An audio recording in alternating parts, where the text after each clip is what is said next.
Hey everybody, we're back with Resident Evil 2 on Nintendo 64, featuring special guest TheBurpyNinja. Hey, how's it going? It's TheBurpyNinja, he is a special guest today as we play Resident Evil 2 again. How you doing, Ninja? Doing all right. How are you? I'm okay, I am okay. Oh, look, there she is, the woman of the hour. These demos always get me because they're so poorly done. Like, Yeah, push the step ladder a little bit and then just climb over it. Fun fact, Angel Studios, the company that developed the N64 port, went on to become, I think, Rockstar San Diego. They went on to develop Red Dead Redemption. It's a big step up. Yep. Yes, it is. So, at Ninja's request, we're going to be doing Leon A. We're going to do Claire A. Leon B. Which is why the picture here has Claire on it. Like, here's Leon, but here's Claire. Don't look too closely at it, because like Claire's face looks really weird. Claire's face has always looked weird in this game. Like, I don't know. It's weird that this is the game that she became my favorite character in. She doesn't look the best in this game. Well, you know, I have problems with Code Veronica, but I really like Claire's design in Code Veronica. I like her design. I hate her design. I hate her character model in game. I think it looks weird. Yeah, if you get into it, if you get to a point where the camera's close enough to see her face, and you can see that in cutscene it's a different character model. She doesn't actually look that good in game. Yeah. Yeah. I only noticed that like a couple of years ago. But I would say that my favorite is probably Darkseid. Probably both versions, I would say, for both Code Veronica and 2.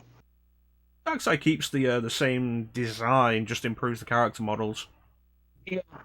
I do like that. Like that little glimpse you get of RE2, Leon and Claire in Degeneration.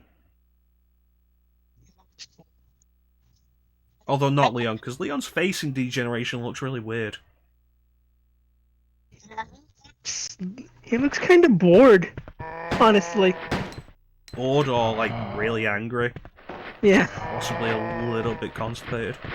He can't decide. He can't decide on either of those emotions, so he's going for neither of them. I don't know whether I'm bored, mad, or constipated. I'm gonna go for all of them at once. Damn this zombie outbreak. I was gonna take a killer dump and now I have to hold it in. Alright, let's actually get started with this. So we got the button configuration to Type B. I'm probably going to change this to Type D later on. Because you see it's got the controllers listed as first person. Mm-hmm. Yeah, I want to show you that later on. But Type B is regular with auto aim. Okay. Okay. So you want Claire Alien B, cannon. Do you want low, medium, or high violence?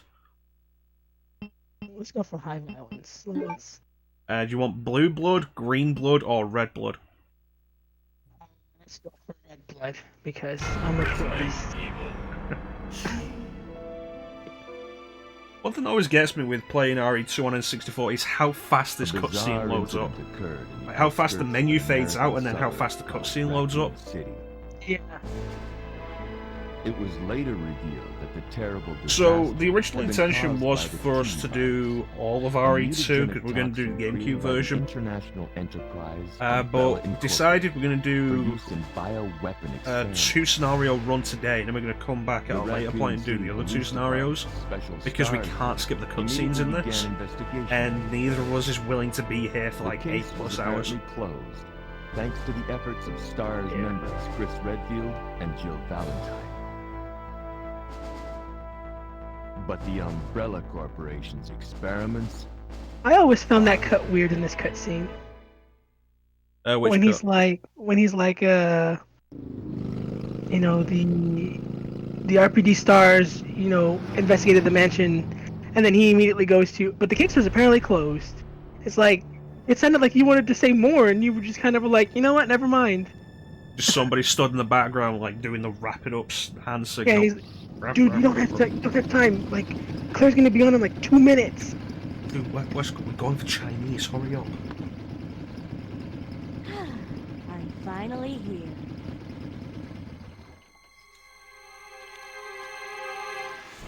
That compression. Amazing.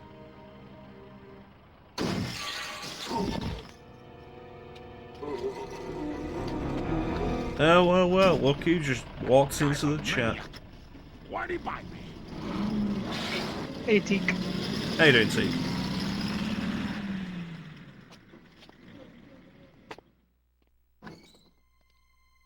Hello. Yeah, that is highly compressed. Is anyone here? Yeah, it's amazing. Hello. Like, to be fair, the fact that they even got FMVs on Nintendo 64. Like, I remember the Spider-Man game that came out on PS1. Look. It was ported to Nintendo 64. It came out in 2000 on PS1, so it's already a year after this port. Are you listening? But, like, it replaced all the FMVs with comic book panels of the FMVs.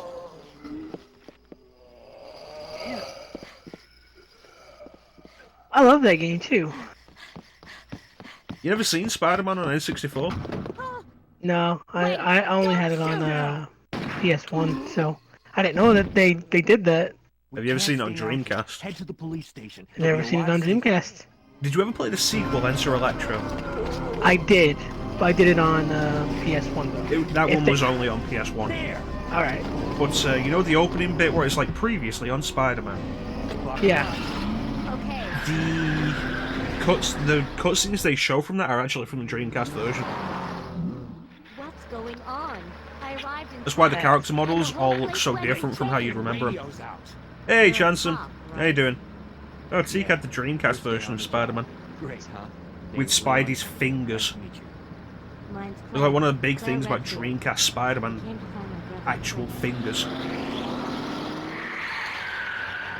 Being a joke, in a Resident Evil fan site I was on, where they would caption like certain pictures of, or screenshots that people had gotten of the games, and it was a screenshot of them entering the mansion in the remake, and it was basically being like, oh, there's so much that's changed now that we're in high definition now, and Chris, what have you noticed? And Chris is like, I have fingers.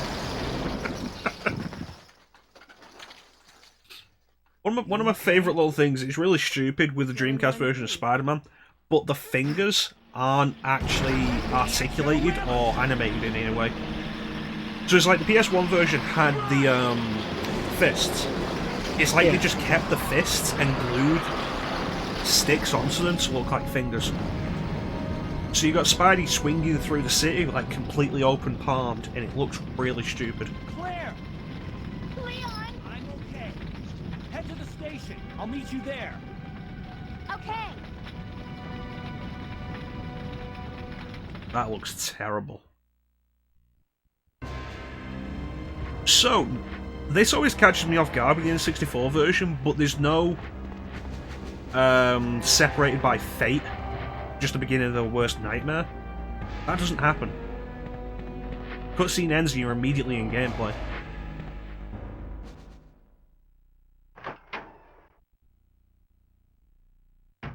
Young Teak. Who are you? What are you doing here? Don't shoot! I'm a human.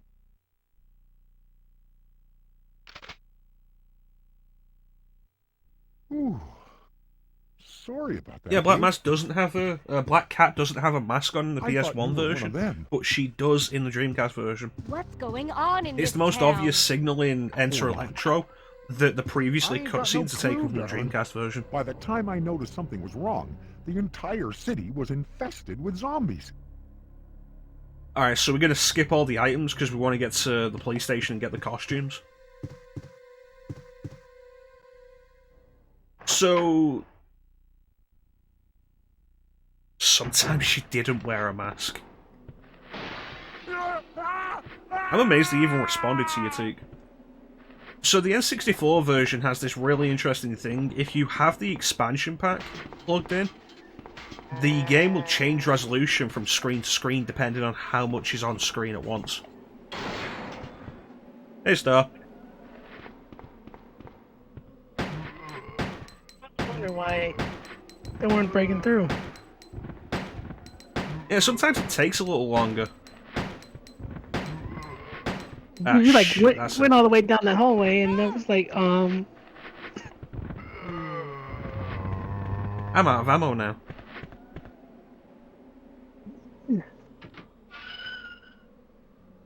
Yeah, digital TV, when the resolution changes, often it flickers, the TV has to recapture the image.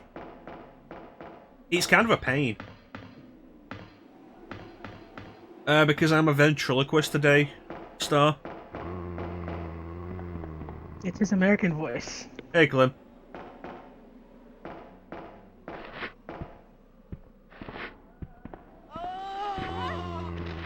This is going poorly already.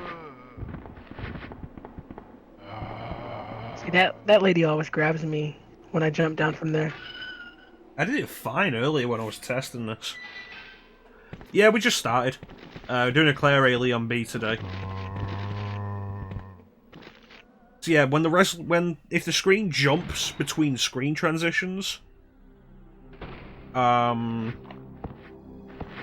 because the resolution's changing. How are you gonna deal with these guys? Oh, you're just gonna take the bite. I always take the bite off the woman because she's on the floor, so it's an instant kill.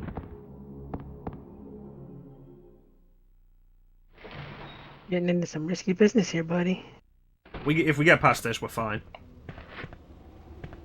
I hate this hallway, or this part. Oh, that was bullshit. These first two are easy, and then those last two are a pain in the ass. Yeah, they are. Yeah, we're going for the key seek because the N64 version has different costumes. So just confirm he's there. Hey, why'd he bite me? How you doing, buddy? Is the herb still in that one spot? One of the bushes? Yeah. It might be. I forget where it is. There it is. Oh, we're in orange caution. That way you can heal real quick. Now we're in yellow caution.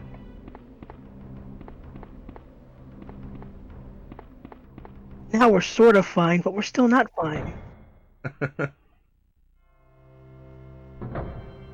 We're here to say that we're fine, but we're really not fine. Are we ever fine? Not in a Resident Evil game.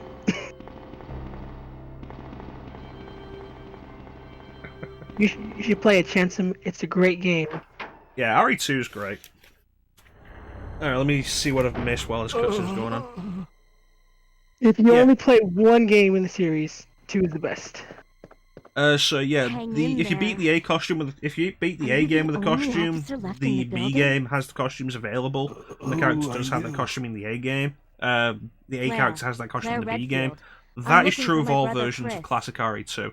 We lost contact with him over 10 days. The setup I have for N64, Chris, why do you bite me, Barry, is S-Video every last Stars connected team to member an has upscaler. disappeared. HD We should upscaler. have listened to them. What You notice happened? Marvin's model's different?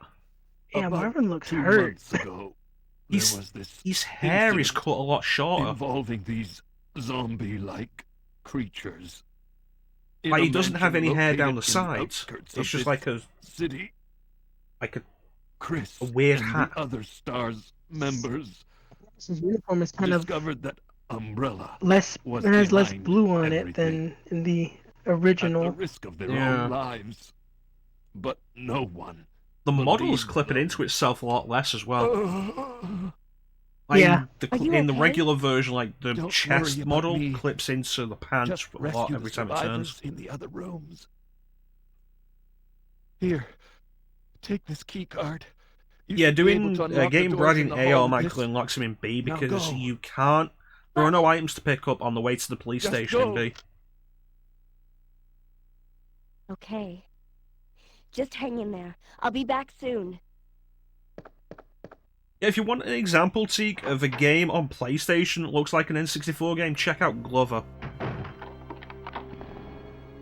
Yeah, Angel Studios did fantastic work in putting this on N64. Did you see how compressed that door was? All the doors, man. It's weird, because the N64 usually had, like, better quality 3D models.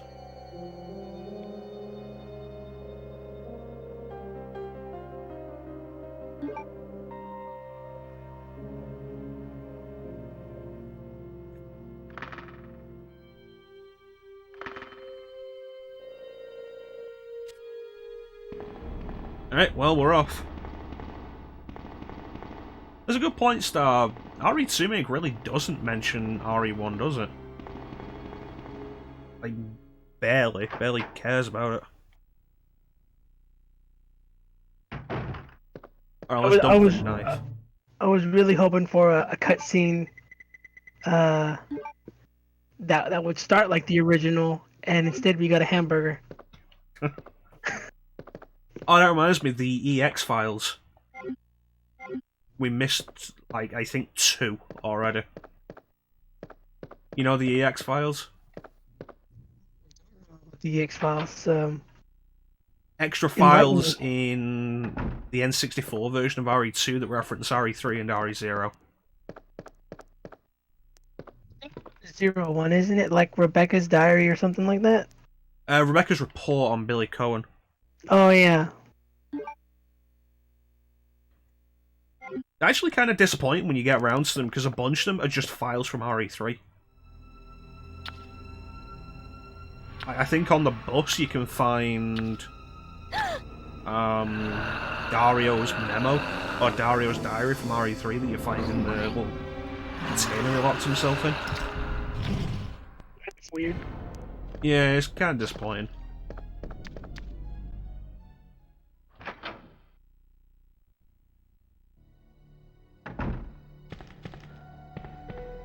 Yeah, some of the X-Files are exclusive to B. The only way to get them all at once is to transfer the save file. Some of them are just outright hidden, like the one on the bus is in the briefcase. Oh, that's cool.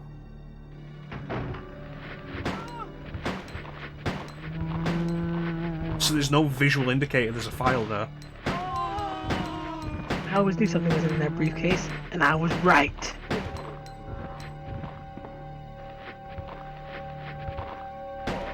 And then reload. Yeah, why it's on the bus.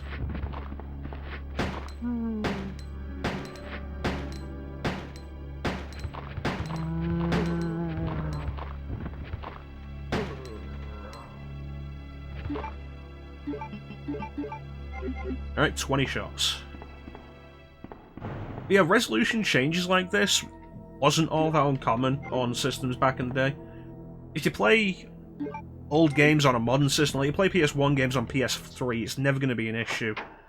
But something like Dino Crisis, the game ran at 240p, and then you go into the pause menu and it switches to 480i. So if you play it on a modern TV, then like, it has that problem of shifting. Yeah. Which means like you try and capture it from an original PS1, and it's going to cut out. The upscale is actually the main reason why this isn't cutting out regularly. It's just putting it up to 1080p. It looks kind of over bright. It does when you go into the item box. It looks like the brightness is like turned up all the way. Yeah. It is the natural setting, and like a lot of other stuff looks fine. Some stuff looks like it's as dark as it should be. Yeah.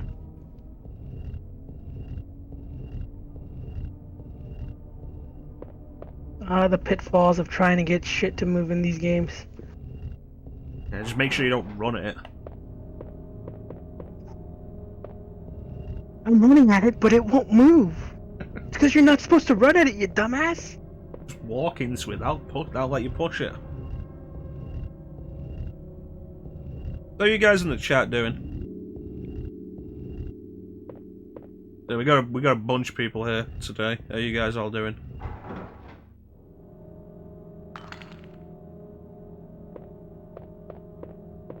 I feel like it's been a while since I've done Claire A.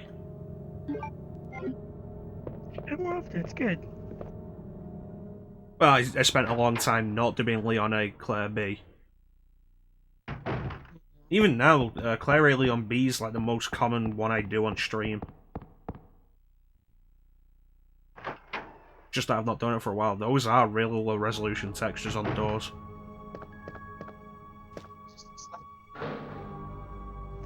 Halfway. You gotta be responsible, Chansom. Can't spend all your money on video games. Let's see. Rebecca's desk? It could, but then that would be bad. That's good, Clem.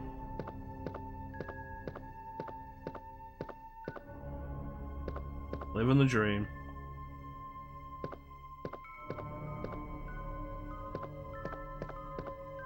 I feel like Rebecca's report is supposed to be in the office.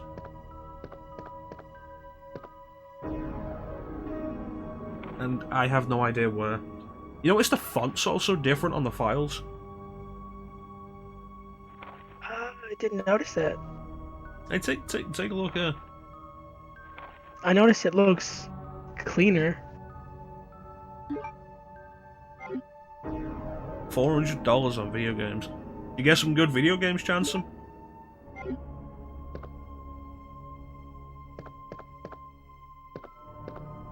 For that price, that would mean at least 5 good video games.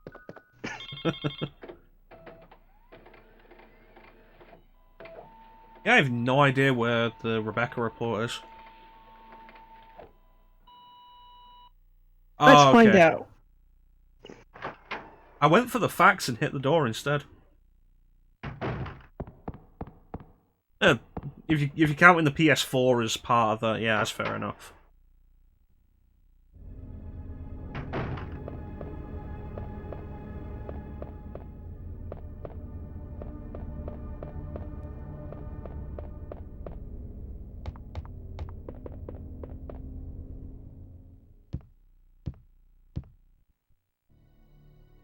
It's supposed to be on the top of Rebecca's desk in the back near the communication equipment, but it's only present in the B scenario. The B scenario, that's weird. If we remember, we'll hit it up in B. There Probably you go. won't remember. Yeah, I mean, I feel like there's more hands there than there usually is.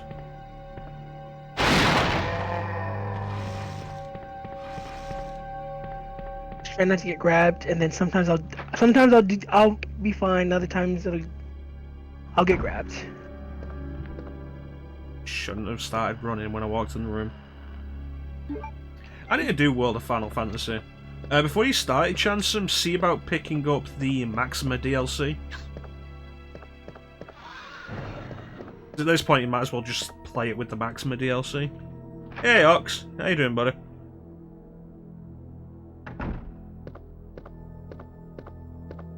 Uh, 2.8. Cinemax 3. Type 0, I've been meaning to do for a while, and I've just not started it.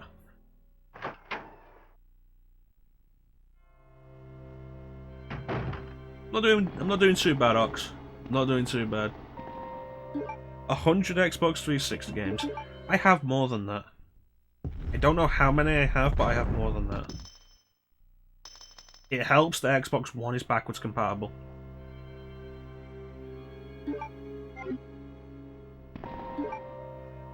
Yeah, it's not a bad price. Not a bad price. In World of Final Fantasy is pretty solid. You get a bunch of fun out of that. Ninja doesn't play RPGs though, so he doesn't have anything to say about them. No. Other people find them fun. I find them infuriating. Hey, I liked watching Digital Devil Saga though. Because someone else played it, and someone who knew what the fuck they were doing. Someone who looked like they knew what the fuck they were doing. Hey, you knew when you did something wrong and when you needed to grind. Me, I would be like, I fucked up. I need to restart the entire game now. You know, in Digital Devil Saga's credit, I don't think it's a game where you can fuck up badly enough that you need to restart the game. Oh no, it's not anime stuff that Ninja has a problem with, Jansen. It's just RPGs. Specifically, my skill at playing RPGs. Anyone else wants to play an RPG? Good, I'll watch it. It's fine.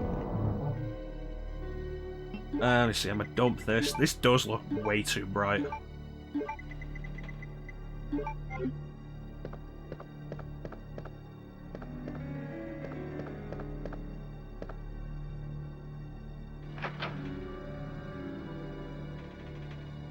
I can't believe you used the grenade launcher on Brad. That's a smart decision.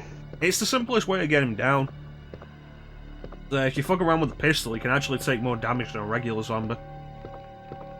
Yeah, I remember it was like 25 shots or something like that. Just to get him down with the pistol. Sounds like an interesting variation on a Disturbed song. Get down with the pistol. How do you feel about Western RPGs, Ninja? You like Mass Effect? Like, is there any other stuff you like?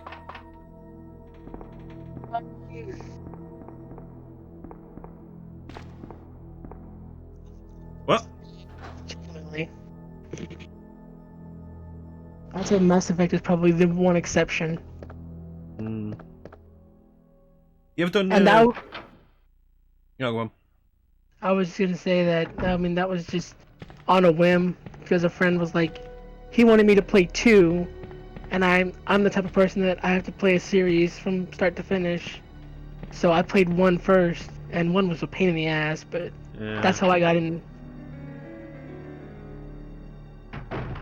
You ever look into Jade Empire? The game BioWare did before Mass Effect? That's Part pretty of neat. it though. Pretty neat. I've debated doing it on stream a couple of times, but I haven't gotten around to it yet. So here's Claire's alternate costume for the N64 version.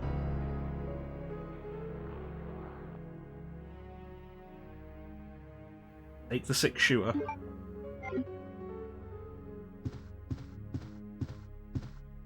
It's better than the remake version.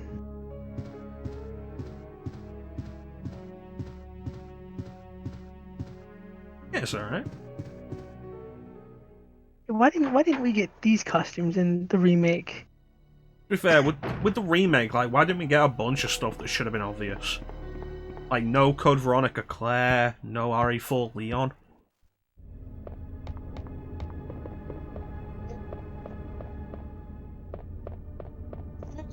That's the obvious like thing to do. But then you'd have people say, "Oh, we're gonna get a remake of those games now." People didn't say that about RE3 when we got Jill's RE3 costume in remake, though. Help me! Yeah. I mean, I get what you're saying. There was the, I had thought that's what people would end up saying if they put Regina in RE3 remake. And then we never got Regina. I would have loved that Leon! Yeah, Regina's costume is great. Claire, you made it. Yeah. Well, I was just checking down this hallway seen a because little girl I saw around something. It was a rat. Yeah, you just missed her. Who is she? I don't know. But it's too dangerous for her to stay A here rat. alone. Leon, Leon's I'll costume go looks look for so her. odd. You go and find us a way His out face, of here. I think, is the most, Of course. But before I the forget, weirdest here's a looking radio. thing. He looks a lot derpier That and way less we can keep in stern than touch he if does something in comes up. the other versions. He looks okay. His face looks like he's like trying to like point his eye, like really like widen his eyes, and then like trying to do a duck face with his lips. It's weird. Butt faces. Duck face. There you go. Let's go with that. Gotta get those flame rounds.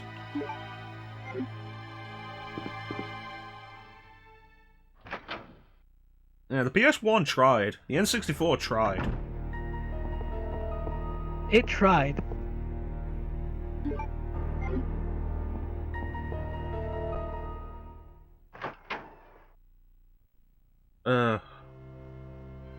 Amazing.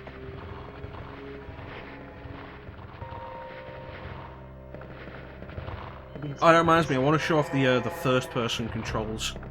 We're getting to the waiting room and we'll show them off. I think you'll find them pretty interesting.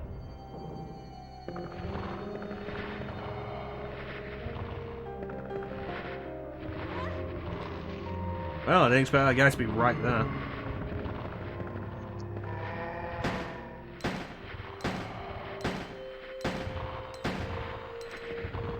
Look, and that's his brother right there.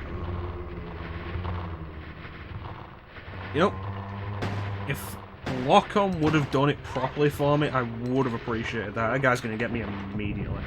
Yep. Yep. Yep. Lock-On is kind of stupid in this game. Oh man, I would run away. Don't worry, I got this.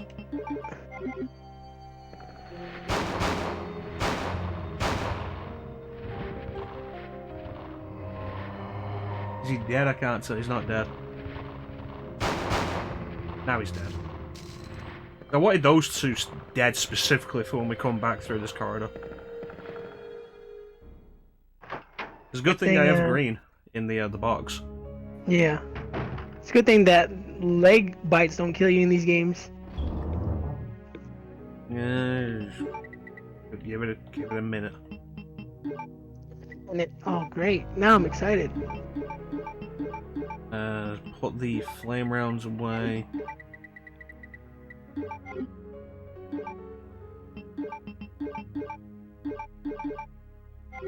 It's been so long since I've been in danger in this game. Like, in the police station. It does happen.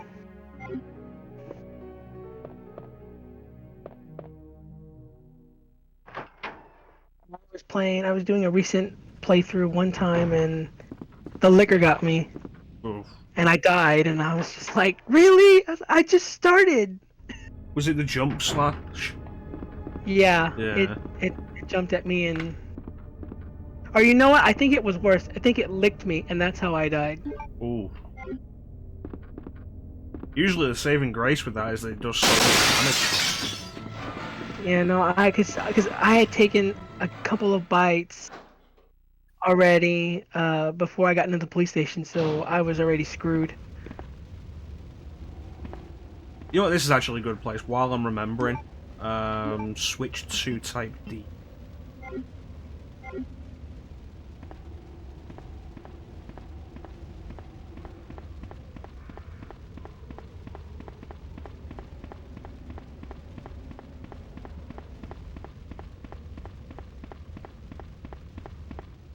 You see that?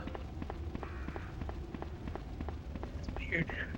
And you thought RE Remake HD was the first one to do that.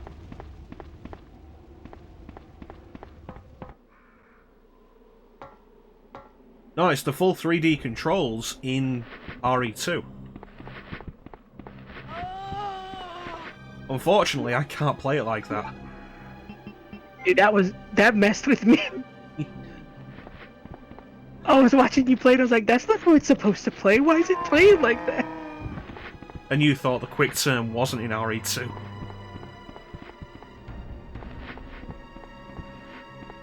It's a shame Mew can't play this, because that'd make RE2 playable for her. She started doing Code Veronica after doing Remake HD for so long with the 3D controls, and she just had such a hard time with the tank controls. Veronica's not the type of game you want to start with. No. When going from like one of the newer ones to that, because Code Veronica will kick your ass. Code Veronica starts brutally. Like that graveyard escape? Ugh.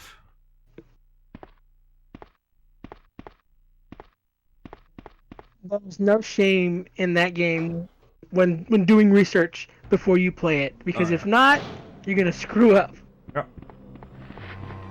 She ended up in a dead game, she had to quit. Yeah, it'll happen. Mm-hmm.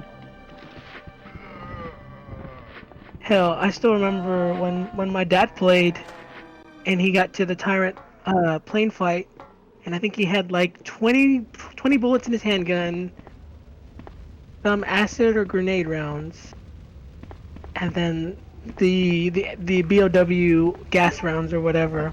But that was it. No health. And he did it. I don't know how the fuck he did it, but he did it. Just gonna keep doing it until you learn the attack pattern. And then get screwed in Antarctica. Yeah. And then of course the biggest, screw you moment of them all, when it's like, hey, we're gonna switch you to Chris now. All that stuff you didn't put in the box for Claire, it's gonna stay there. Yeah.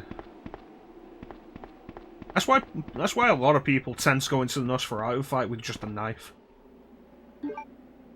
I really need to learn the knife strat, because I think that would be easier for me than doing the sniper. I hate the sniper rifle because it's such a stressful thing to do. The draw distance on it's terrible.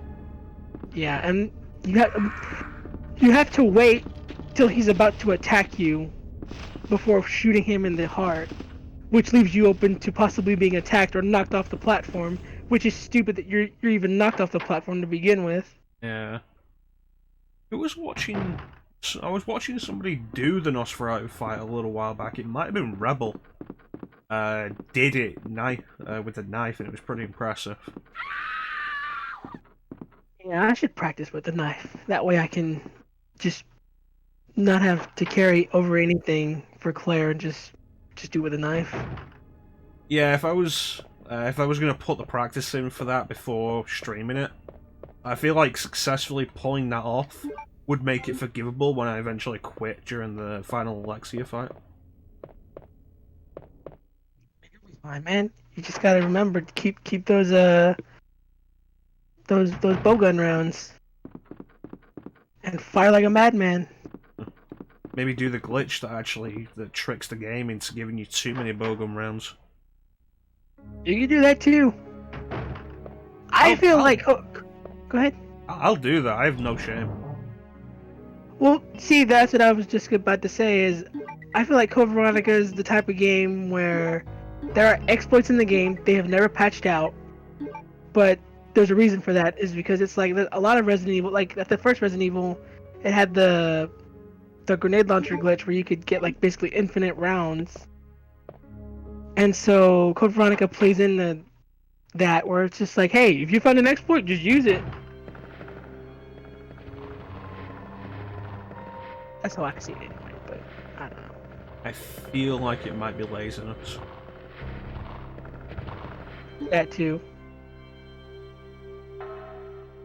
Like, you can go through Code Veronica X HD, and there are still spelling mistakes in the files. See, I've gotten all the files, and I should probably go and look at them, just to be like, oh yeah, he was right. Hmm?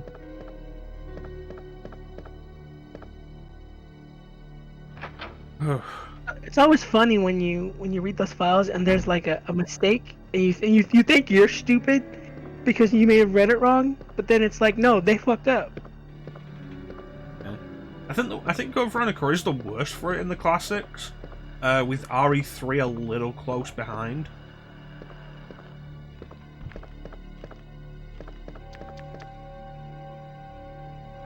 Like specifically with spelling and grammar in the files. Yeah, I don't get the files in 3 because I just feel like it kind of wastes your time. Ah, what if you want to get Jill's diary though? See, I've never liked that. I've never liked how you have to get all the unimportant files first to get like the one that you probably just want to read the most. It's not even worth it. Yeah, it's like, oh yeah, get the file that talks about the clock tower, that just talks about the clock tower. All for Jill's diary though.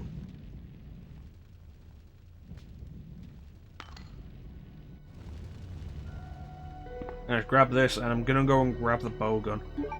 I have to wonder who worked at this place and was like, this is normal. Yeah, RE2 started to stretch the believability of this a little bit. RE3 was just unbelievable. Yeah. Like, oh no, somebody stole 2 jewels out of the little thing in front of the City Hall gate. Nobody can get to City Hall now. I'm sorry, what? Yeah. It was one of the things that I can get why people would say that in Remake 3 there's not enough puzzles. But it was one of the things in the original that was kind of a problem for me was, this is a city and you're telling me they had puzzles in this place? like how you were saying, excuse me, someone took the jewels out of the the City Hall gate so no one can get inside? Who the fuck does that? Just want to find that one file. It's like you get the file in the restaurant where the mayor's like, Umbrella has given us very generous donations over the years. Just want to find the other file that's like, in exchange for those donations, we had to make the city really stupid. Yeah. They made us do some really weird renovations that we were kind of like, why? I am really screwing this up.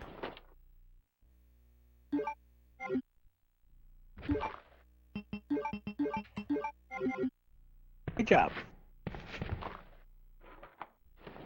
You're not dead yet, so you're not doing that terrible. Give it a minute. And the worst thing about dying with this is going to be that I'm not going to save the game. That's always the worst thing with me, Chrono. I never save the game. That's just it, Captain. That's my secret. I never save the game. It's my biggest downfall when I play Code Veronica. Because it's like, oh no, I made it to Nosferatu, and I died! Of course it doesn't matter, because when you die in Code Veronica, you basically lose the A rank. That looks so off. I hate the whole stipulation for getting the A rank in Code Veronica. Yeah, it is, dude, it is. I mean, I've done it, but it is stupid. Yeah. You're only allowed to save where the disc change originally happened. I did it once, and I think I was 5 minutes away from losing it. In my actual run that I did it, and I was like, I'm never doing this again. I just checked the locker and there were handgun bullets in there. Every time I check it in the Dreamcast version, they're not there. That's weird. The differences between the versions of this game, man. Like, if you're gonna play it, please just stick to one version and you won't confuse yourself. Yeah, it's funny that there are some versions I'll watch people play and I'll say, oh, do that one thing that for me is true, but in a version that they're playing, it's not true. So it'll be like, wait, what? That's not, the same for all of them? Hmm.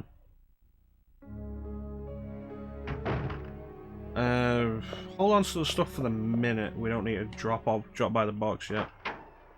Let's see about doing a couple of safety saves in the usual locations.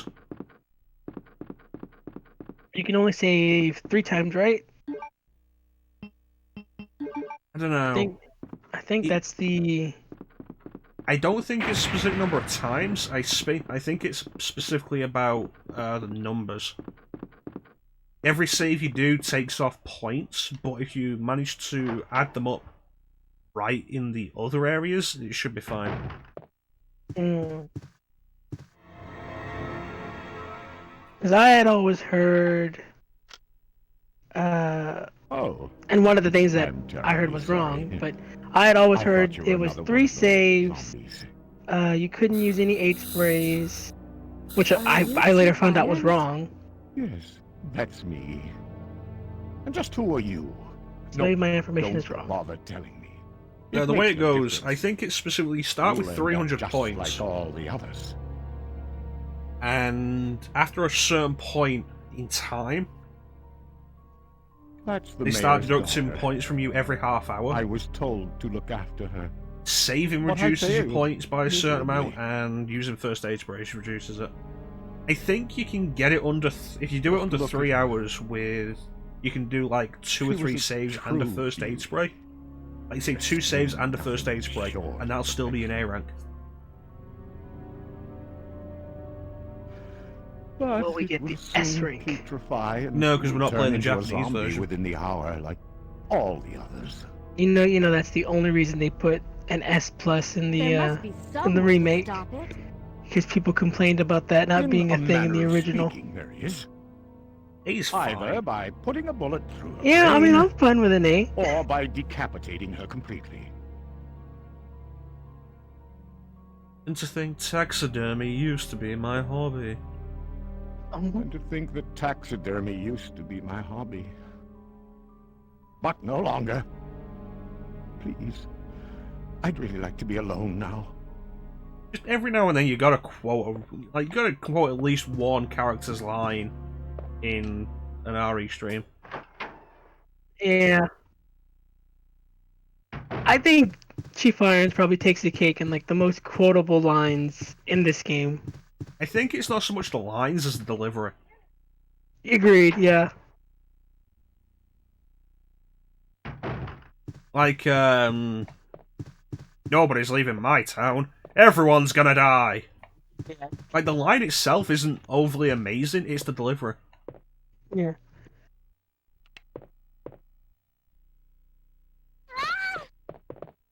Wait, Well, we found The Shaun. sniper. easy, easy there. I'm What? not a That's zombie. Leon talking about the sniper that You're shot safe him. now.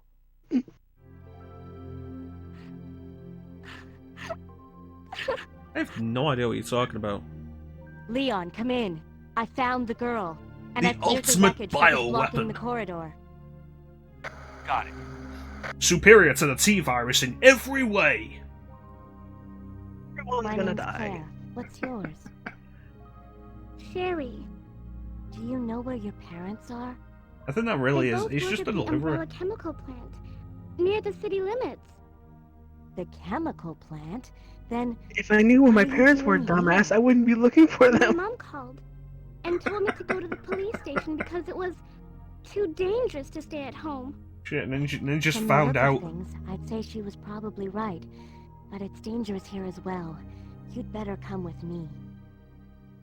But there's something out there. Claire, why I is your don't know what it ponytail just is. floating? But I saw it. Much larger than any of those zombies. Once. And it's coming Dude, after yeah, me. what the fuck? What was that? That's what I was telling you about. It's here. Sherry, wait! It's Alright, in your what's- ponytail, Claire! Secretary Diary. Boy. This is a first aid spray, which at this point I'm feeling like I should probably take. There is a bunch of herbs downstairs though. Plus the 3 in the eastern stairway. Down on those. The main thing really is going to be like, am I going to end up with enough healing items to deal with Final Birkin? Dude, I hate Final Birkin. It's the worst boss fight in the game. Yeah. Like B scenario, I find way easier because of that. Chief? Tyrant can be a pain, but Tyrant cannot deal the damage to you that fast, like Birkin can. Yeah. Birkin will make you feel like you're safe, and then if you don't watch your health, you're dead. Yeah, at this point, I with Final Birkin in a scenario, I heal from caution. I've died too many times from caution. As soon as I go to caution, I'm like, nope, not today. Mm-hmm. It always freaks me out though when he'll grab me and then he'll throw me across the room, and I'm like, get up, Claire, get up! And at least he can't grab you off the floor like Nemesis can. Oh yeah, that would just make it even worse. Yeah. At least we're doing better with handgun ammo now. Yeah, you've got quite the stockpile there. I got me bullets. My bullets are gonna save me from the zombies. I can't get over how low resolution those doors are. Dude, I'm telling you, it's like someone got like the high resolution doors and then just like smudged the paint on them, and then just gave them back to like the people and were like, here, use these. It's weird because the doors are 3D models, so you'd expect them to look better. Yeah, I mean, I would have thought the doors would have at least survived like the compression. I'm thinking about it, it's like, did the Nintendo 64 have higher resolution, higher texture quality than the PlayStation? It's like, I don't even know. I like it.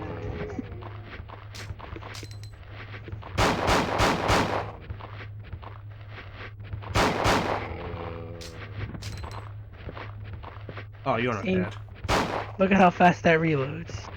Yeah, I would not use the 6-shooter in RE2, mate.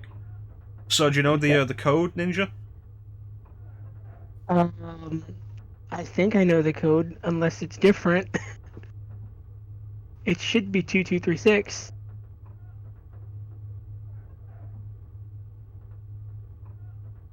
Let's try it out. Not gonna be it. He's making a mockery of me. Ooh. What's wrong?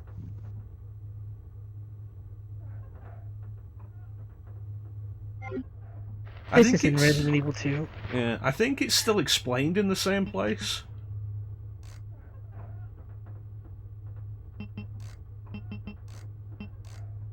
But they did change it for some reason.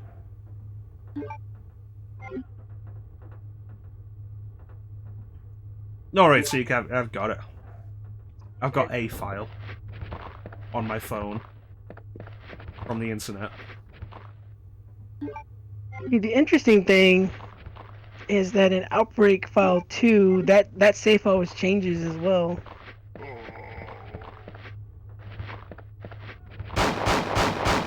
So you'll sometimes get 2236, and sometimes you'll just get like random numbers. I'd love to do Outbreak File. Just both files on multiplayer one day. Dude, I've got it. If you set it up, I'll play. I don't think my computer could run it. And I could do it off PS2. But the issue with that is load slower. I was talking to Rebel about it. Rebel streams Outbreak and Outbreak File 2 pretty regularly. Multiplayer. And you can do it off PS2. You can set it all up. You can hook up to the internet off PS2 and get to the private server. But it loads slower than emulation.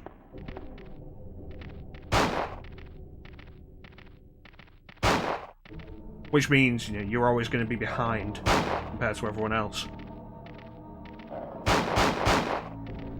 Gotta get you a monster PC then, so you can stream it.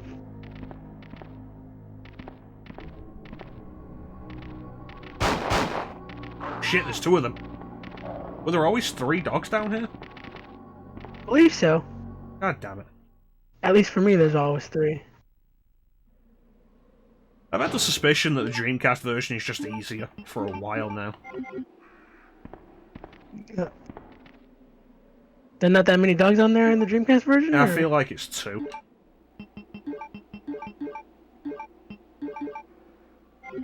Alright, back to fine though. It's fine. We're fine. Everyone's gonna fine. Everyone's gonna be fine.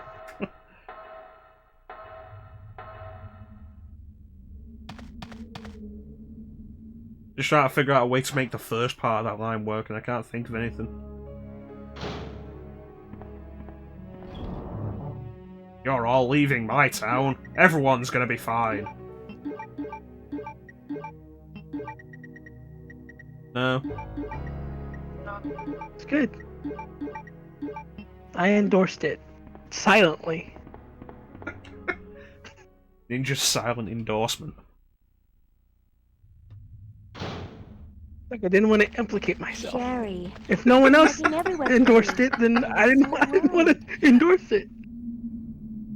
We've got to go now, honey, okay? If we stay here, that monster will find us.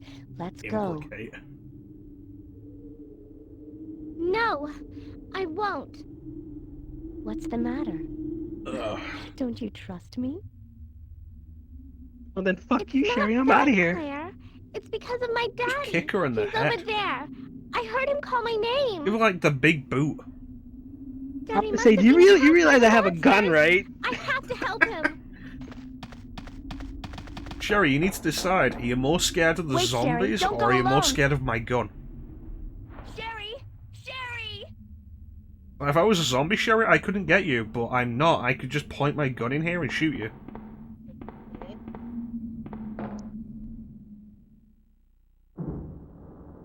Now the worst part of it. Well, It's I don't know, I it's think- worse in Claire A because Sherry has to deal with the dogs. yeah. Leon A, Claire B is a lot easier because the zombies can't bite Sherry. They don't have an animation for it. Look, man, they're already going. Yeah, I think running sets them off automatically. Usually when I come down there, they're still like, oh look, there's a little kid. I'm not gonna attack her yet. I just they're like, supple 12-year-old flesh. Delicious. Still got all that baby fat. Nom, nom, nom, nom, nom, nom.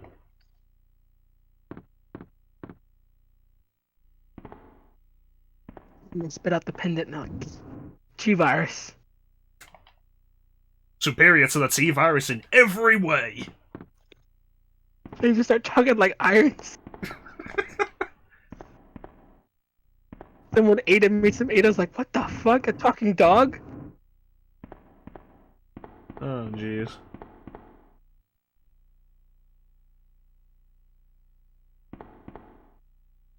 We're only like an hour into the stream. It's not ripe yet. Not ripe yet. So does it matter when, like, when you to mash the button when you climb up, or does you just can climb up and it'll be fine? I'm pretty sure mashing the button gets you up faster. Otherwise, she does the Alright. thing of trying to get the leg up and it slips and she tries again. All right. I'm pretty sure it matters. Zombies don't have standards. Remember that thing in Code Veronica where they finally showed zombies eating other zombies? Did. And before that, whenever you saw zombies eating what looked like a zombie, it was actually just a zombie model as a dead body.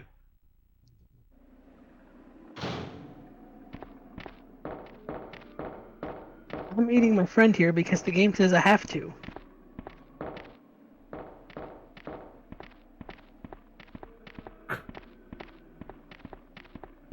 Alright.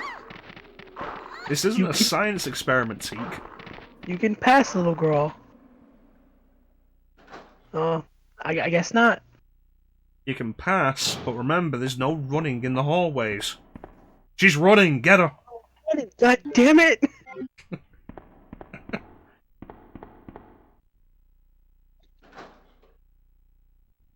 Food isn't aged long enough, C-.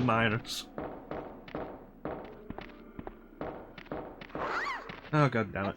Chansum likes his food raw.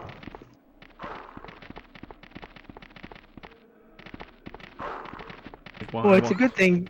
A good thing she's got the highest HP in the game. She's in caution, though.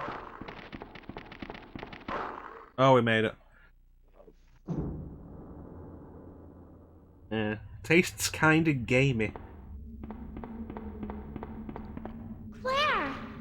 Are you there? Are you there, Claire? Have you been stood there for like the past 10 minutes for no reason? Did you find your dad? Yes, Yeah. I'm okay. But I couldn't find him. But I did find something else for you. Here! But actually, no. Here's another.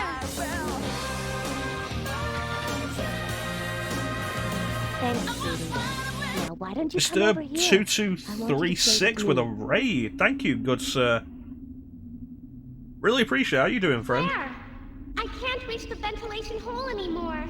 But don't worry, I'm gonna I'll find guess, another way. with a name like that, you're a Resident Evil 2 I can fan. take care of myself. Thank you for the follow. Hey, Welcome, Average Sherry, Michael. come back. How are you doing? Sherry! Sherry! Thank you for the follow, Average Michael.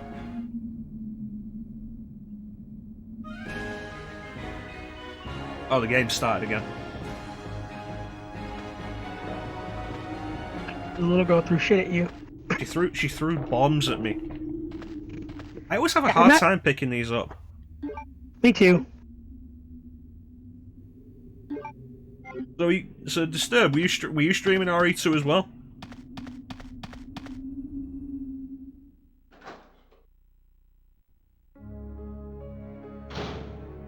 Oh. Comfortable? Don't forget the lighter. Not yet. Real trick right now is don't forget the grenade launcher. We're going to deal with the lickers. That's true. That's also true. Also, the diamond key and the club key. Oh, I appreciate it, man. Thank you. That's really cool of you. We've been started at 98 followers for a week. I need to stream more games that people will actually watch. Started with my niche games that nobody knows about. What am I talking about? I've been streaming Zelda all week. It's like, there's nothing niche about what you stream, man.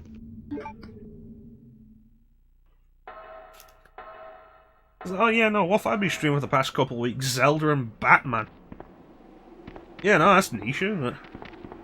Yeah, Resident Evil's always good for it. Usually get good amount of people dropping in to check out Resident Evil. And how many people have ever seen RE2 on N64?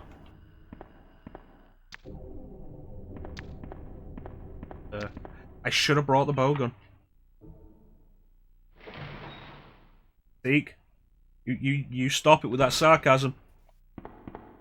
Yeah, I've successfully pulled this off once, managing to get out of here without killing anybody. See, I used to be able to do that. Now I can't. Now I'm too old and I can't pull it off for shit. Okay, come on, push them back. I always run into a zombie. 2 zombies. Yeah, Chanson did turn up during Digital Devil Saga. Like the second regular. God damn it.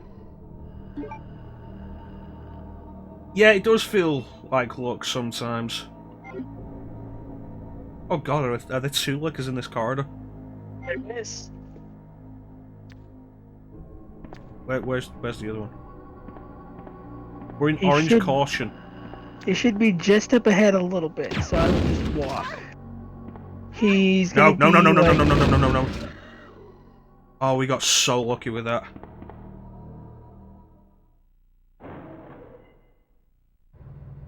Is that a clip of you, Teak? There's a clip of you. Are you really showing off right now?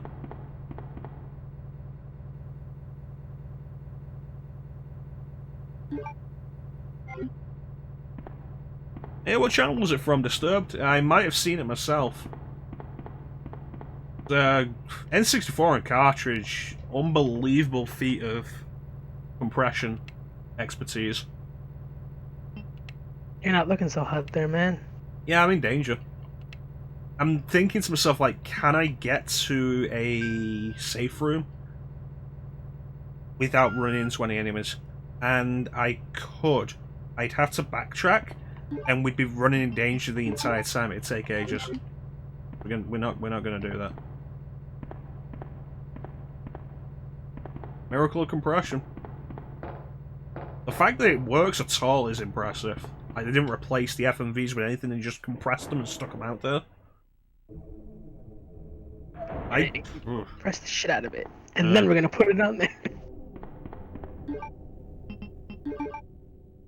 Modern vintage game. No, I'm aware of the channel, I haven't seen that video.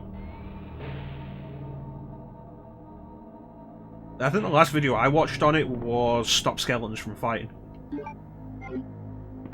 Punching weight. The one that I watched. Oh, that's right. We should get the room with the hunter in it, shouldn't we?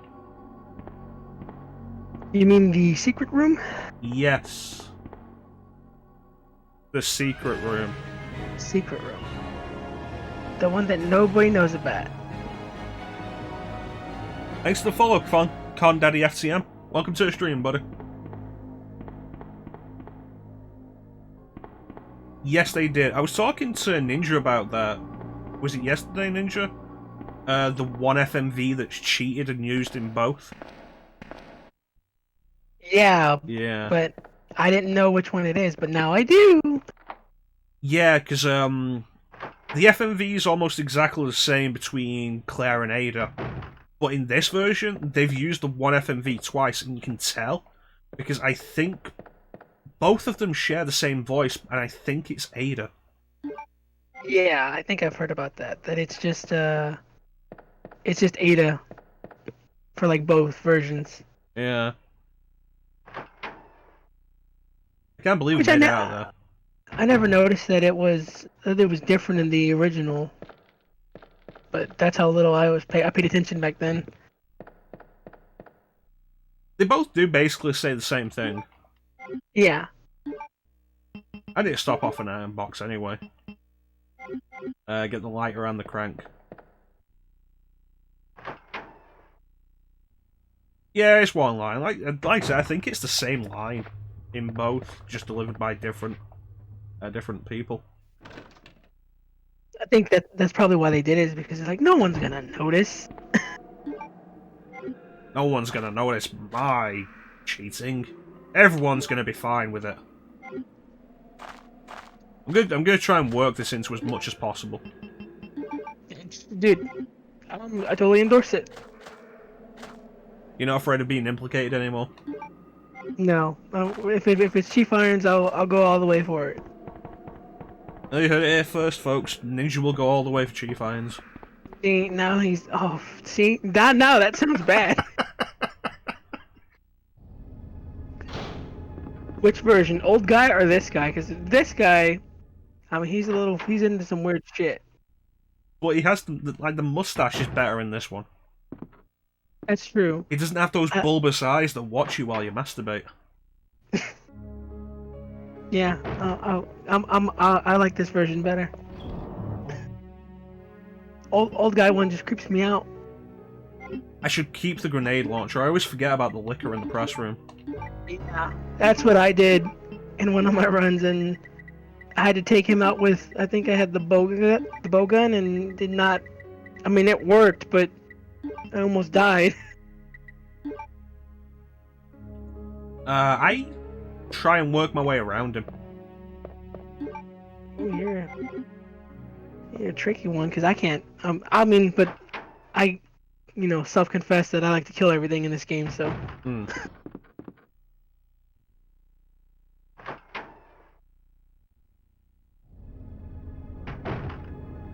I should try to dodge, but I mean, with liquors you can't, because sometimes they'll do that lunge attack and it'll fuck you up. Yeah.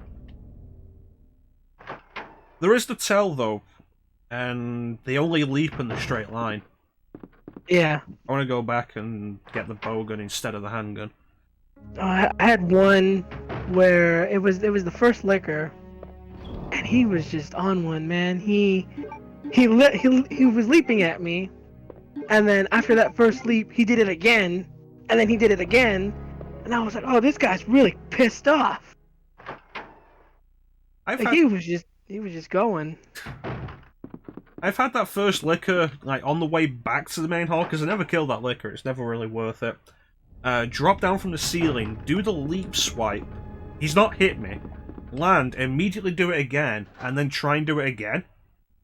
But by this point, I'm at the door now and I'm gone. Yeah, it's like, dude, you're completely off base. Just give up. Whatever you think you're gonna accomplish, it's over. I've won. Yeah, you try your best, but you don't succeed. And you get what you want, but not what you need. Which in this case is going to be the cog. Oh, you run around these guys. If that's the case, then what do I want, then? Or what do I need? I'm gonna get what I want, but not what I need. What do I need? Of course. But you won't get that to the very end, and by then it's not worth it anymore. I love the Bogan in RE2. Yes, I used to really hate on it, but I'm starting to gain appreciation for it. It's like I said, I think the problem everyone has with it is just they treat it like the shotgun. Yeah, they try to, treat it like it's a shotgun when it's a bowgun. You try to use it on the lickers, it's like, no, it doesn't work on the lickers. Oh, it's garbage then. No, use it on zombies, it's great for crowd control. On a shotgun, that's what the grenade launcher with the acid rounds is for. Yeah, I would have said grenade rounds.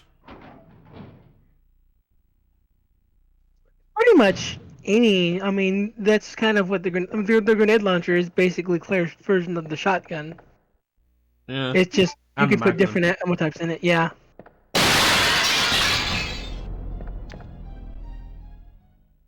Well, that happened.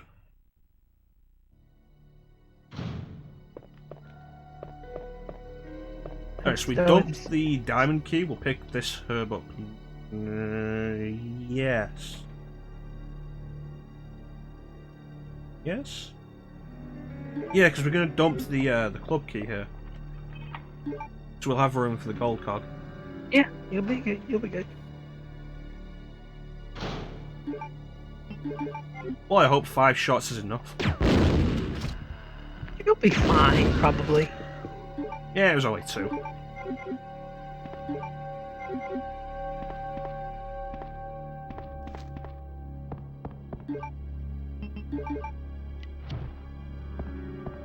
Remember, 2, 3, 1. 23 is number 1. 23 is number 1. It's a Ocarina of Time thing. Okay, I was gonna say, I don't get it. I didn't think you'd get it. But I kind of acted like I did for a second there. And then you're like, he's lying. Yeah, you didn't fool me. I saw through you. He's full of shit. This guy thinks he can come into my stream and lie to me. Who does he think he is? He's gonna die for lying. No one's gonna lie on my stream.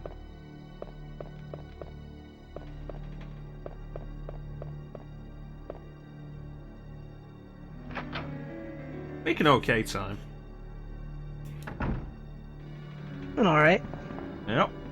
Hour and 17, the timer says. Can't pick that herb up because we're full. You don't want that herb. But I have a red herb in my inventory to mix it with.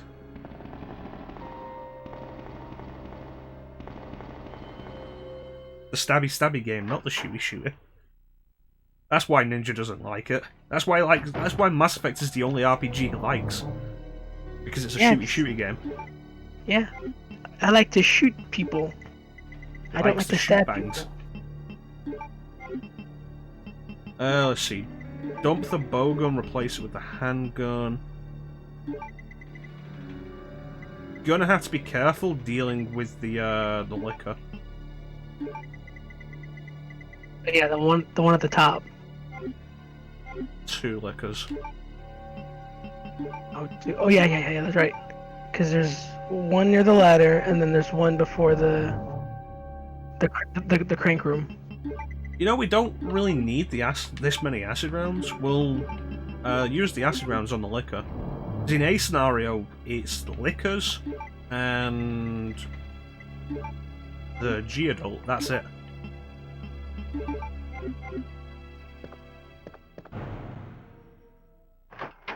In B scenario, it's save them for the Mr. X. Right. Alright, thanks for joining us, Disturbed, and thank you for the raid and the follow. You have yourself a good time of day, buddy.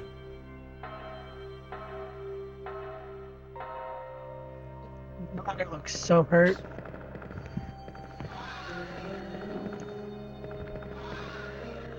Is he gonna do it again?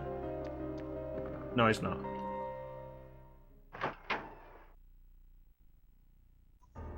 Got caught on the side. He's like, wait, I can do it again.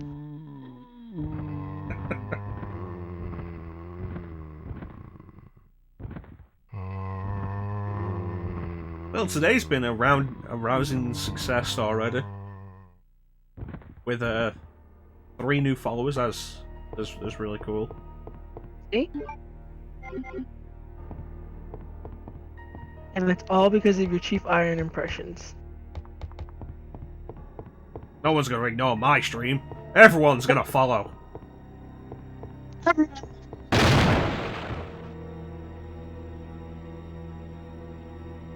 Alright, let's do this dude's puzzle. Hardest puzzle in the game. So hard. So difficult. Look at how detailed those bookshelves look. Yeah, I was thinking. I was like, God damn. You want to talk about compressed?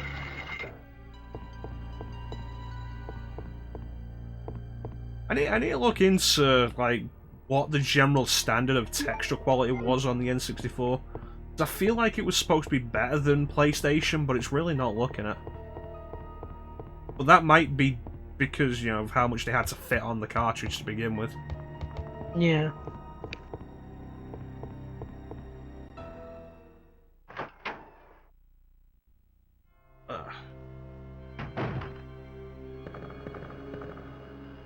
I usually forget about this liquor. Yeah, me too.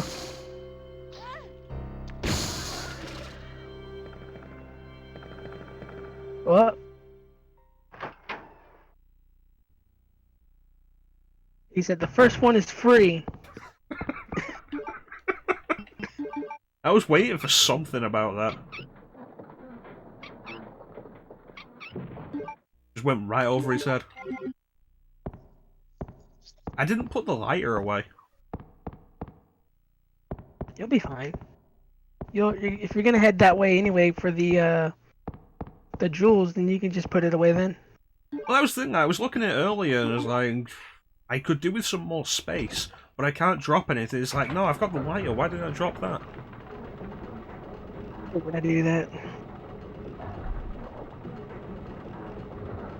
For the longest time when I would play this, I would never drop the lighter as Claire. And then someone was like, you realize you don't need the lighter in your inventory, right? Oh wow, you see this?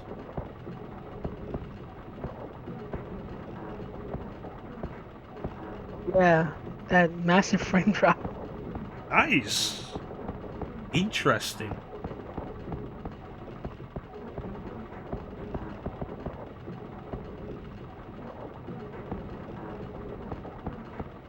Teak clipped the new follow notification? Oh, Teak clipped me saying that, okay. I could have that set as the new follow notification. I do like Skies of Arcadia though.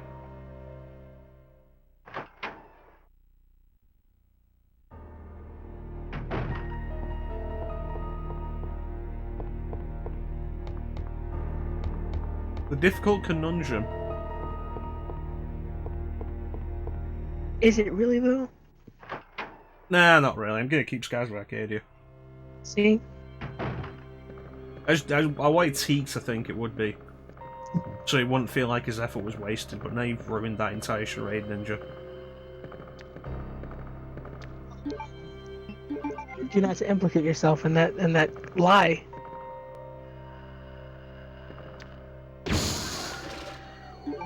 That one was for you, Ninja.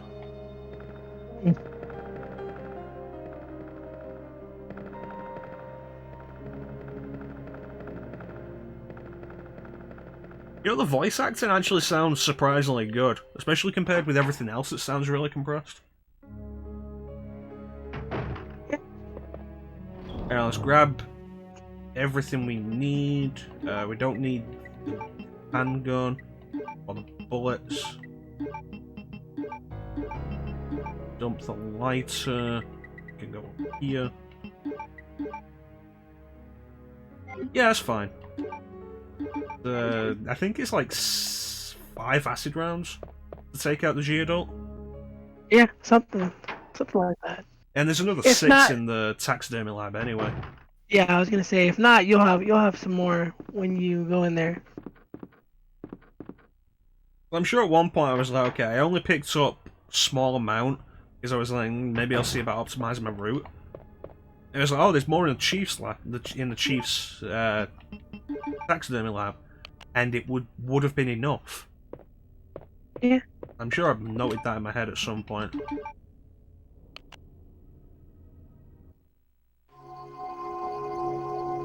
Now you're gonna super glue the blue one together. I'm just gonna spit on it and it'll stick together. Yeah. You go there. That's how spit works. Yeah. She's got Claire's got magic spit. Magic spit. Like the Boros spit in Dragon Ball Z. But if he spits on stone, like, how can it turn to stone if it's already stone? Claire! Just becomes even more like stone. Sherry, you're okay. I'm glad to see you're safe, Claire. What kind of 12-year-old talks like that? I'm glad to see you're safe, Claire. I'm glad the adult is safe. I don't care about me though.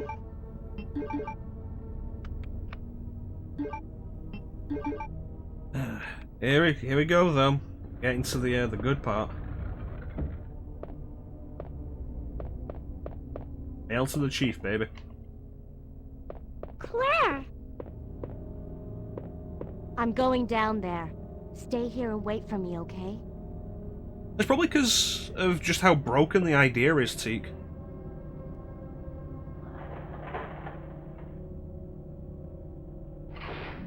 It's like the Devilmite beam that Spike the Devilman has. Where it's like, if there's any evil in your heart, when he shoots you with it, it'll grow and eventually will just kill you.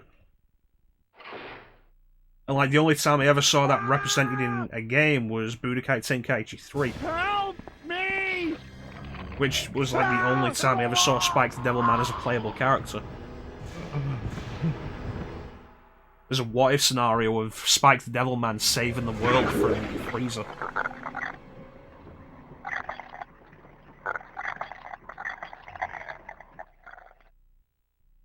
I want to see how obvious the line that Chief Irons has across his torso is in the N64 version.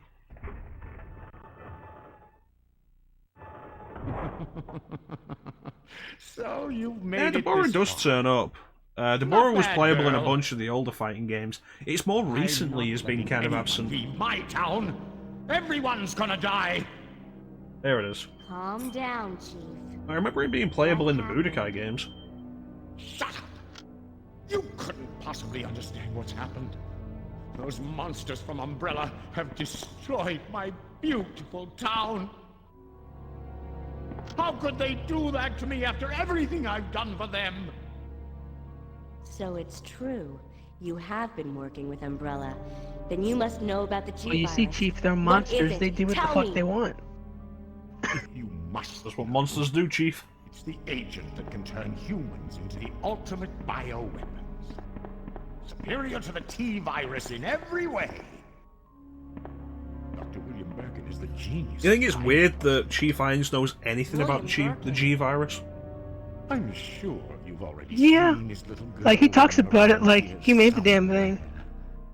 It's like, if I was Birkin, I'd be like, yeah, no, Chief Irons, we're working on shit. In case you I'm not going to tell you what haven't we're working on. Oh, look at how obvious the scene the is. monster that's been tearing my precinct apart is yet another product of the G virus. You see it? Ultimate. Yeah, I see it. Yeah. Umbrella must be trying to cover its tracks. But if I have to go, Beautiful. I'm going to take you with me. You're gonna have a hole in the minute there, buddy. My chest. Something V8 disagreed with him. Pain. That burrito! It's coming up! Wow, that ran a lot slower than it does in like every other version.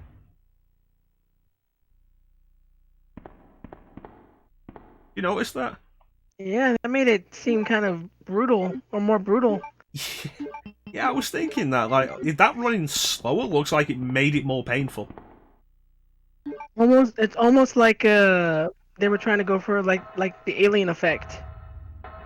Of like it tried to like break its way out, and then it had a hard time.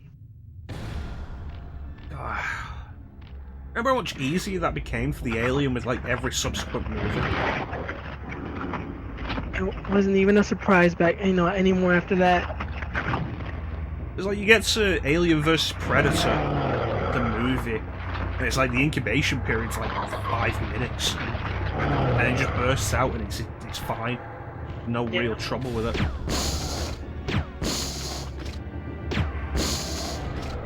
Oh, slow down. Yep, 5 acid rounds. Oh no, get up the ladder. There we go. Get up the ladder before it starts damaging me again. That way I don't have to deal with it. He thought you had shoulder pain. I wonder if you could do the knockoff thing, because in the GameCube version you can do that. What do you mean the knockoff thing? In the GameCube version, I'm not sure if it's in the PlayStation version as well, but in the GameCube version, when the little G things crawl on you and you toggle the stick, Claire will knock them off.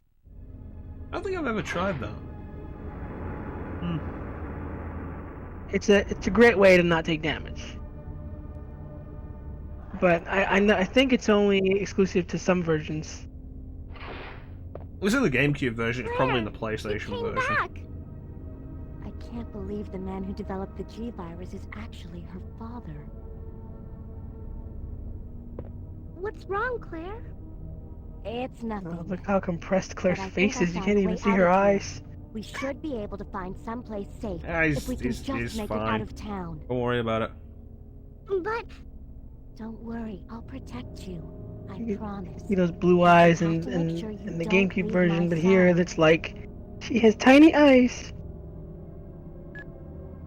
Leon, are you still there? We're leaving. Are you crazy? The streets are still crawling with zombies. It'll be all right. Claire, that's not how trust me. radios We work. You found don't a hold way it up the to your sewer. forehead. Follow us later. Claire! Claire! Wait!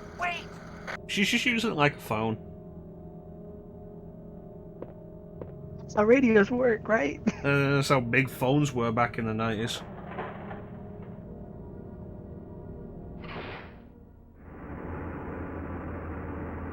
Jerry, stop looking at me. It's like you don't look too good. It's just like, fuck off, kid.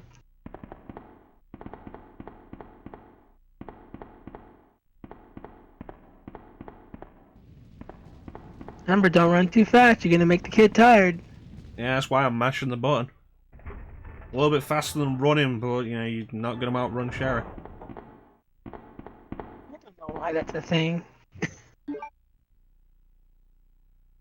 Yeah. It's like one of the worst things in the game. Electrical telepathy. I've had her be a massive idiot after I've picked her up from the alligator fight. She'll just like run into the wall where the spiders are, and just keep running into the wall. And I'm like, what are you doing? Yeah, I've never had her do that in the room with the spiders. I have had her do that on the catwalk. Let's get out of here. Where she'll just suddenly turn into the railing and... Keep on going. Then you're too far and she'll stop. Forehead speak for me. Oh wow, the Birkin face looks interesting. We're not gonna get a good look at that in some B scenario though. His head looks giant, man. Yeah, but that's what Chanson meant by forehead speak to me. Here's the award for best babysitter goes to Claire right here. What's with that glitch on the top of the waterfall? Where are you? Jerry! I don't know. Claire! I'm here! See, this one thing I like about Claire B is that you don't have to play this.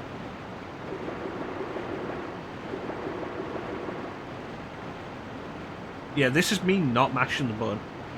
It's such a short section too, as well. Like, okay, now this is me mashing the button.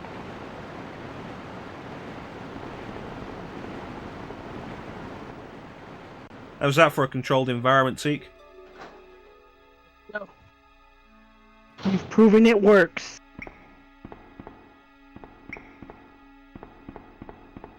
Hopefully we don't get a game over because of these roaches. Yeah, the music's We got alright. roaches. It's pretty solid. That'll be sad. Run, Sherry. Oh no. Oh no. Oh no.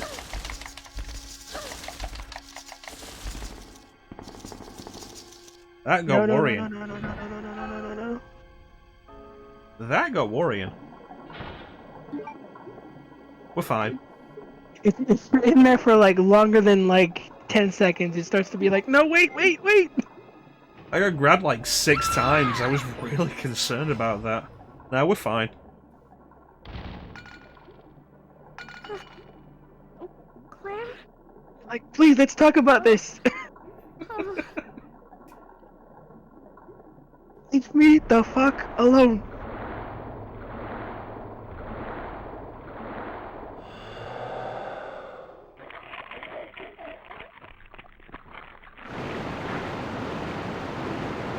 Yeah, I'm kind of surprised RE2 Make didn't just outright show you Birkin implanting Sherry. They kind of just... They're like, yeah, it happened. We don't want to talk about it. If it was RE3 Make, they would have shown it. Yeah, because RE3 Make apparently had a hard-on for stuff like that. Yeah, that was... After how... Because RE2 Make was probably tamer than OG RE2 with a lot of that. Yeah.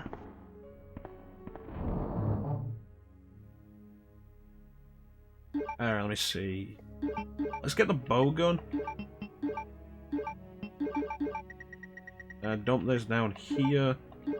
And I want the valve handle. And nothing else.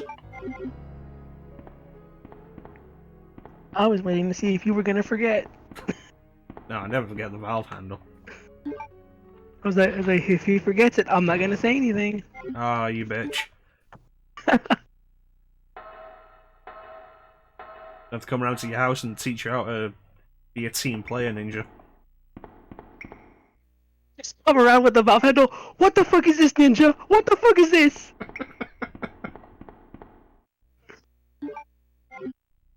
You're supposed to tell me, ninja. So you're hitting me with the valve handle? It's a valve handle! Let's find what kind of hole it has. Oh, we don't get to find out in RE2. I can open close valves with this. Alright, thanks. Yeah, the shape of it doesn't matter until Code Veronica, where they give you one of the dumbest puzzles with it. And then you have to, like... That's dumb. Is it even fair to call it a puzzle? Not really. There are a lot of things in that game where you were just like, that's not really a puzzle, that's just stupid. Yeah. It's like, hey, go and bring this object here.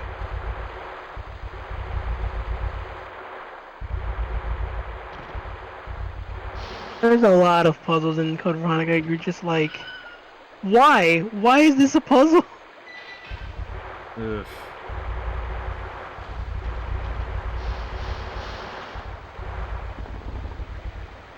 Let's talk about another game that had way too much puzzles. Code Veronica. Let's talk about another game that had way too much everything. Code Veronica. Who are you? Amazing how many bosses they have in that game that you don't even have to Another fight. spy Nah, I just skip sent them. by Umbrella, right? I'm pretty sure that's why Steve gets knocked off the heliport by Nosferatu, because otherwise you would just run past it. Yeah. I think they should have had, like... Husband? I said this, I think this would have Then been you in must Rebel be Stream Annette. again. Like, I feel like I said What? in Rebel Stream, Sherry's like, just wandering around have an alone in extra the ending where sewers. you run past You have and to help Steve me dies. find her. That's impossible. And it's supposed to be the bad I told her ending, to but go it to the works out police as the good station. ending for the entire series, because doing then here? Wesker doesn't end William up will with be the after T. Veronica her. virus. William? Yeah, I mean, Right. they never The use him prequel's been again, so I causing mean, all it this would be perfect suspicion as on none the other better than ending. her husband. He only shows up in Darkseid, but as like a throwaway line. That was actually an interesting thing for you, Chanson. In Darkside Chronicles, when they did the Code Veronica segment again, they replaced Steve's voice actor with the guy who voiced Jude in Tales of Zillia. Ever take you away from me? I liked Steve in Code. I mean, in Darkseid. he is. So you finally come. But I mean, he was We're still here stupid. to collect the G-virus sample. Sorry, but I won't just hand over my life's work. Alright, so I think it's Ada's voice that they use in both these cutscenes. So I want to see if we can hear it. Did all right. Okay, let's move out.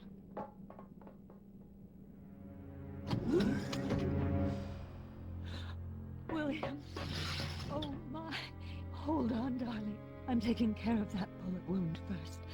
Stay here.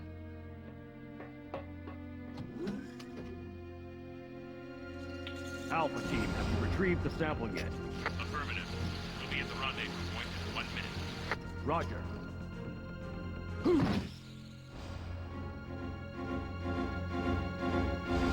Are you telling me that he injected the G-virus into his own body? No, that's Claire's voice, but they're very clearly upstairs. The G-virus has the ability to revitalize cellular functions. Like, they're on the upper floor where Ada Something's talks to wrong. her. Let's check it out. Over there. Shoot! Eat this, you freak! Yeah, it's Claire's voice, but they're clearly on the upper floor. What is this thing? Are they on the upper floor in the other versions? I've never paid Hurry. attention to that.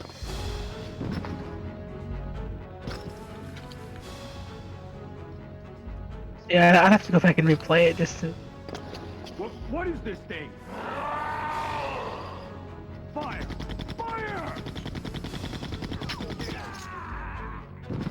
Son of a...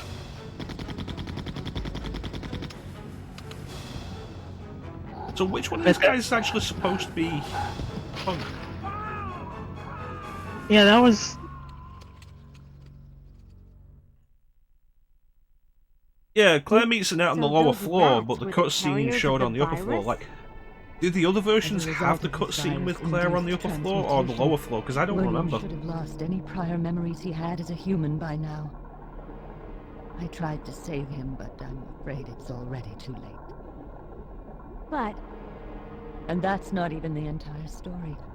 Every G-virus bioweapon, including William, has the ability to implant embryos into other life forms. That's why he's after Sherry. what are you trying to say? The bodies of individuals Considering this came out in with non-related '99 genetic coding and are it likely showed to that it could reject put a the full embryo. CD worth of Since FMV and, like, that possibility is non-existent. it is basically one It's an CD, because it inherent turns out survival that instinct. RE2 being on 2 discs was a programming error. It's Sherry. Like the You proof go that that way. you can put a full CD's worth of voice acting and FMVs on to a single cartridge. Like, you'd think that that would have led to more companies doing it for N64. Especially with it being 99, the 64 still had like a year or so left in its life. Leon A shows up. Yeah, that's what I'm saying. Because when Ada confronts her, they're on the upper floor, but Claire confronts her on the lower floor. It's like, do the other versions have the FMV with Claire on the upper floor? I don't remember. It's like 99, the 64 still had like a year left of life. I'm gonna have to use one of these anyway.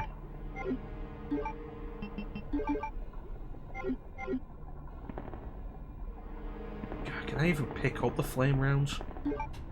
I think you can, yeah. Wait. Yeah, the 2 medals I have to get. Yeah, I was gonna say, yeah. I'll use the herb if I have to. I'm not leaving flame rounds. There's like, the 64 had like a year left of its life.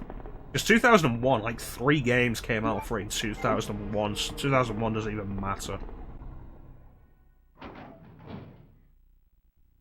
It's like, maybe the thought... Claire A is different. Alright, thanks, Teak. Maybe the thought with that is... like, RE2 is the biggest cartridge on Nintendo 64. Alright, thanks, Teak. Jerry! That's really what I was curious about. I don't know what it is, there's something about the eyes of the crocodile that look way less menacing in this. Hank, you can hardly tell they're there. That crocodile looks super, like, downgraded. Yeah, with RE2 being like the biggest cartridge on N64, and with bigger cartridge sizes... Oh shit. Why isn't this working? God damn. Just wouldn't lock on, and now we're in orange caution. That scared the shit out of me because I thought you were gonna die. I have never had that happen.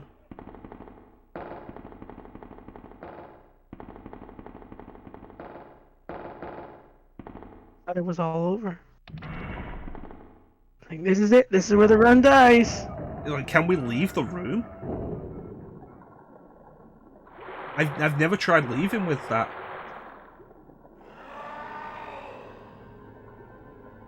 Yeah, other companies, if they thought about it, probably decided it wasn't worth the cost of the bigger cartridge.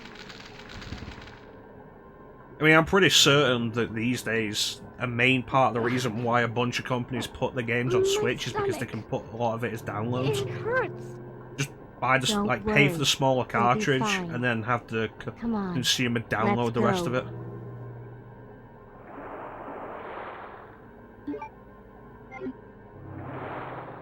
You see, Activision did that with Spyro on PS4 and Xbox.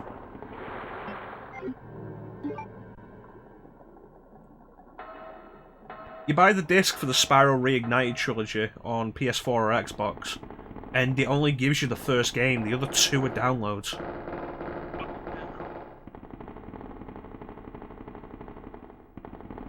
They did it again with the Switch version, as you would have expected, specifically with the Switch version.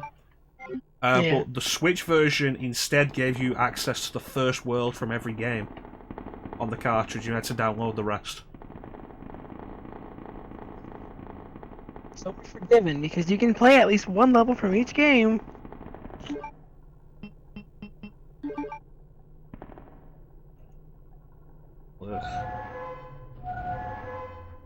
Now, you get a Switch, you really have to go out of your way, like, pretty quickly to buy yourself an external memory card.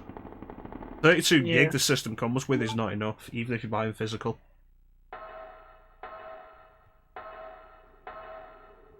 That's kind of standard with like a lot of Nintendo stuff. Is what they give you isn't enough, so you gotta buy the system and then you gotta buy, you know, the thing to to actually have something to store stuff with.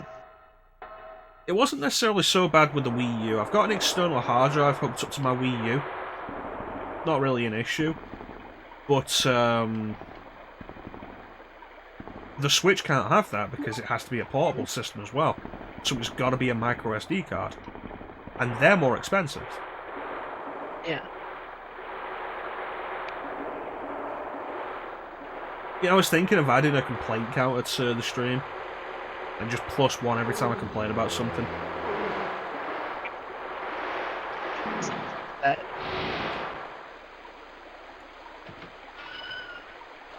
I thought about maybe taking it a bit further and being like having a complaint jar, like a swear jar, to put a bit of money in every time I complain. Except the issue with that is I don't really have physical cash that much anymore.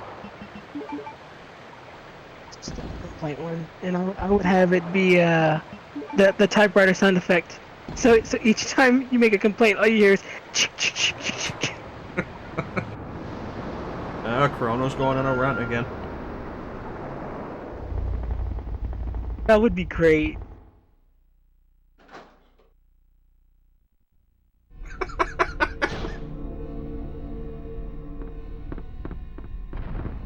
Just gonna upgrade to the 2080s. In that case. I feel like I should be a little insulted by that, Teague. I mean, you're not wrong, but I feel like I should be a little insulted. No, it just means that if you monetized your complaining, you would have a shit ton of money. Yeah, a shit ton of my money.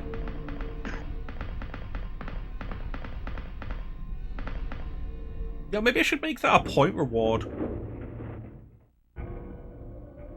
Like, you should spend 1,000 points and choose a topic for me to complain about. I would do that. Just anything you want, I'll complain about. I can probably work like at least a 5-minute complaint out of everything. Here's like, do you want a 5-minute complaint? Do you want a 10-minute complaint? Do you want a 30-minute complaint? Oof. You know what? We're not going that way because fuck the spark shot. That's not worth it. It's also 2 slots. We don't have room for it anyway. Yeah.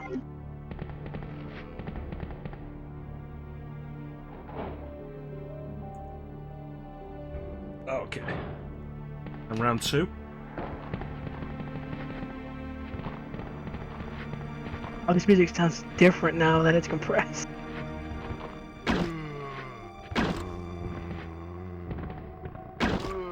I feel like there are less zombies here. Yeah, usually they all like huddle up at that entrance. Yeah. There is less zombies. There should be 1, 2, like at least 5 or 6 in this room. Hmm.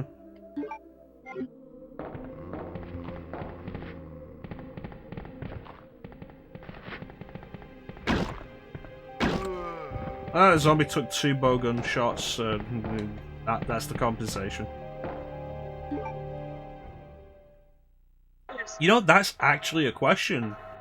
The PS1 version was... I remember, like, a big thing with the PS1 version before release was, like, they can put 7 zombies on screen at once now, a major step up from the first game. How many can the N64 version do? Good question.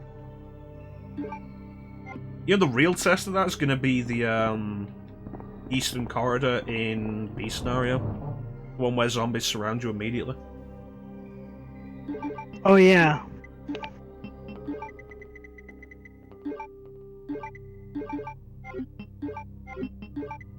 Grab the rounds. Box key can go away for the minute.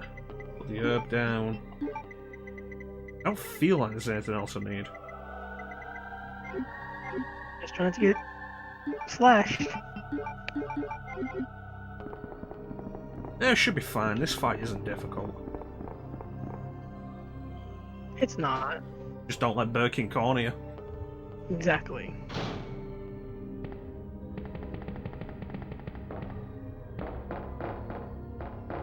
Keep your distance. You'll be fine. Remember when this place appeared in RE0 for no reason, and it made no sense? That's weird. RE0 is, I feel like, was just kind of like a, hey, if you buy this game, RE2 remake.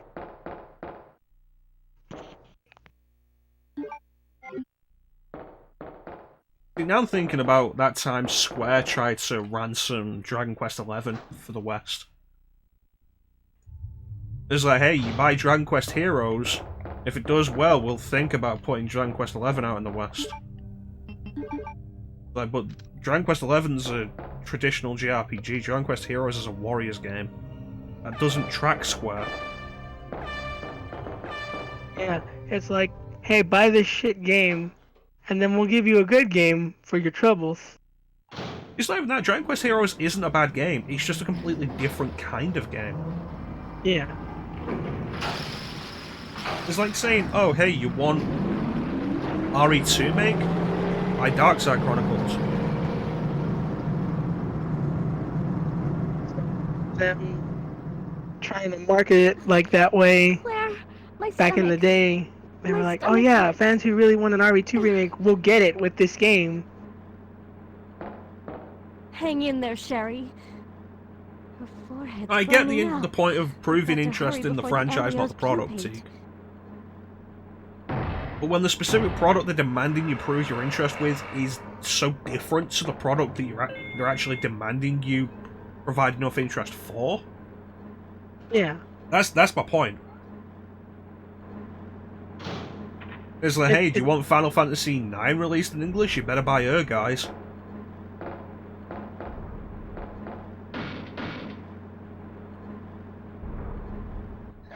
What ended up happening with Resident Evil eventually was people bought the shit out of 5, but people complained about 5 as well. And then 5 we was the ended up best-selling game. Yeah, but we ended up getting 6 after that. That was the whole thing. 5 was the best-selling Resident Evil game until very recently, where I think it was 7 outsold it. It's like, people can complain all they want about 7, but now that 7 sold more than 5... I'm fine with that. I'm fine with 7 being the best-selling. I'm surprised it hit it so fast, because that's like counting for every version of 5. Yeah.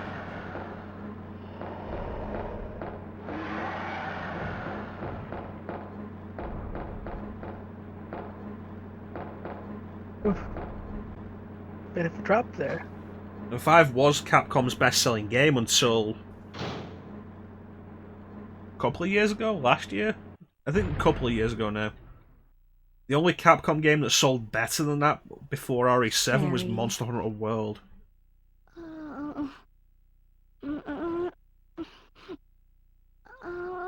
Which I need to actually try and get into at some point.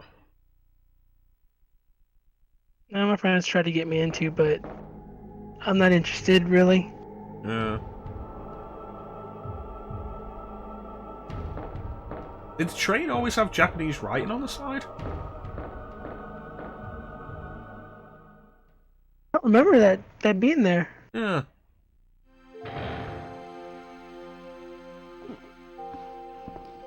Now, I've tried to get into Monster Hunter before, and the big problem I've always had with it is it's very clearly a game built for multiplayer. And so the single player is really kind of dull. You keep it. I'm sure Yeah. it'll keep you safe. Thank you, Claire.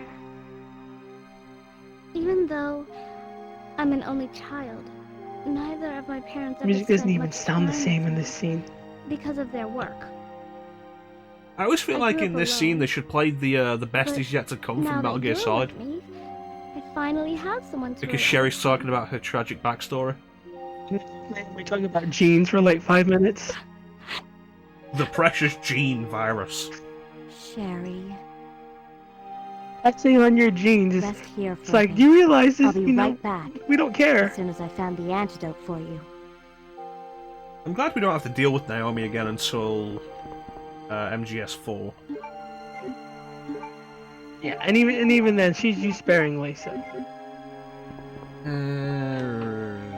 Otacon. No, but she's off doing cutscene things, and she's not really on the codex, so.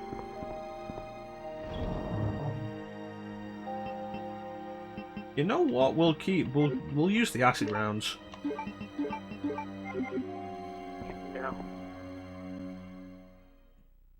We're gonna stick with what you said, Ninja, of acid rounds being great for lickers.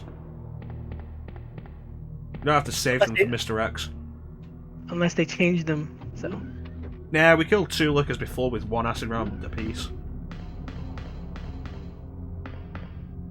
And then I'll look like a complete liar. Yep. And. Never be able to show your face in this town again. And then everyone's gonna die.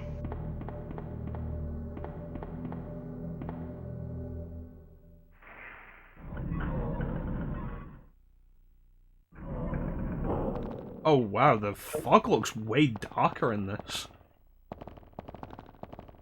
Like the mist in the freezer. It's like part of it is probably because I'm used to the Dreamcast version where the fog is like way brighter than the PlayStation version anyway. But I feel like this is darker than the PlayStation version. But actually, to my eyes, it looks better. Yeah. A lot more subtle.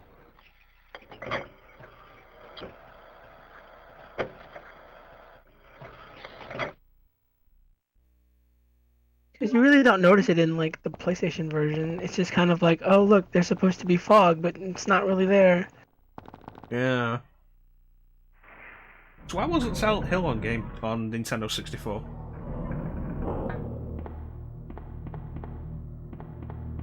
Like what, we're good enough for Castlevania but not Silent Hill?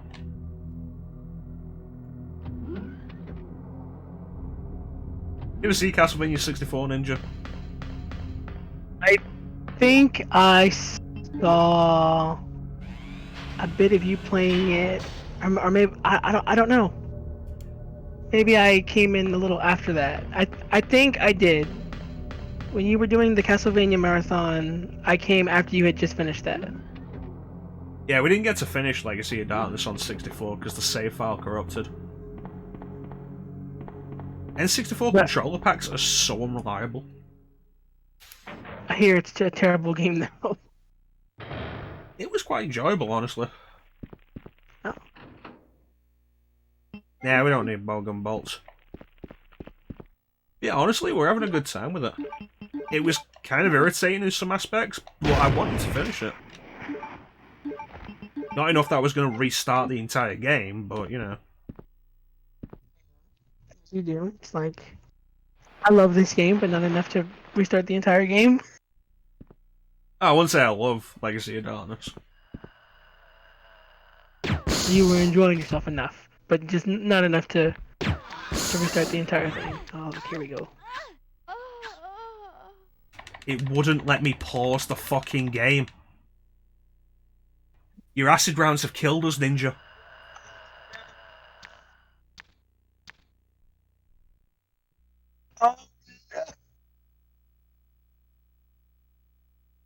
I forgot to do the safety saves.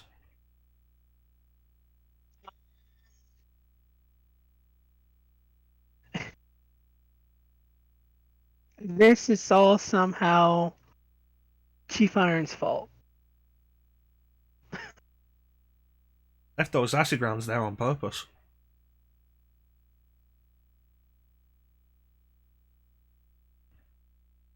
So that's twice the acid rounds just flew over the lickers, so I think from now on I'm just going to stick to the grenade rounds for them. Listen to me anymore. I don't know what the hell I'm talking about. I don't want to do all of that again. We've been here for 2 hours, I don't want to do 2 hours of game again. But we don't have a B scenario unlocked on this.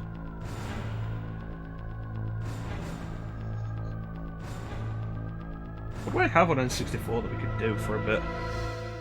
Now that I'm just going to cancel RE2. Because of Ninja. That's it. It was my fault this time.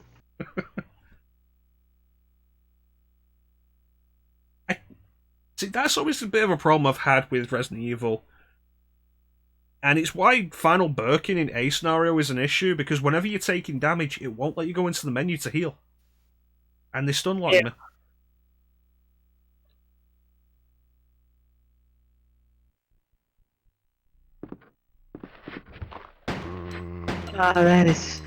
That's demoralizing. You know what? We'll come back with the GameCube version next time. With its skippable cutscenes, and we'll run through all the cutscenes. Sounds like a plan. Does anybody have anything they want to see on N64? We've only been going for like 2 hours, and we've got special guest TheBurpyNinja with us. Don't waste TheBurpyNinja's contributions. Has ruined the run with his stupid. Hey, use the acid rounds. Yeah, use the acid rounds, Chrono. The acid rounds are great.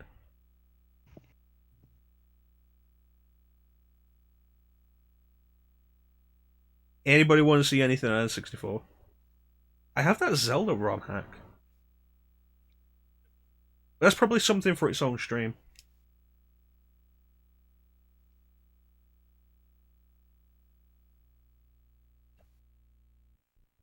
You know what, I'm going to look through my collection, and we will be right back.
Alright, we're back. Let me just sort the box out here. This. Which one is this? This one. Get rid of that. We're not saving this game anyway. You still with us, Ninja? Yeah, I'm still here. Awesome. Let me replace this.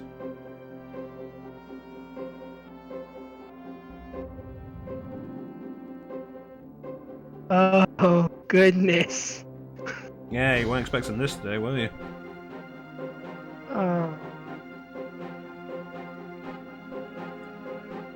This is punishment for the acid rounds. Punishment for who? For everyone involved, Chrono. Everyone who had to see us fail has to deal with this now.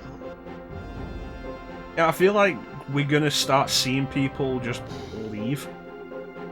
Yeah, it's just like, no. In short time, your fate will be sealed, Superman. So, you need a controller pack to save, but you can also use a rumble pack. Then there's no time to waste. Okay, here we go. Why is it still letterboxed?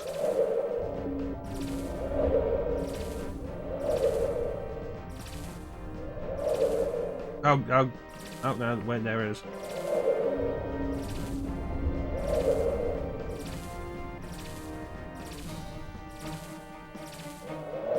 This gripping gameplay. I'm trying to control it, and it's a lot harder than I'm making it look. Good job. Because it looks like you're just... The stupidest thing is, like, whenever you turn and his arms just go all over the place. It looks like you just kind of flop, like, falling through the air. Oh god, I missed it. Am I going to have enough time to finish this? It's a great use of Superman's powers. There's a lot of interesting stuff you can find with the development of this. Like, Warner Brothers and DC didn't want Titus, the developers, to make this. They felt like Superman should go to a better developer.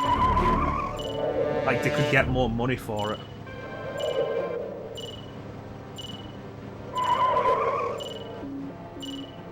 Okay, I think I saved both of them. And so they started demanding all this stupid shit, like Superman can never punch somebody. Oh. How do I get off the ground? So they sabotage their own game, basically. Pretty much. Like, look into the development of this. There's a lot of interesting behind-the-scenes shit that happened. You can find a beta version. I think a ROM of the beta version was released a few years back, or leaked or whatever, and it's way better than this. And everything in it had to be cut out because of Warner Brothers' demands.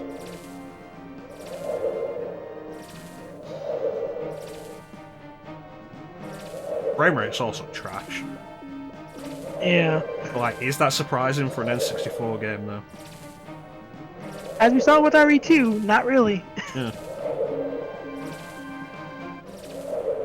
Plus that, you've got more than 3 moving objects on screen at once. Oof, can't have that.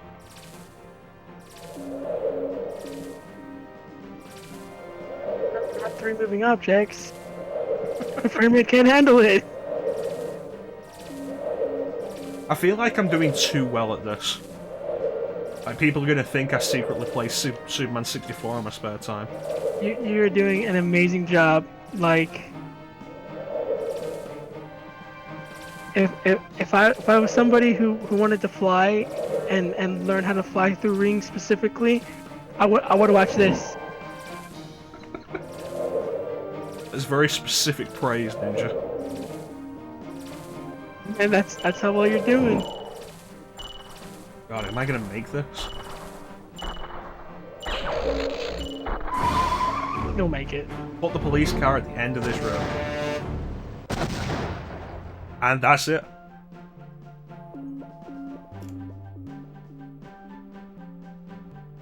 Lex wins. You want to see the best part, Ninja? Yes. Press button A to restart. Then there's no time to waste. And we have to do this again. Now Lex gets the ultimate bioweapon.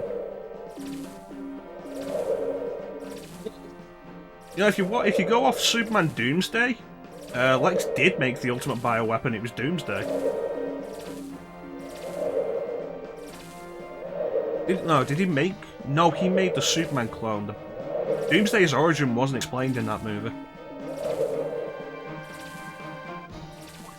superior to the T-Virus in every way. Doomsday is superior to a lot of things in every way. And that was one thing that the Death of Superman movie was really good for. Actually having the A-lister Justice League fight Doomsday. Because the actual comic, it was like, oh, who's in the Justice League? At this point, it was like Superman, Axima, Guy Gardner.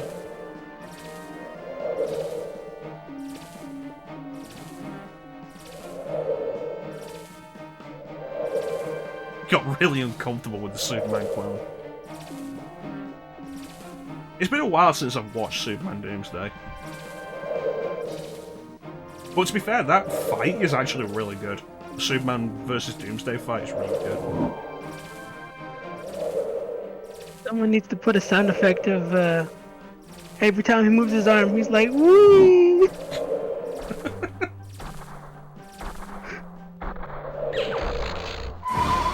Okay, I have to grab the police car. No!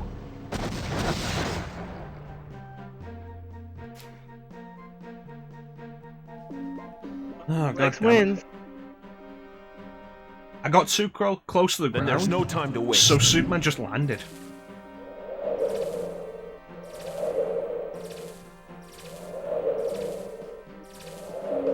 There's no time to waste. I have to fly through a bunch of rings and then throw a car across the map. We're playing this because... I don't know. I'm a masochist. It's one of those things, like, once you get used to the flying controls, it's not so bad. It's just everything else. It's like Sonic 06. Once you get used to how Sonic controls, it's not so bad to control him. It's just everything else.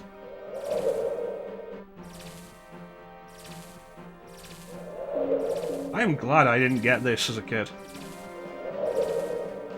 Can you imagine, like, the people who got this as kids for the Nintendo 64 probably grew up to be serial killers and, like, work in the post office and stuff? Yeah, that's what happened. They became serial killers because of a video game.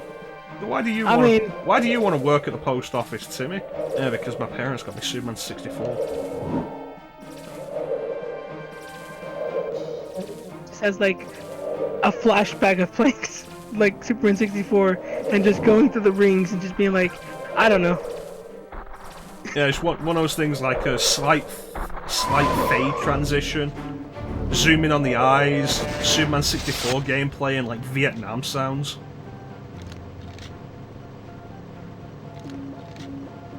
Okay, get to the end of the road. There we go. Thank you, Superman. Now solve my maze again. You know, there are actually villains in here at some point. I know Metallo's in the game. And they have Brainiac on the opening screen.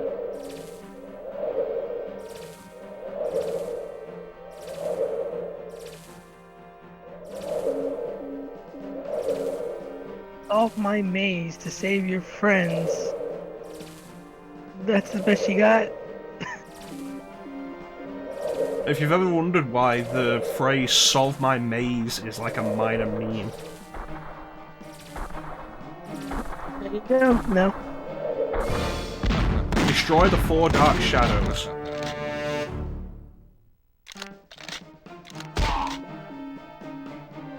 Movement is actually... Oh god, why is it still doing this? Like, the actual moving along the ground and trying to be any kind of accurate is really bad.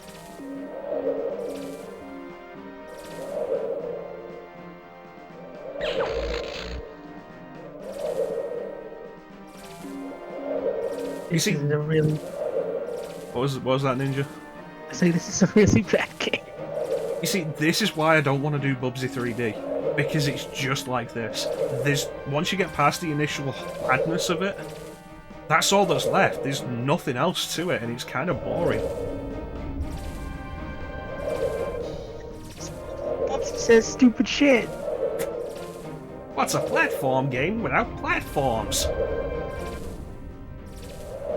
I don't know, Bubsy. What is a platform game without platforms?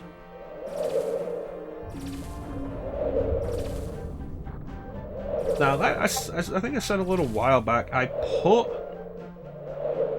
Bubsy 3D on the PlayStation Mini. So it's there for us to do, like, next time we do one of those, do a viewer marathon or something. Do it for April Fools. I don't know how to use my super breath. I don't know what button it is. It's not a button, I have to get that. Okay, it's not the Z button.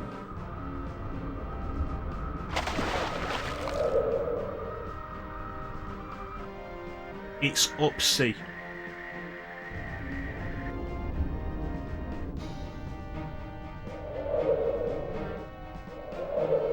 What is...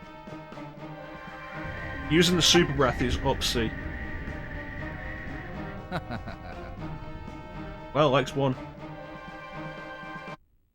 Then there's no time to waste. Like, consider this, like, you just keep getting further and further, and it's like, do the rings, and now do this without us telling you how it actually works. Oh, you did that? Cool. Do more rings, and then we'll give you a new horrible task. Because of Lex Luthor, Teak. Lex Luthor has done this to us. He's set tornadoes loose. You know, that's actually like the final boss of Superman Returns, the game.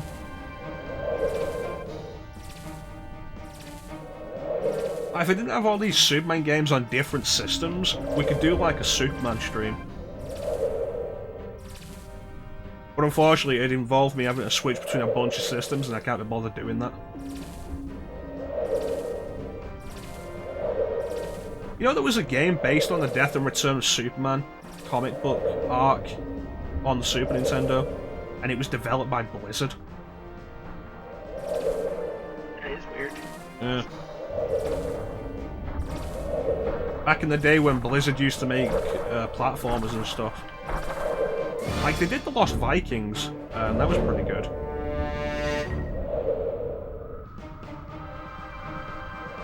Hey, stop flying, Superman. Oh man, stop flying! I refuse! Yeah, it was a beat 'em up. Some people like it, but I'm not overly into beat 'em ups.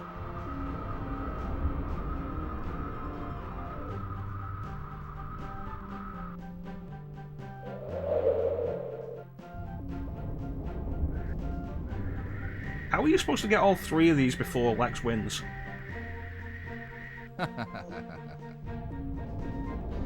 Because you're Superman. I have no idea what we're doing here. Does anybody have a request for the Nintendo 64 to end on? See, I played Maximum Carnage a bunch, and I feel like the furthest I got was a fight with Demo Goblin.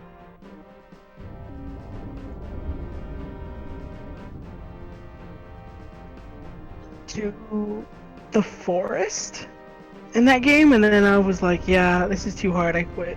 Yeah.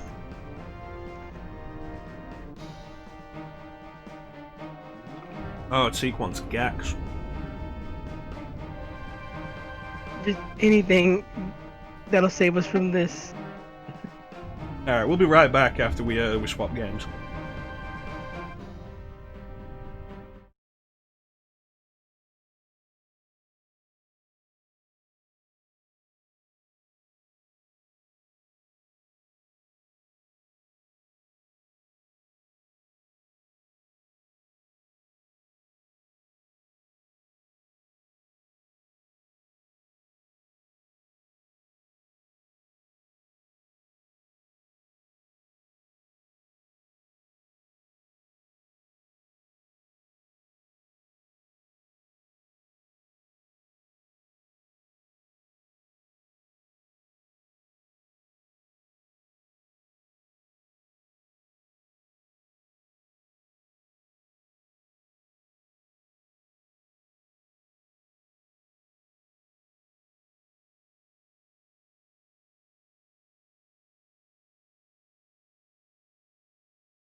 It seems like it's having some trouble.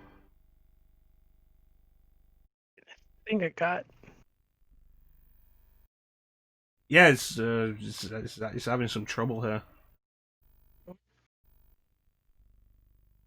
Oh, we might not be able to do this, Gex. The colours are all wrong as well. Still done. Ooh. We'll have to switch to something else. Just give me a minute.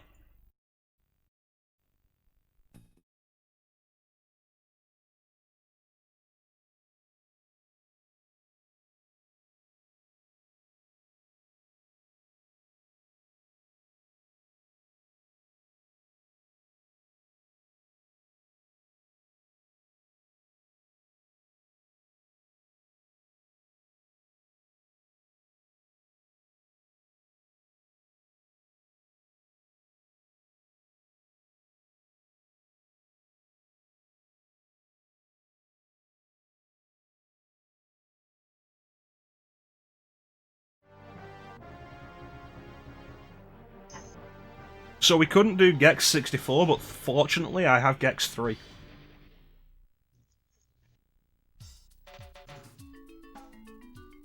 And this one's working. My guess is because it was a PAL game we were trying to play on an NTSC system, and it wasn't playing well with it. I don't recall ever having that problem before, though.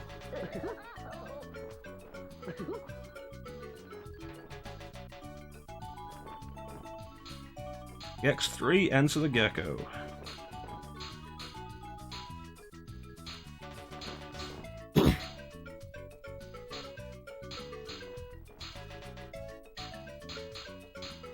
You got any experience with Gex, Ninja?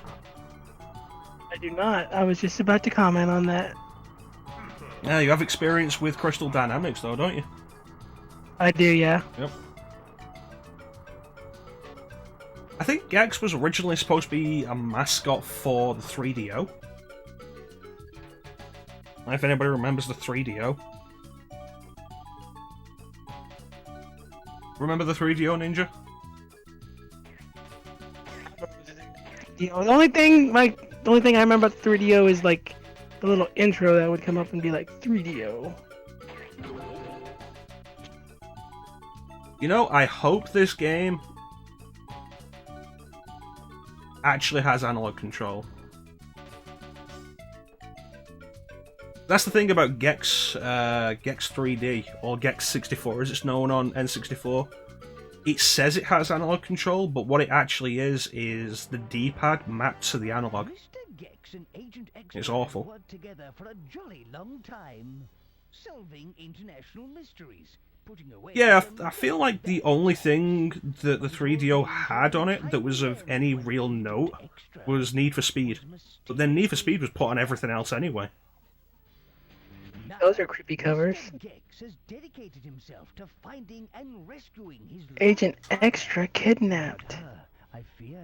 Check it out, we put a woman with a cartoon gecko, and nobody thought it was creepy. Just with it. Gex! Agent Extra? You poor kidnapped minx. Wow, this is really quiet. Here I am, trapped in the media dimension. Rez is back, and he's kidnapped me to get to you. He's attacking your secret island cave. Hey, speaking of secrets, you want to see my... Gex, quit clowning around and get me out of here. This place is giving me the creeps. I'm on my way. That's actually surprisingly clean voice acting on Nintendo 64. So here's a fun thing that people may not have known. Gex had a different voice actor in Europe than he did in America.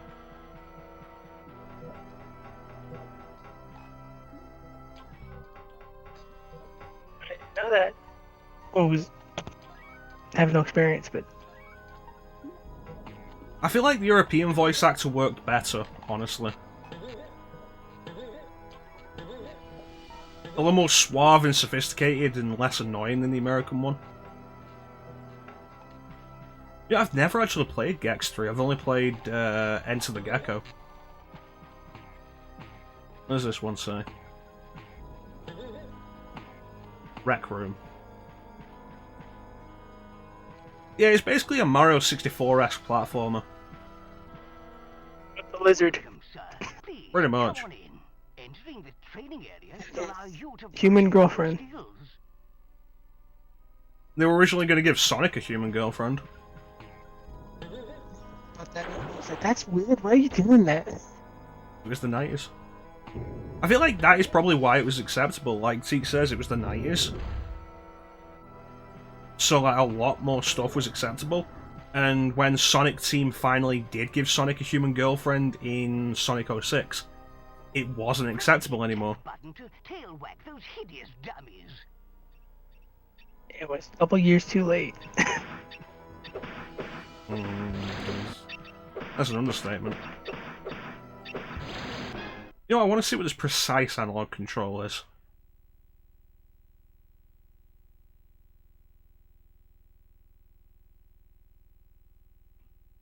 And check out those T2 titles. I think it depends on how it would have been done, Teak.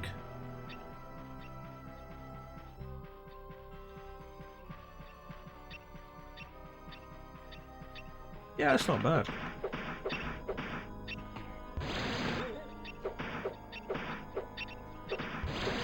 I think the biggest problem with Sonic 06 as far as the girlfriend for Sonic goes is specifically that she kisses Sonic.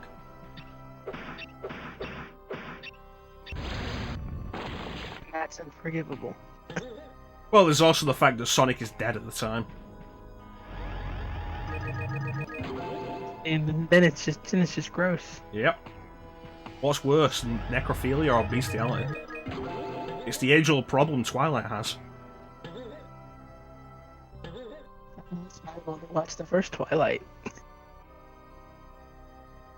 It's funny, because remember that I was talking about that, and we're like, yeah, the first one's the best one because the chick gets her ass kicked in that movie. It's great because, you know, that character is the main character.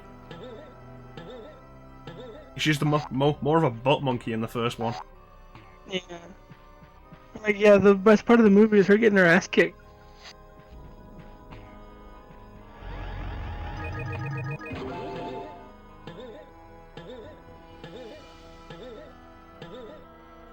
Oh, did that open up now? No, it didn't. I don't know what I'm doing, honestly. I can't actually hear what the guy's been saying to us.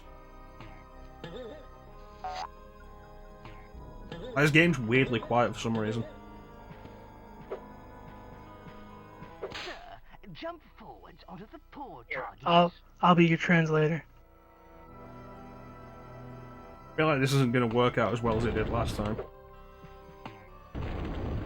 No, you're right. It is quiet. I can barely hear. Yeah, let me turn it up for you guys then. It's especially weird because the Nintendo 64 is usually super loud on the stream. I have to have a volume setting specifically for the N64 because it's so loud.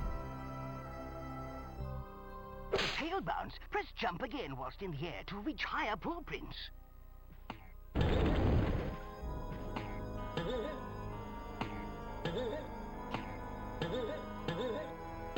Press jump again to whatever.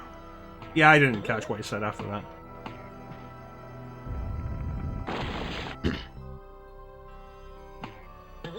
There you go. God damn it. How couldn't he just say, just do a double jump? It's kind of like the pogo in DuckTales. That's weird. Sets them apart from Mario and Sonic, which would probably have been the main thing at the time. I wonder why Eidos just dropped Gex. Because like, Eidos bought Crystal Dynamics and put them to work on a game called Shifter, which they ended up retooling into Soul Reaver. And then they were on Legacy of Kain for several years, and then after that they've been on Tomb Raider ever since until Avengers happened. That game. Like, surely somebody would be interested in a Gex revival.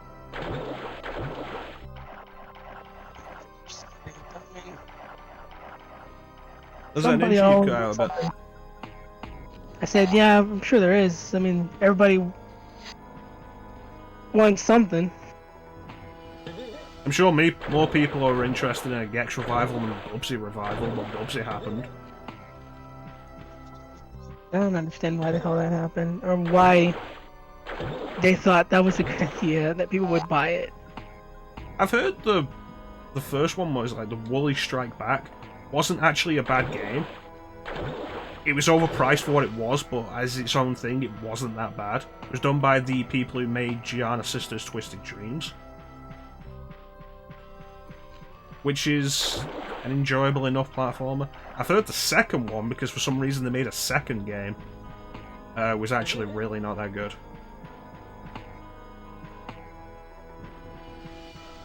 I just don't understand why they thought bringing it back now would be a smart idea.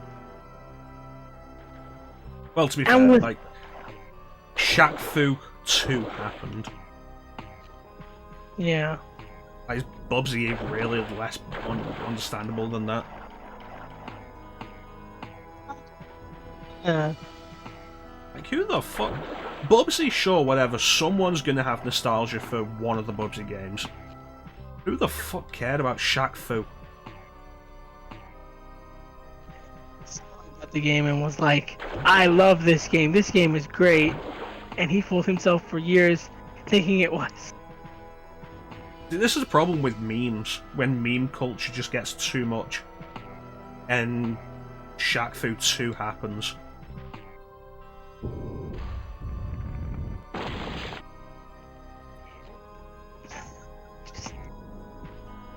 It's like, no, don't do it. See? Teak is the guy. I feel like this is the best reason we'll ever have to burn Teak's channel down. I mean, he did give us the ammunition. If he ever asks us why we're doing it, it's like, you liked Shaq Fu. It's your fault Shaq Fu the Legend Reborn happened.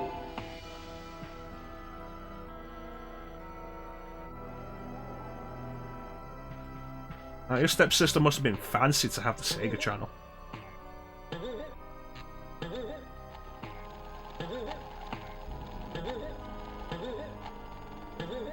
I was never a Sega kid. No, I was a Nintendo kid. Or at least I had Super Nintendo, I didn't have Mega Drive.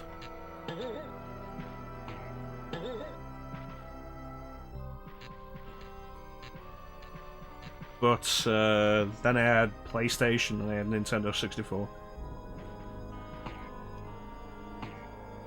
Same. Didn't have the Sega Saturn, didn't have the Dreamcast until last year.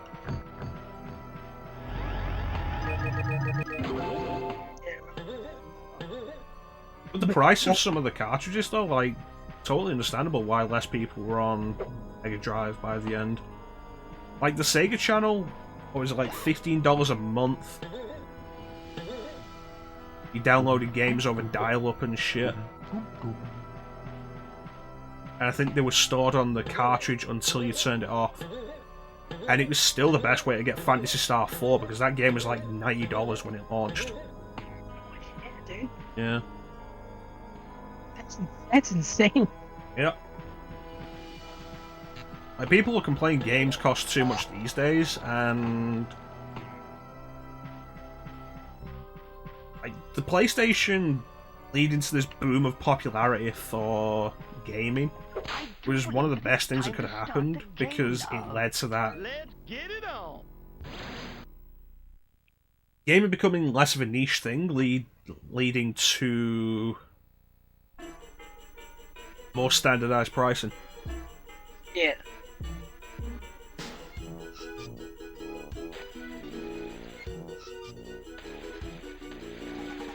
This isn't the North Pole. Where's Santa? I said Evil Santa's one of the missions. But yeah, there's one of your, one of Gex's little character traits. Like Bubsy, he also speaks. Although his voice is also less irritating.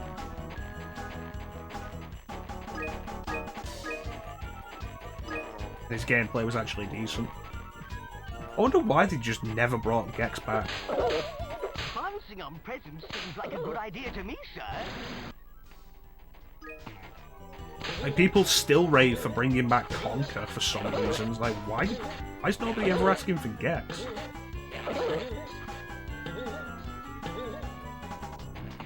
Wait a minute, Shaq Fu was on the Sega channel? I feel like that's really not getting your money's worth.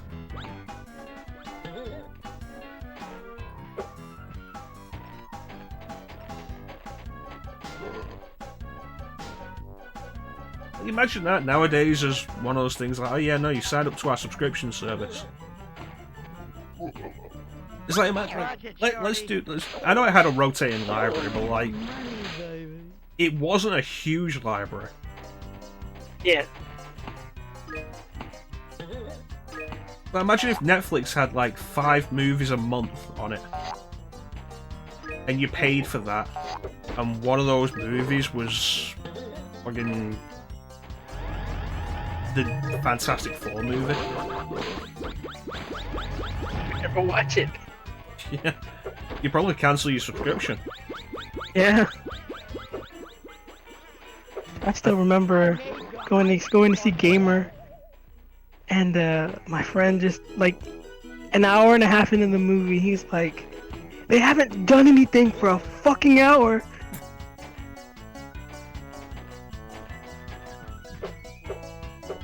Was Gamer the one with Gerard Butler? Yeah. Like the prisoner, and the gamer controlled him. Yeah, it was weird.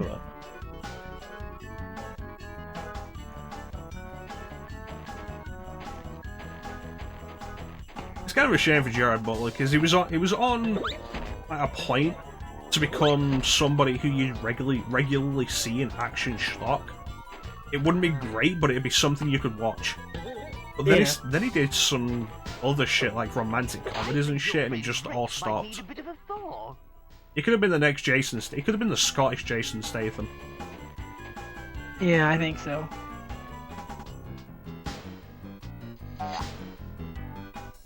He was pretty alright in, I think it's Olympus Has Fallen.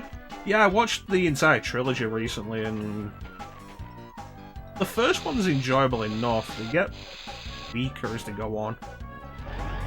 Yeah. So I haven't seen the second one, but I largely didn't watch the third one for a really stupid reason that you're just probably going to be like, that's insane that you even notice that small little detail. And is it that Gerard Butler looked kind of fine? No. Okay. It's that his wife was a different actress. Was a different actress in the third movie, and I was like, I'm not cool with that. The worst part about that is that's the movie where the wife plays a sizable role. Or like, she has the biggest role in the third movie, and they replaced the actress for it. I mean, I like that actress, so when they replaced her, I was like, no, I mean, I'm not okay with that. Well, if you watch the second one, she was the same actress from the first one. She doesn't do anything, but, you know, she's still the same actress from the first one. So maybe I'll just watch the first two and then forget the third one never happened.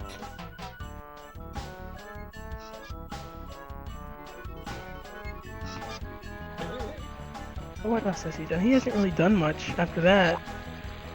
That's like noteworthy. As Angel Has Fallen wasn't that long ago, like 2017 maybe? Yeah.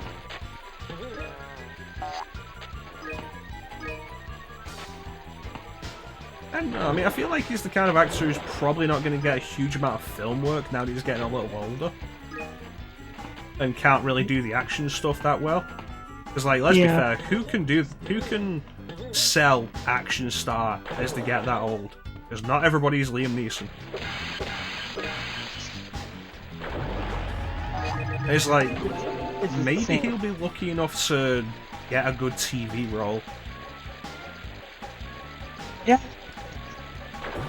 I feel like that's something that has become a lot more common in like the last 10 years or so. People who used to be notable film actors getting like really good TV roles the last few years.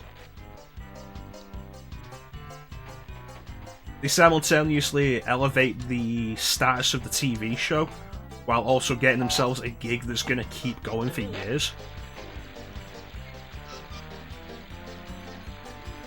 It's like, it may not be an example everybody's comfortable with, but like Kevin Spacey in House of Cards. You managed to move from movies into a really good gig with the TV show that lasted years. Lasted until, you know, the accusations against him came out, and it was like, yeah, you know, we don't want to work with you anymore. Yeah, you know what I watched the other day? Like, for the first time? The Negotiator. Dude, I love that movie. I remember seeing an advert for it on, like, an old VHS tape when I was a kid. And, like, yeah, it looks like kind of good movie. And then I never got to see it. I was like, oh, it's on Amazon Prime. So I watched it recently. It was pretty good. Like, Kevin Spacey, shitbag piece of shit human being, but he's a damn good actor. I feel like it shouldn't be controversial to say stuff like that. Yeah, see, exactly. I was about to hit that point. It's one of those things where you want to make it clear you don't condone this person's behavior, but they're pretty good at what they do in this thing. Mm-hmm. Kevin Spacey was a fantastic actor. Yeah. I hope I never see him in anything made after he was fired from House of Cards. I saw him in as a Baby Driver. Is it? I've been wanting to watch that. It's, I mean, he doesn't have a big part in it. He's in it, but he's not like the focus. Yeah. It was like I say, like, I don't really care. Separate an actor, separate a person from their work. Like Chris Benoit with wrestling. He was a fantastic wrestler. He went crazy at the end, and you know, the double murder suicide of his family is like, yeah, that's not a good thing. But sometimes you need to separate person from the work, person from the character. Like with the whole mess with everyone just hating on like Lena Headey and stuff like that, because she plays a bitch on TV, but she's an awesome person. Like, she's not a terrible person at all. Oh yeah, people like, especially in that regard, people need to realize that actors are not the characters they play. As like I said previously, because we were discussing this at one point. I heard that was a big part of the reason why Jack Gleason left Hollywood and just started doing theatre work in Ireland. Because people were just like, yeah, no, he's Joffrey. Yeah. It amazes me how people who watch TV can do that, because you never see it with like movies. You never see like people like talk shit to like James Earl Jones because he played Darth Vader or something like that. But you watch a TV show and it's like, oh, that person's a shit person because they play a bad guy. I feel like James Earl Jones is probably a bad example because you never see his face as Vader. Yeah.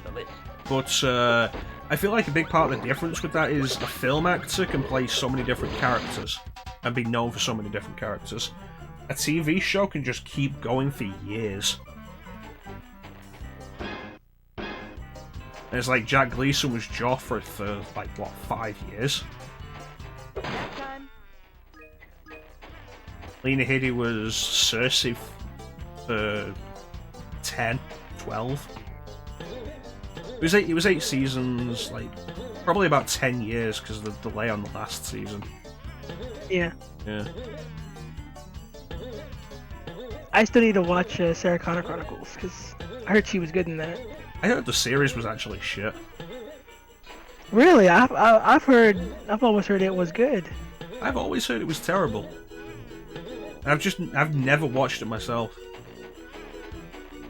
I've always heard the opposite. I've always heard that it was actually doing a lot of better material than what the movies had been putting out. That's not difficult. Yeah, didn't really set the bar high. Well, Teague says he likes Sarah Connor Chronicles. Have you watched Dark Fate yet? I watched Dark Fate when it came out, yeah. Yeah. What a fucking waste of a movie. I liked it, but I don't know. At this point, I feel like they should just do the thing that they want to do, which is put it in the future war, and then have it connect to the past movies, and then just that's it. You're done. Don't make any more. Well, they were trying to do that with Salvation, and that just stopped. But there's never going to be a point when they don't make any more. Like, since Terminator 3, like, Terminator 2 was huge. And then Terminator 3 happened, and it made a lot of money. A good amount of money. Probably not as much as they wanted, but it made a lot of money.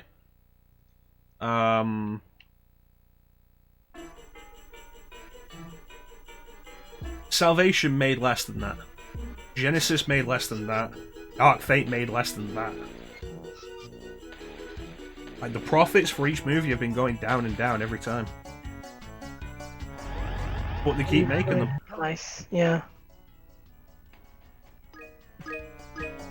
I think they need to just stop making the movies, and then when the time is right, you reboot the damn thing.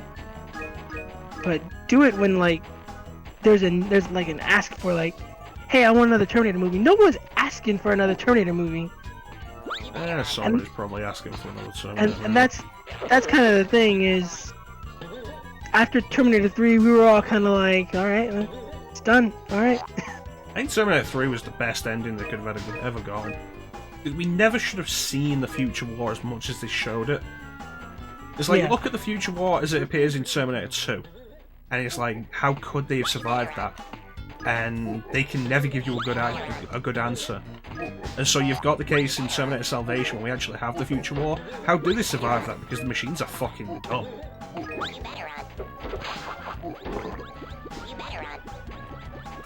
Like, everything the machines do in Salvation is so stupid. And it begs the question of, why are the machines doing this? I just thought, I really didn't like Salvation. My biggest problem with Salvation is the entire movie rests on a twist that was spoiled in the trailers.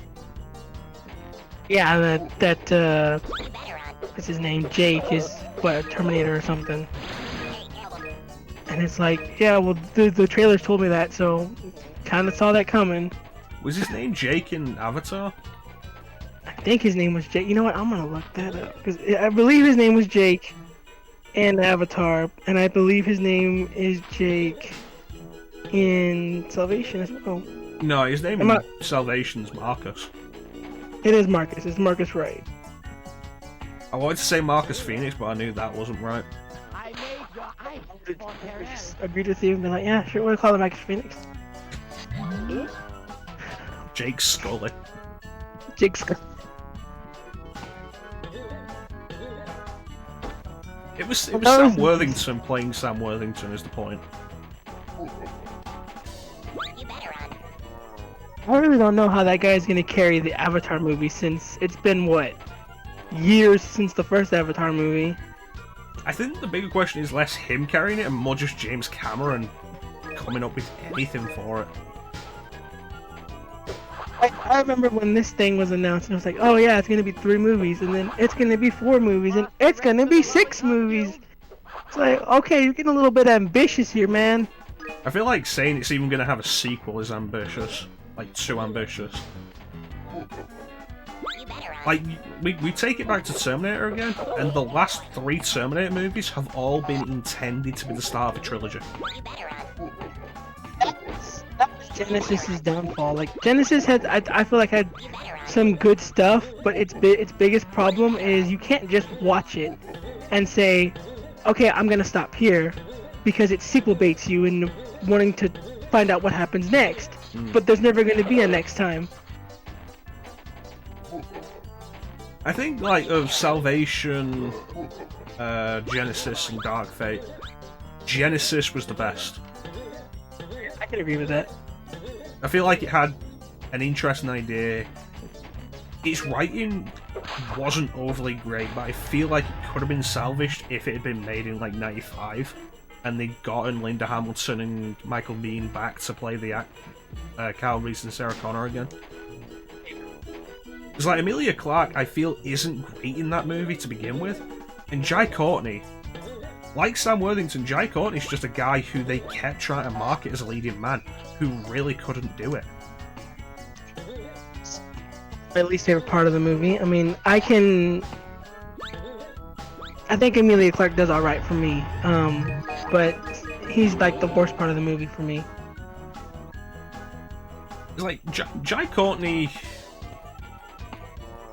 needs to just be pulled away from the leading man role and given some interesting shit.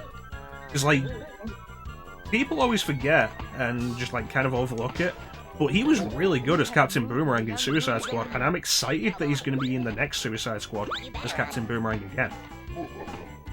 And I hope they don't kill him off at the start. Suicide Squad, but... Oh, you don't have to like Suicide Squad.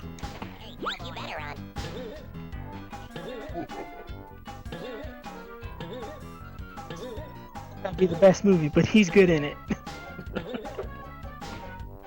Street Fighter's not a very good movie, but Raul Julia's good in it.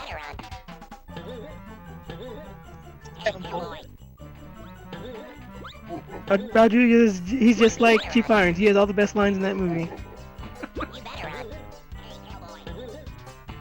I was not saying, of course. Game over. I guess you didn't see that, did you? I'm sorry. I've never watched that movie. That. Yeah. You've never watched that? I've never watched the movie from from start to finish, but I know all the best parts of that movie. Yeah. I'm sorry. I don't remember. You see, for you, the day M. Bison rode through your village was the most important day of your life. But for me, it was Tuesday. It's like such a good line as well. It's like, you don't remember? Lights out. You know the woman who played Chun-Li in that played Mulan? I didn't know that. Not new Mulan that everybody's saying you should boycott because China.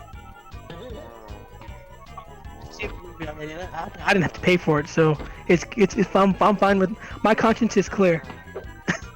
You see, they're putting that on Disney Plus, but you have to pay extra to watch it.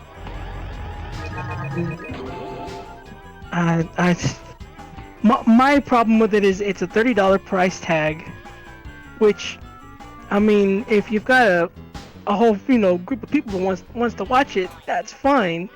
But if you're just one guy who wants to watch the movie, that's $30. Like, that's one hell of a ticket price. You wouldn't pay that for a movie. You wouldn't pay that for a 3D movie. Yeah. I'll pay $30 if you give me popcorn, a drink, and a shit ton of candy. It's like, are you going to get to keep this? Oh wait, it doesn't matter because you're not going to pay that for a DVD or a Blu-ray. Yeah. Apparently, because someone was looking into it, and you can only watch them when you purchase it. You can only watch it 5 times, and then it goes away, and then you have to pay another $30. Yeah, that's not worth $30.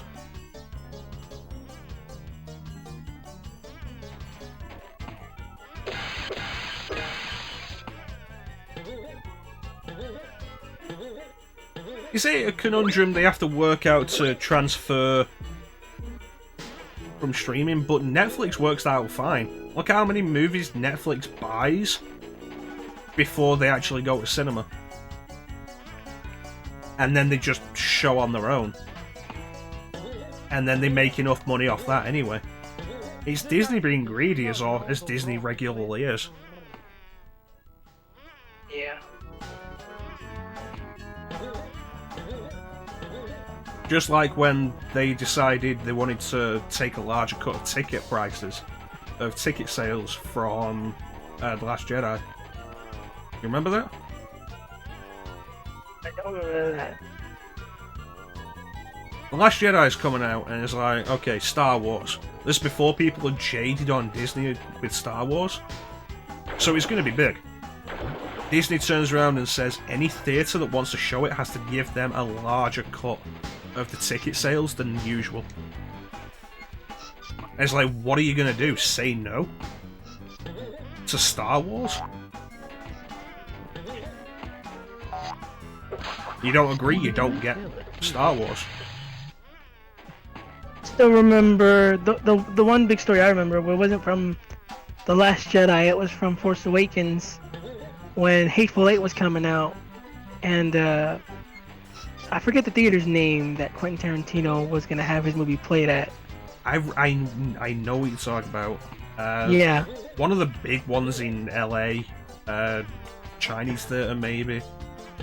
Yeah, I and Disney basically said if the theater played that movie, they would never get Star Wars again or something like that. And so he basically lost the right to have his movie shot or shown there. And so he basically said he would never work with them again. That's ridiculous. It makes the money. People have no real choice but to go with it. Can you really risk never having Star Wars?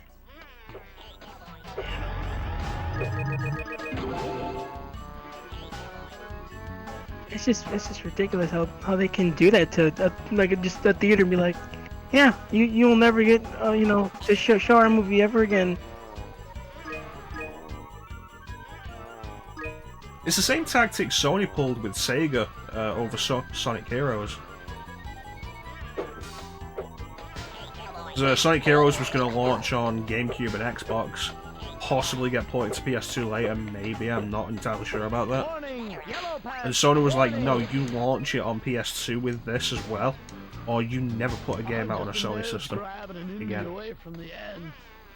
Sounds like Sony. It's part of the reason why behind Sonic Heroes several of the problems. They had to work with the renderware engine, because the renderware engine worked on PS2 as well as Xbox and GameCube. So they had to completely scrap the engine they were working with. In the end, anybody who's played Sonic Heroes will tell you, don't get it on PS2, it's the worst version.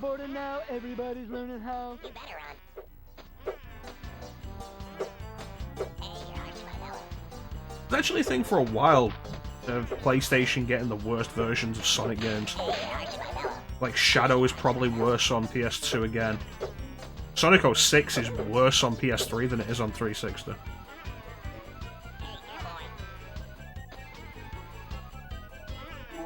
Made a fuss that RE4 came to PS2. I remember feeling cheated because it was like, yeah, the only way you can play RE4 is you gotta buy a GameCube. I don't think that was Sony. I think that was Capcom. Yeah, well, that specifically was Shinji Mikami. Well, Shinji Mikami just didn't like working on the PS2. Yeah. I think the only game he ever actually directed for the PS2 was God Hand.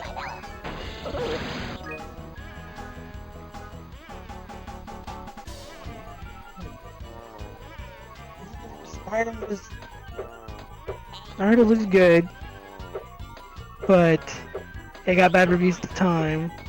Yeah, IGN gave God Hand a terrible review score, and then later the reviewer admitted he didn't play past the second level.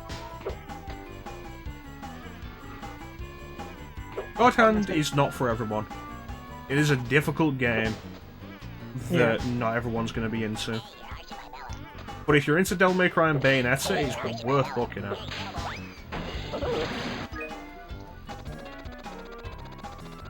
The other one that I was... Go ahead. It's not the same kind of game, but it has the same kind of idea behind it. What are you gonna say, Ninja? It's the same thing with another one that has been popping up in my feed that I didn't even look up. They just kind of recommended to me was Piano 3. Ooh, no, don't buy that. Let's get it on. I hear it was like the pre-Vanquish Bayonetta. I can see that. It is kind of like Vanquish before Vanquish. I did a short stream on it, at some point last year or something. And like, I had it when I was younger. I bought it on a whim. It was really cheap. It's shit.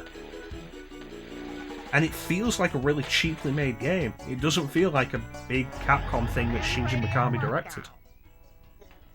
Which it is. Yeah, the shooting and everything just feels kind of weird in it. Oh, have you played it? I haven't played it, but having watched people play it, the way people move, it feels like whatever the button presses are feels odd. Yeah, it feels really stiff to control.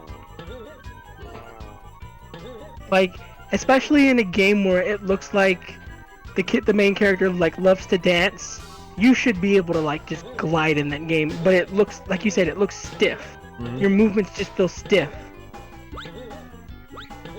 And then I also found out today that I think it was Mission 8 is basically just Hunk's mercenary theme, and they just like reused it in RE4 from that game. And I was like, what? As like I say, it was part of the big Capcom 5 exclusive games for GameCube. That was Dead Phoenix, Piano 5, Beautiful Joe, Killer 7, and Resident Evil 4. Dead Phoenix never came out. Piano 3 is the only one of the 5 that stayed exclusive to GameCube for a reason.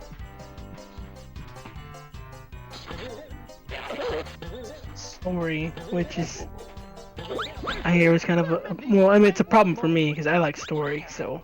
Yeah, it doesn't really have a story. Teek's old enough to remember Dead Phoenix.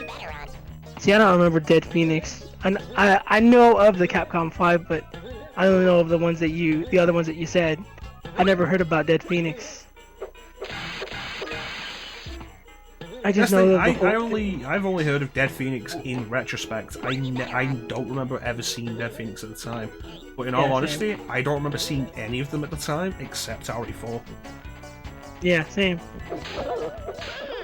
Like, I remember Killer 7 being talked about, but never really knowing what the hell that was. Have you played Killer 7 yet? I've never played Killer 7. I need to get around to streaming Killer 7. I never finished it.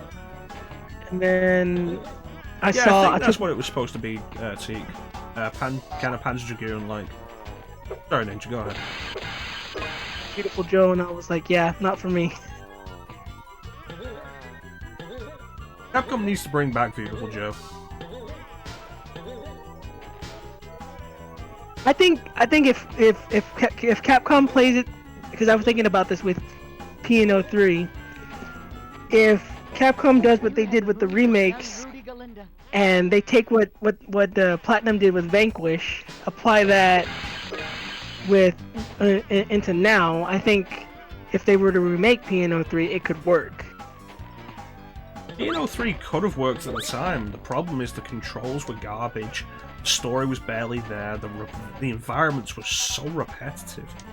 Yeah, you would need to, like, do it up, though. At that point, you might as well just be making a completely separate game. Because who remembers the chick from Piano 3? It's not like bringing Dino Crisis back and being like, Regina's back. Yeah, it doesn't help that she basically looks like verbatim. She basically looks like Jill Valentine. Yeah, just with sunglasses. Yeah. Yeah. And it's like, oh look, it's Jill Valentine again.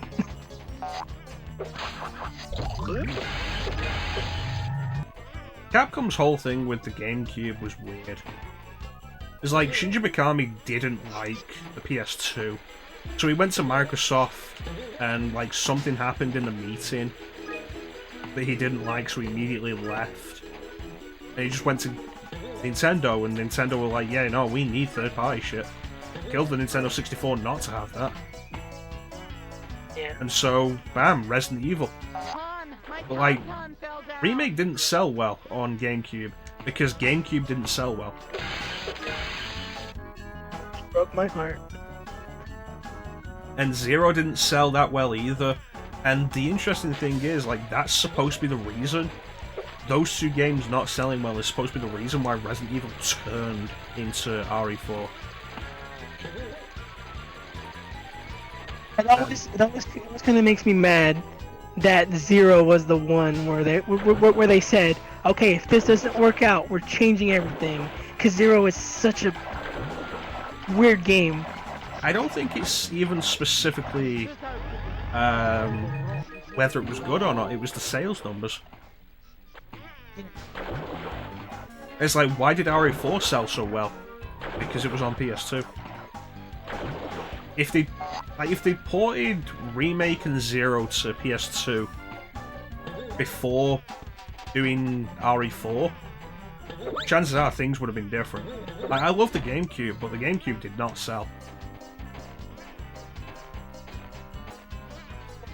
Absolutely right, because I think in the remaster's first week of being on the PlayStation Store, it was the highest purchased game on the store. The highest selling digital title in the history of PSN. Yep. Yeah. So I mean, that just tells you if you had just done that back in the day, it probably would have sold well. Yeah, it's a game people wanted. They just didn't want to buy a system for it. Yeah. And that was the whole thing, is Resident Evil never needed to change. It was that the people who were willing to buy Resident Evil games weren't willing to buy the GameCube as well. Lock and load, little lizard. Yes, we have a winner. I think when it comes down to it, Teak, the GameCube technically was probably the best system of the generation. The Xbox might have competed. The PS2 couldn't. But the PS2 had the install base, and so developers and publishers went for the install base. And combine that with Nintendo's whole thing of being awkward again with the mini DVDs instead of regular DVDs like Xbox and Sony had. And that made developers and publishers less willing to deal with it again. Yeah. I will say, like, Capcom announcing RE4 was going to be on PS2 before it came out on GameCube was a mistake.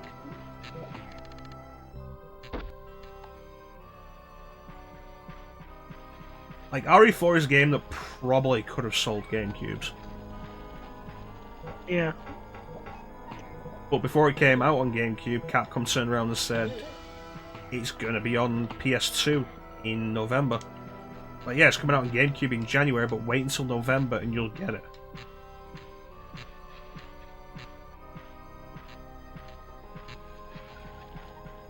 I'm stupid. I just went out and bought the damn thing. Yep. An idea that made no sense. Yeah, I mean, especially if Nintendo's like your partner or whatever, and you want to help them out, then you would wait to make that announcement. Let's get it on. Of course, I guess if you look at it from the other side, if you hadn't made that announcement, the guy who buys a GameCube and then finds out a couple months later that it's going to be, on PS2 in November, and he already has a PS2, found out he just wasted his money.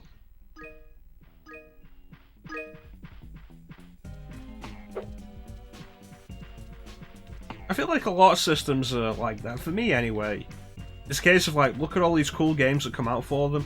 Cool, but I need that one killer app that I'm gonna get the system for, and then I can also get all the other stuff for it as well. Yeah. And like, I feel like Resident Evil 4 could have been that. Yeah, I agree.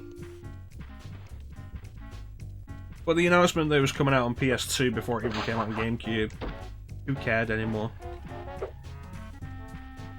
You could also argue, like, if Twilight Princess had come out when it was supposed to, instead of Nintendo holding it back for the Wii, that could have held the GameCube on a little bit longer. Although that is like less substantiated.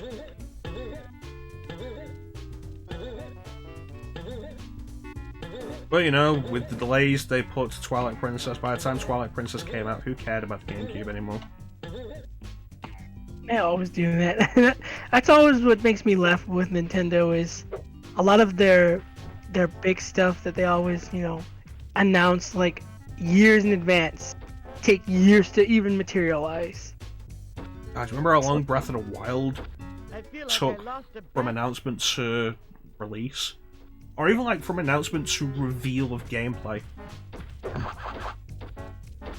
And that's what I always see with like the new Zeldas or stuff like, well, not so much with Mario. Mario's pretty good about hitting release dates, but it's specifically with like the Zelda games. It's like, yep, it's gonna come out this generation, and then what happens? It comes out for the next generation, but there's a port for the next generation or for the previous generation, and they always do that, and it always makes me laugh. Yeah. So I'm thinking now about Skyward Sword and like the promotional art for Skyward Sword that came out years before we saw anything for Skyward Sword. That was just a Link with Fi behind him. And I like it. Oh, and like that was years.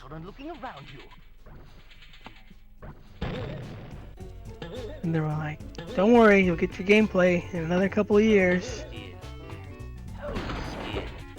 It's like one thing I do think Capcom did pretty well with RE2 make, Devil May Cry 3 and RE3 make. Like RE2 make was announced really early, but then they kept it quiet until it was less than a year away, and that was good. Yeah. They kept Devil May Cry 5 quiet until it was less than a year away. RE3 make was... What was it announced? It was officially announced in like November. Yeah, I think. Well, it was announced. I think it had gotten leaked in November, like ahead of the December PlayStation. What is it stuff called? State of Play or whatever. And then in that December, it was announced that it would be coming out in April. So yeah, their announcements have only been like a few months away from release. Well, it's a good idea. It keeps so much under wraps. It keeps expectation. Like when hype has time to build up is one of the worst things. Yeah. It's probably what hurt Watch Dogs more than anything. How long it had for hype to build. Yeah. And I was hyped for Remake 2, but after like the first 2 years of not hearing anything, it was kind of like, okay, I guess either they're really working hard on it, or I almost felt saying to myself that maybe they just canceled the damn thing. The flack they would have gotten if they'd cancelled Remake 2 after the whole video they did on it. We do it. Yeah. There's like, Square needs to take a look at them and be like, maybe we should follow their lead of not announcing games years before they're going to be ready.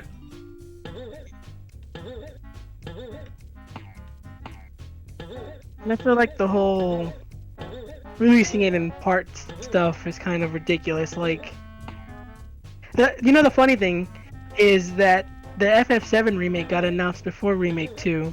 And Remake 2 came out before that. Those were the two things I was like, when every E3 are we going to see these this year? FF7 remake, RE2 remake. Yeah. And I just remember the year it was going to happen, and everyone was speculating because they didn't know. And then just the way Sony's conference was weird. And I started to, temper my expectations and be like, it's not gonna happen because this is too weird for it to happen like this. Because they started with, I think it was Ghost of no, they started with The Last of Us, and then they went with Ghost of Tsushima, and then they were like, we're gonna take a short break.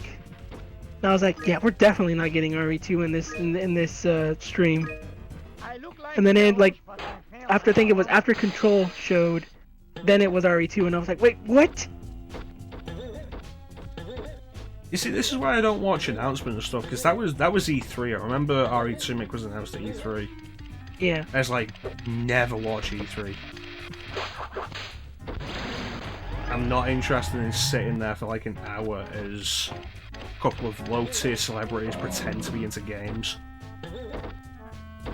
Well, see, that's why you don't watch EA's conference, because that's all it is. And I really like Sony's, because Sony tends to never do that, and that's why I like their conferences a lot. No, they got better. Like Sony took a leaf out of Nintendo's book. Yeah. Which is what Ubisoft have been doing lately as well. But like, Microsoft still does what EA does, which is they'll bring on some celebrity, and it's like nobody cares. Well, I feel like the only time a celebrity worked was Keanu Reeves, which was just for Cyberpunk 2077, and just because he's in the game. Yeah. And he didn't even have to go out there and do anything. He literally walked out on stage and was like, alright, I'm in the game, goodbye! The unfortunate thing is that also ruined the rest of E3. Because, like, the one guy was like, oh yeah, no, Keanu's like, the game's breathtaking, and one guy in the crowd's like, you're breathtaking. And Keanu's like, you're breathtaking. And then, at every other conference that E3, somebody tried to get that magic to happen again. Yeah. And it just kept going, and so every conference just had someone shouting in the crowd.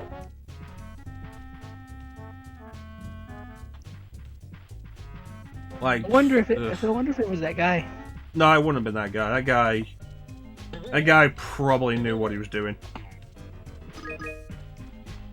When the RE2 trailer came up at the conference, after it was shown, some guy yelled something, and then another guy said something, and you can very clearly hear the guy say, "Don't tell me what to do." But I don't know what he said though. Like, there's plenty of reasons not to watch the conferences.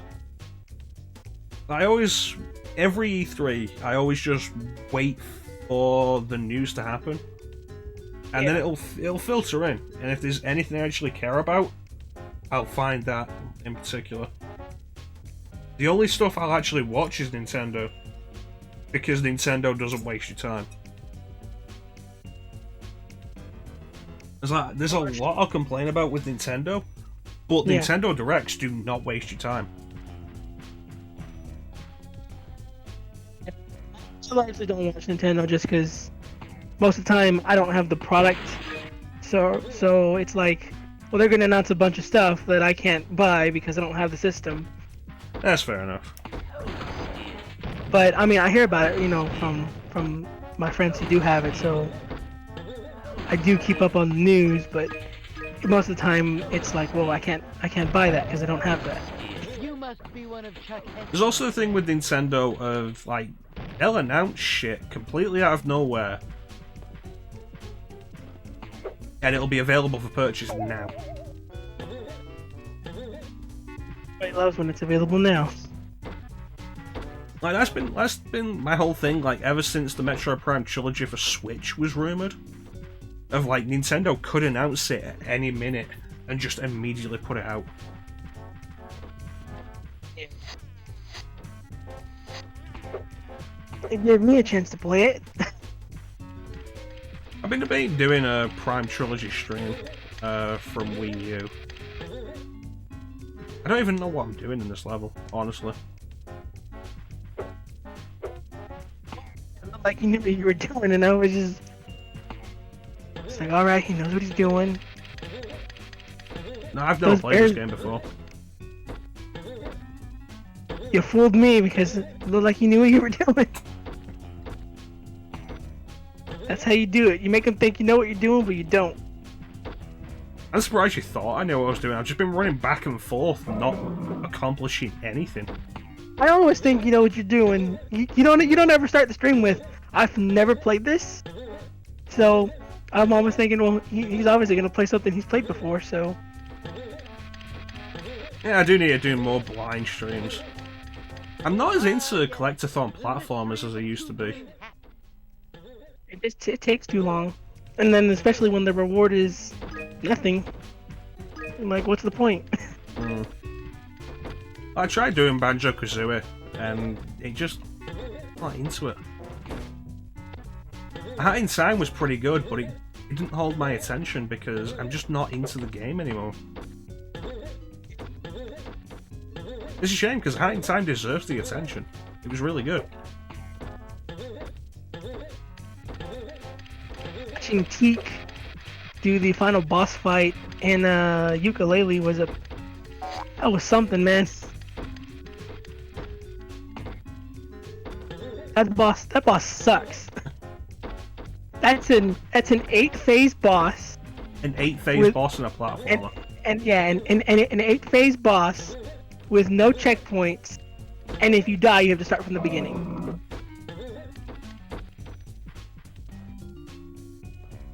And I think that the first round he did, he got to the end, and just as he was gonna win, he died, and then he had to do it all over again, and it was just ridiculous. Gotta love the thing. That is one powerful piece of machinery. Has 8 phases in a platformer? Yeah, I'm like, why would who needs an 8-phase boss? Like, what is this, Dark Souls? I'm getting the feel of TV. And then I was like, no, not even Dark Souls is this insane.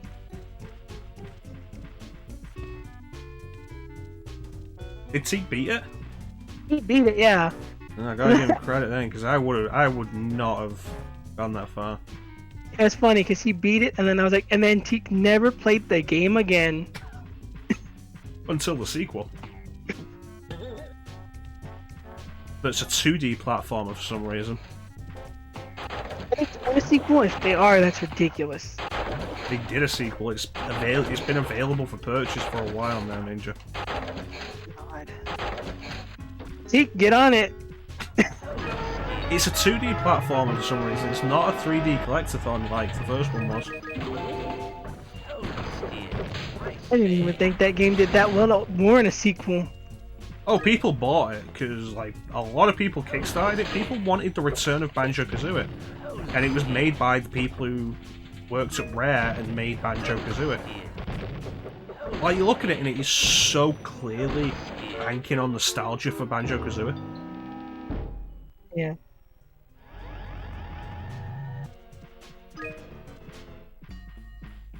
Teak says he already uninstalled it.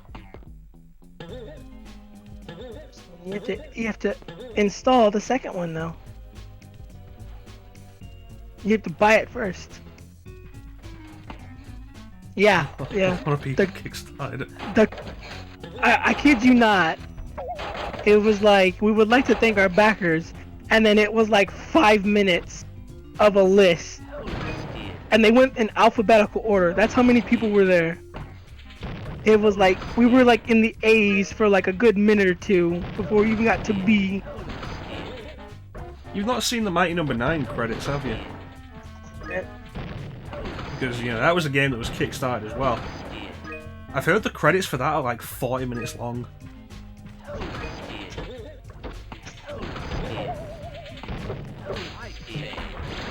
Maybe I could convince Clint to play it. Because he's doing Mega Man at the minute. It's like, yeah, but like Clem, after you've done Mega Man, Mighty Number 9. I mean, it would be cruel, but you know. Oh, there's a cruel place. Let's get it on.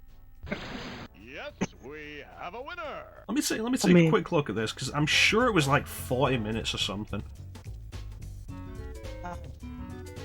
40 minutes of credits. That's just ridiculous. Oh no, I was wrong. I was wrong. Okay. 3 hours and 48 minutes long. Holy shit.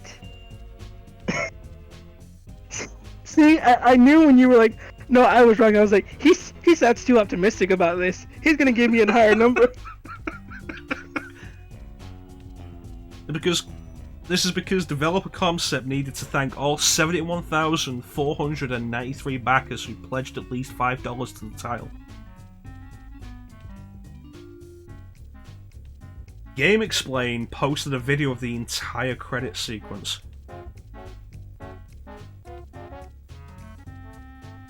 Hours and... That's like a game! It's probably longer than the game. Did they make a game out of the credits, but how long that shit is?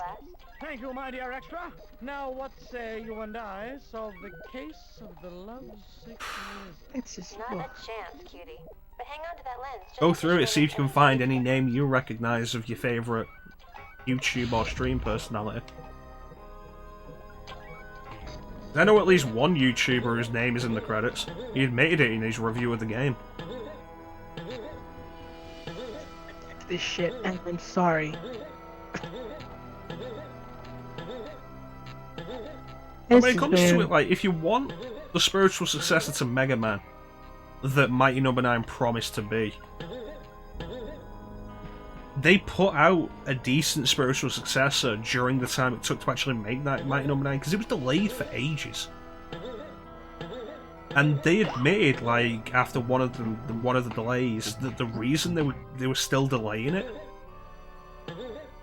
was because they needed to work on the multiplayer some more. That nobody cared about. It's like, oh yeah, no, I kickstarted this Mega Man game. Boy, I hope the multiplayer's good.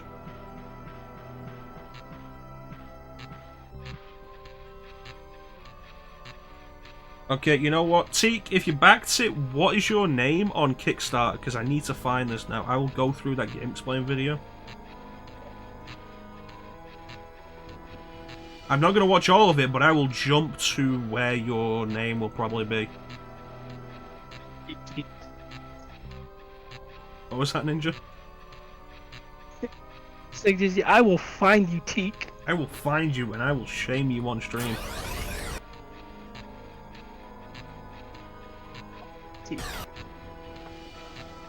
Now let me see this.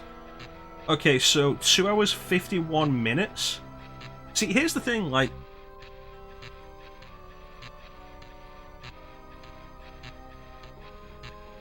we can't find Teak in this because they're not listed alphabetically. They're listed by number.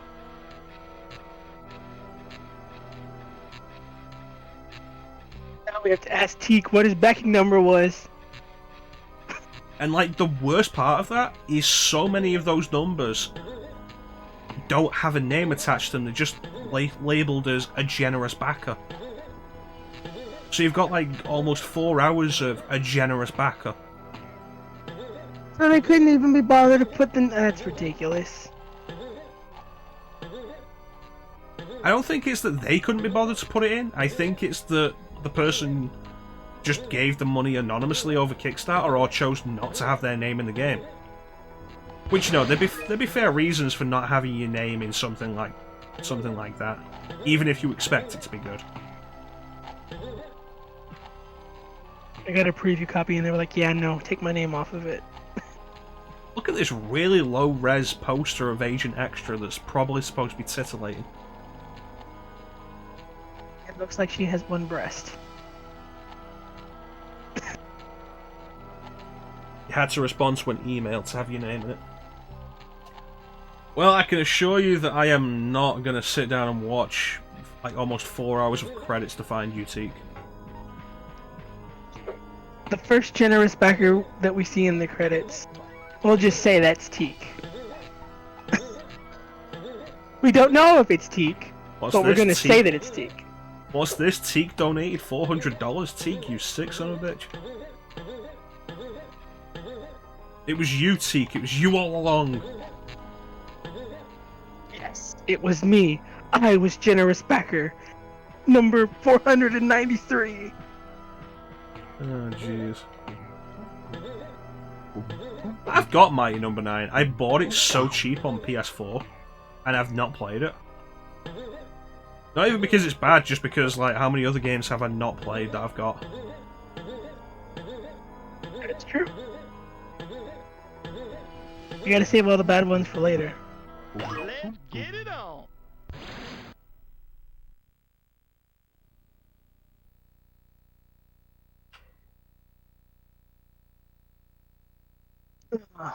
I don't even know what we're doing here. It's like, okay, break these, but I don't know how to get to them. Why are there blood coolers? Because it's... Gex is all about jumping into TVs. And so, like, it allows each level to be, like, really varied. Like, this is some sort of Sherlock Holmes level, that's why Gex is just as Sherlock Holmes. 40,797. Okay, you know, I'm gonna look at this, Teak. How did did you find your number separately, or did you go through the credits to find it?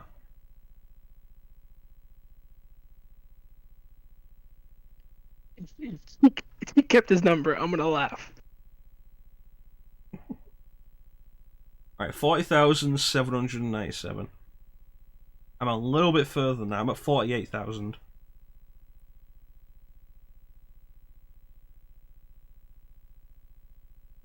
Yay. 40,797.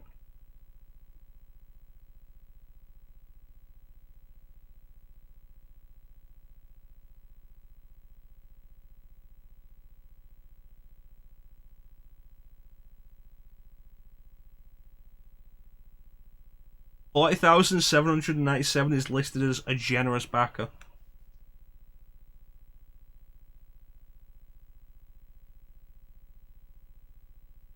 Well, there we go.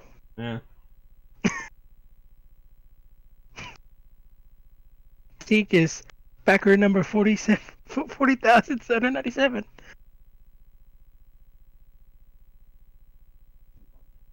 Teak didn't respond to the email. That's fine, Teak. For shame, Teak. You did yourself a favor. The game was shit anyway. Have you ever seen Mighty Number 9 Ninja? I've only seen snippets, but not the parts that would probably make me say, okay, yeah, this is a bad game. I've only seen like people running down a hallway or shooting something, but never like a full playthrough of the game. You know what the fun part about that is, Ninja? What? The part that would make you think, oh, this is a shit game, is the trailer. So then watch the trailer then. Alright.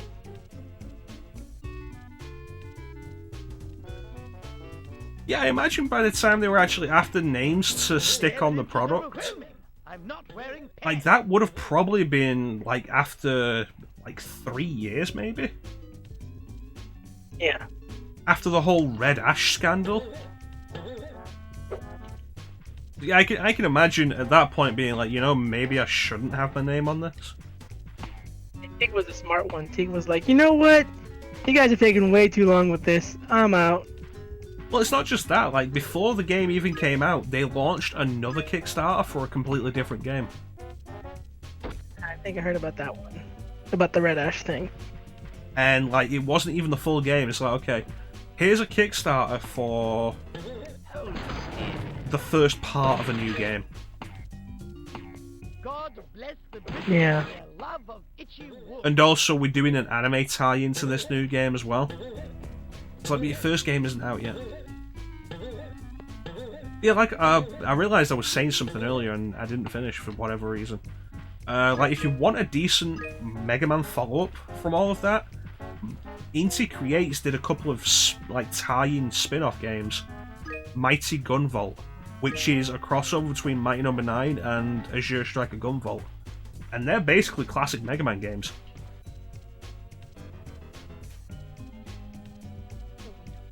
The game itself is...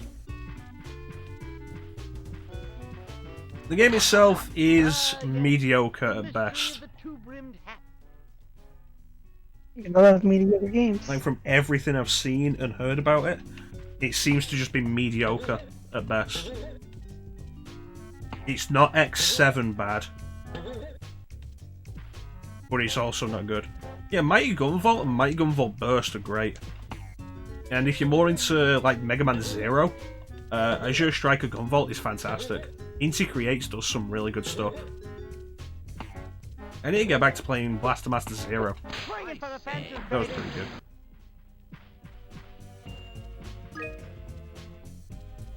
Alright, I'm kind of bored of this. Does anyone want to pick one more game for us to end on? Ninja, as our special guest, do you want to pick one?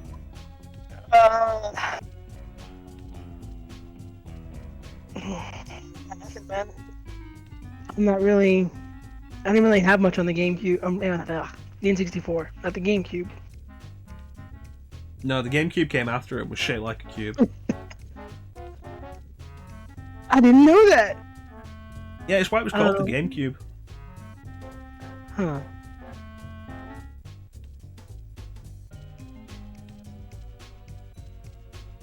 What about with these specifications? A classic, but one I never played before, which is a lot. I didn't play a lot. I only had like GoldenEye, Super Mario 64. Oh, hey, we could do Star Wars Racer. We did that during Star Wars month on Dreamcast. Oh shit. Okay, well then never mind. That's out the window. But you know, I have a different racer that you might be interested in. Alright. Alright, so we'll be right back with a different classic racer that Ninja might be interested in.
Alright, we're back with the last game we're going to be playing today.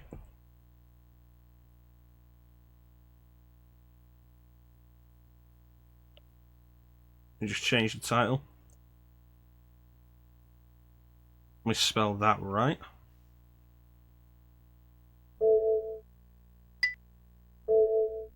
No, this isn't Extreme GT.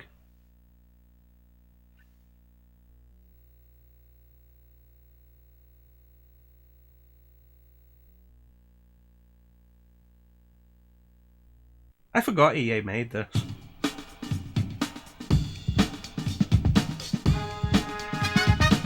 This is Beetle Adventure Racing. Adventure Racing! Alright. Every car in the game is a Beetle. A Volkswagen Beetle.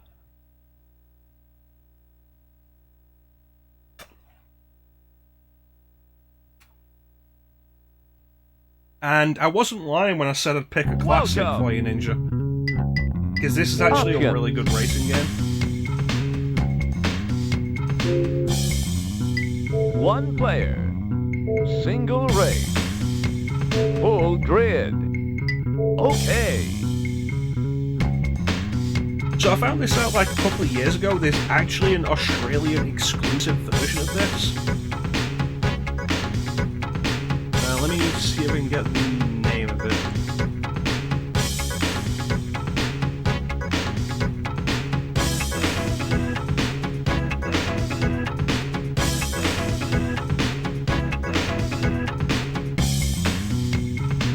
HSV. HSV Adventure Racing. Only released in Australia. It replaces the Beatles with HSV Club Sports. HSV is the Holden Commodore. Holden Commodore? No, it's Holden.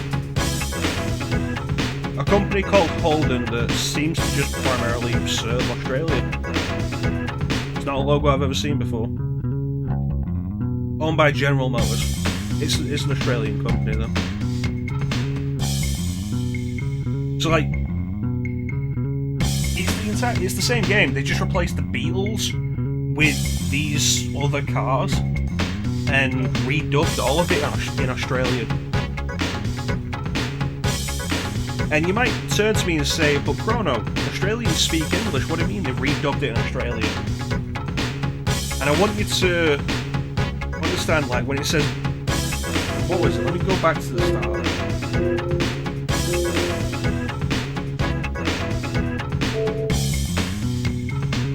Yeah, I don't know. And when you start the game, it's like, when you press start, whatever it says in this, they replaced it in the HSV version with G'day.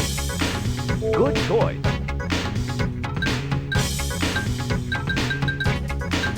That was needed. Yeah. Nice. Wonderful. You needed them to say good day. Welcome to Coventry Cove.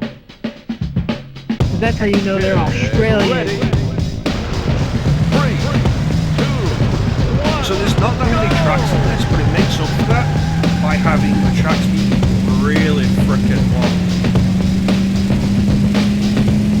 So we're gonna do one track and then we're gonna call it. Ninja, do you have any fun topics to talk about while we race around the track? No, I do not. Because I just like to leave that up to you. You know, if I pick a topic, we're gonna do it. Well, so long as you don't go in a dark tangent like you did last time. We went really dark in that Batman. Wait.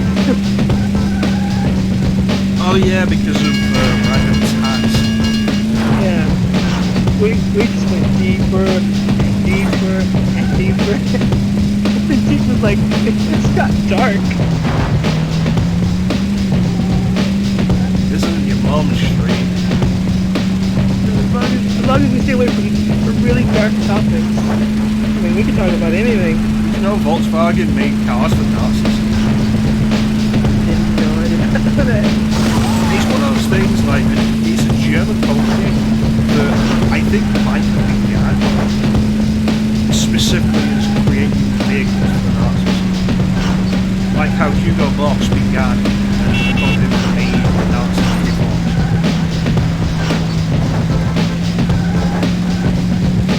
I'm just going to leave that there so we don't go too deep into this really dark tangent.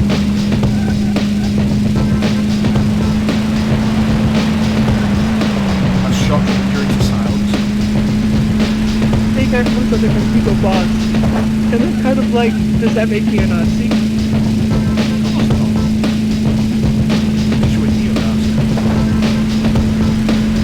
That makes me feel better.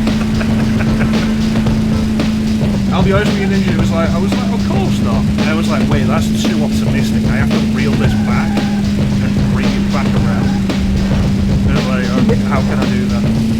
Let's make a serious mistake. And then you did it. It worked.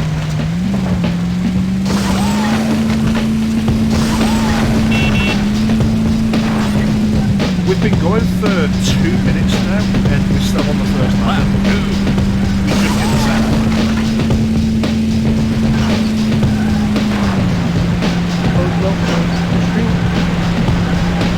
Because stuff. These stuff is very plain. I mean, they're long, yeah. There's a bunch of alternate paths for sure. Yeah, I do like that. I like that there's a bunch of alternate paths. You can you don't see that a lot in the older racing games.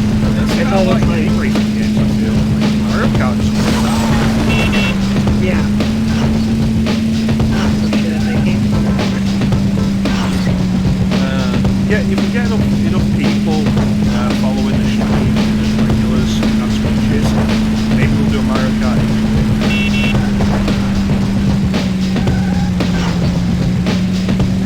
Always, because I don't drift. Yeah, you gotta drift in Mario Kart.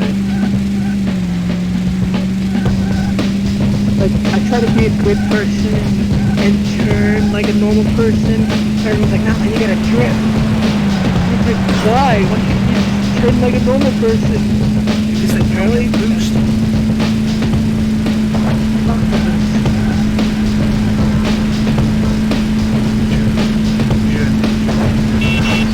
And that's why I'll never win Mario Kart. Nah, my problem with Mario Kart is largely a lot of the time it feels like whatever place you're gonna get. Alright! Yeah. I feel like Sonic and All-Stars Racing Transform did that much better. There's better balancing of the items, it was easier to deal with them. If you used them well, you could give yourself an advantage. Avoided them well enough, you could do pretty well. And the main factor of it was still skill. It was like Mario Kart, you could be first way ahead of everybody. And it's like, oh no, you got hit by a blue shell. And then lightning. And then somebody bump patched with a star and knocks you off the bridge. And now you've gone from first to seventh. That does happen. That shit has happened to me. It's ridiculous.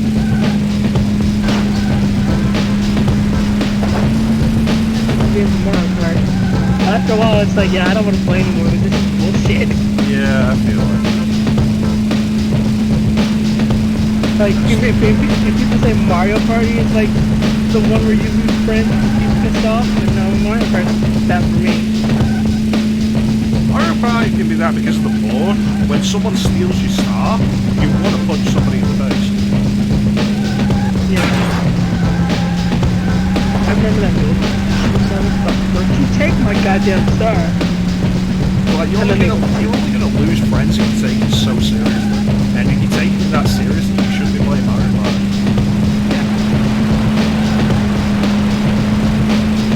Not enough to be like, I'm never gonna be your friend again. Never. Because you took my imaginary star, and that pisses me off.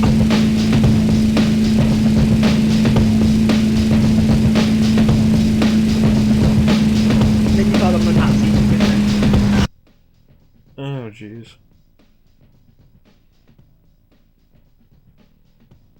I didn't pause the game because you said the Nazi thing, but I had to rub my eye. It was just bad timing. Whoa. It wasn't that kind of a joke.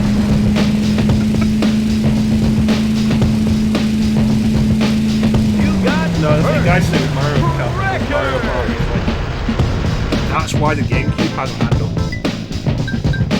Yeah. So you could just grab it and beat your friends with it. Still my star with you, son of a bitch. You see this handle on this game console? Yeah, I'm gonna beat the shit out of you with it. There's only 2 tracks. You've got to be able to unlock more. Nice wheels. Up and down changes colour. Oh shit. You want to choose a colour, Ninja? Pink. There we go, pink.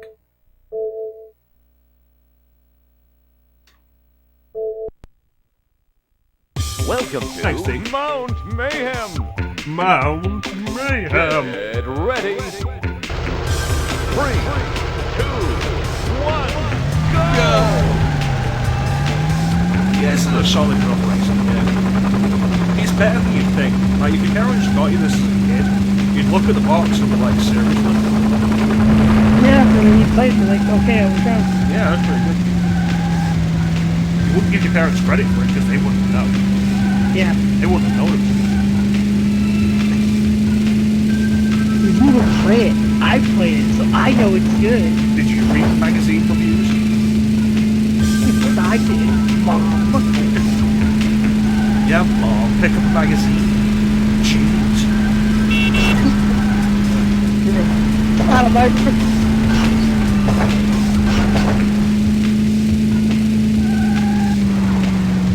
I didn't even... I would just read gamer magazines when I went to, like, bookshops and stuff in, like, the mall. Yeah. I never actually bought one.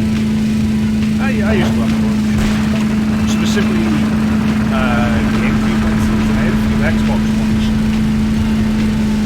I guess Xbox was a little better for a kid buying the magazines because some of them would have demos. Yeah. GameCube got like one demo disc, and that demo disc is super rare now. What was on the demo disc? I don't even remember. You look it up if you want one, because like, it's not a huge track. It's rare.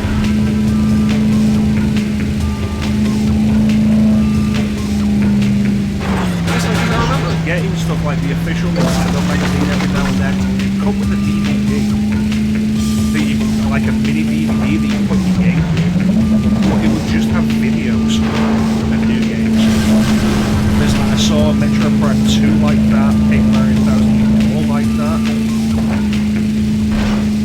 And for years, that was the only exposure I had to Paper Mario 1004.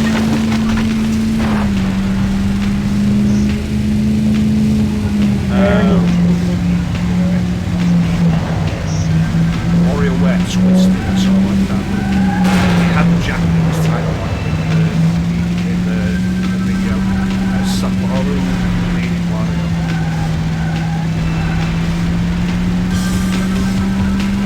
VHS. I never got any of those, that would have been kind of interesting. So you said you found it, Ninja? Apparently there was a bunch of them. It was a series. I guess. I'm sure I heard there was only one. Maybe this is the wrong one then. Ocarina and Tomb Raider? Is that something like Electronic Games? Crash the Beatles. It sounds like it was a series, and the number stopped at 35. So maybe disc number 35 is the one that's the rare one. I'm sure I heard one actually. I'm pretty sure you could find it, because my research is not very... Like I said, I'm not up on the Nintendo stuff, so I wouldn't know what to look at. Alright, let me take a quick look. I'll probably just find the same thing you found, though, Ninja. Oh, I thought you were gonna let your driving keep going, and I was like, this is gonna get shit real fast.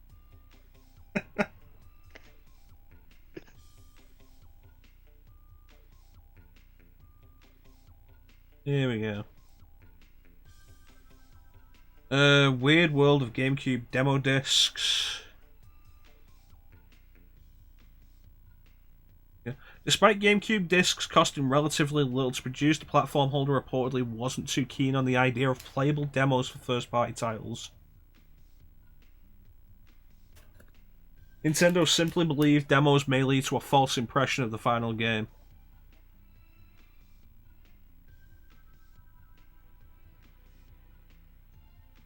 A small amount of third-party companies were still keen on the idea of GameCube demo discs.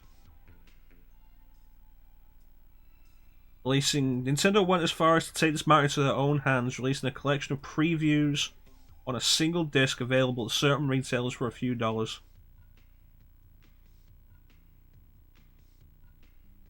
Yeah, it looks like there were several. Resident Evil had a preview disc, I know that. I want to do a stream on that at one point because it's a little different.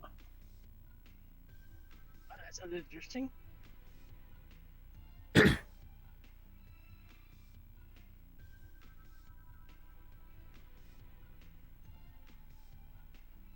Okay, so I'm seeing here Interactive Multigame Demo Disc Volume 1, which contains first-party Nintendo stuff.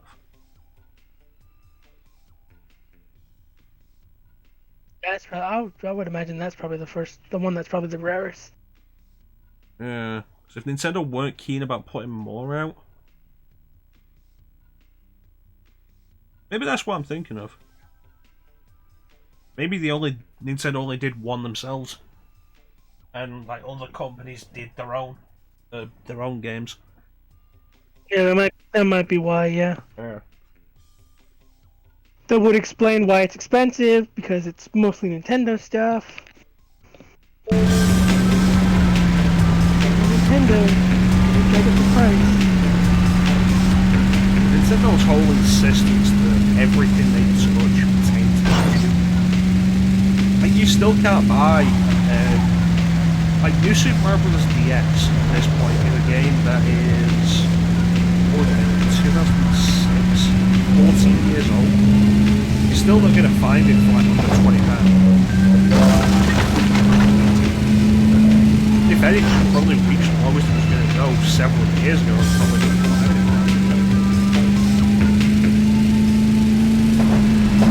New Super Mario Bros. 2 never dropped enough price to a point where I was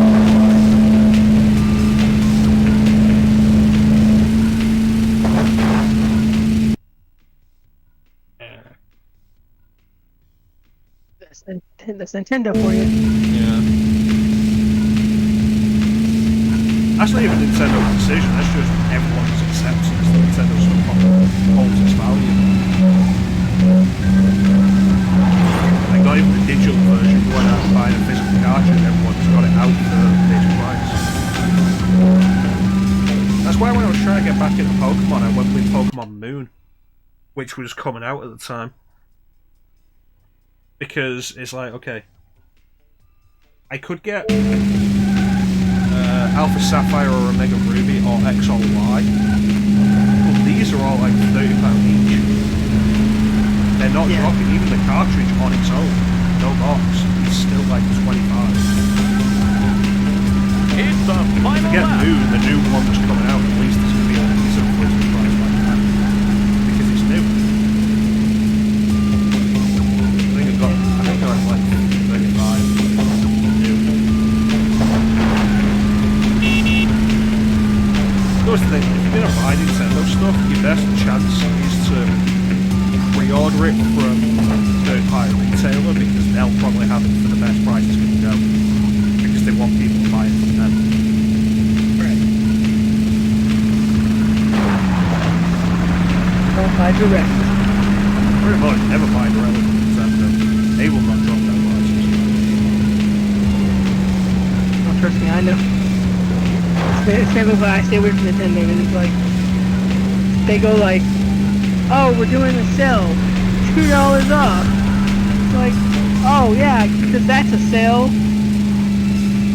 It's like New Super Mario Bros. U Deluxe. That Wii U launch game that Nintendo brought to the Switch and demanded full price for. The lowest it's got on sale on Nintendo's shop is like $41. So, oh great. A game that I used to be able to get for £20 is down to $41. Thanks Nintendo. I'll surely buy it for that price. Their idea of a sale is ridiculous. It's like I was saying yesterday, and see agree with me on this, like, the Nintendo stuff that's done by a third party sells for way better prices. Like Mario plus Rabbids Kingdom Battle has gone so low. But I bought it for like £15. Well, those are the two tracks. There's only two, man. I'm going to assume you can unlock a couple more. Let me look into this just so we can end this on a note of this game isn't going to rip you off. Just it's 2 tracks.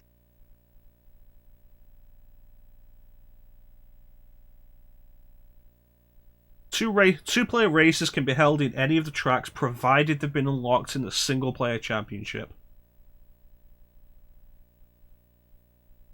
So there's 2 available to begin with, you unlock others through championship.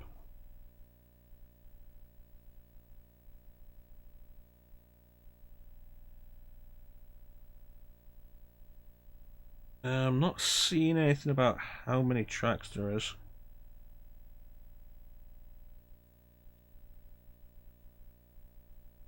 Tracks.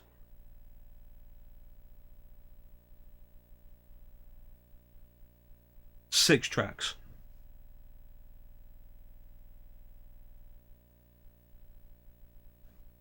I feel like... Good choice.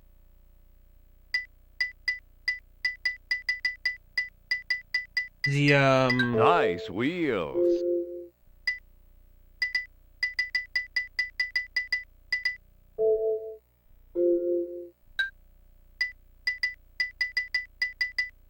Nice wheels. That noise it's making on the menu sounds like the Xbox One menu noise. Like, exactly. Get ready. But, I feel like Mario Kart, like, my first racing game was Super Mario Kart on Super Nintendo, which had, I think, 20 tracks. I feel like growing up with Mario Kart kind of spoiled me on the number of tracks I expect in a racing game.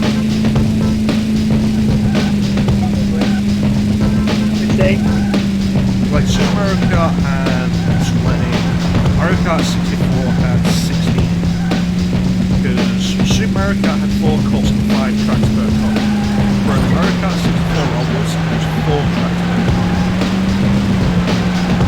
That's 16. That is a lot.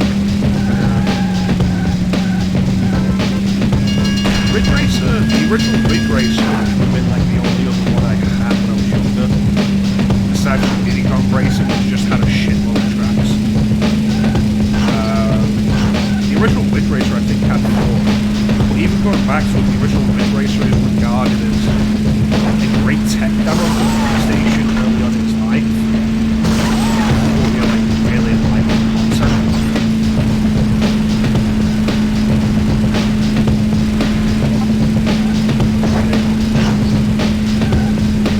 Not a lot there. Well, that was really it. Like, you look at the original Ridge Racer, remember this was like one of the first games for the PlayStation. I think it was a launch time.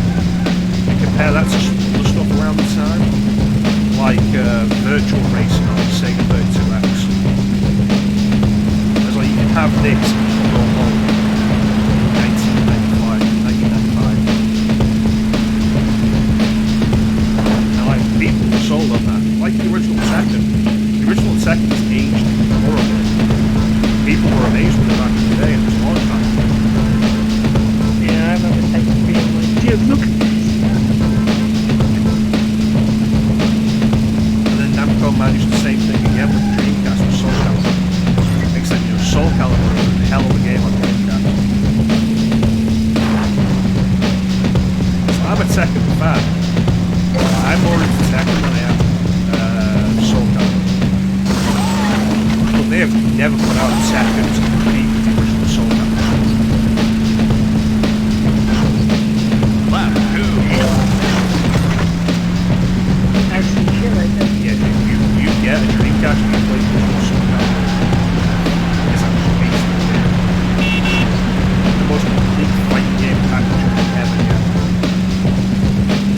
And you gotta get on Dreamcast because according to Xbox 360, and they took a lot out of it because of the file size restriction on Xbox download games.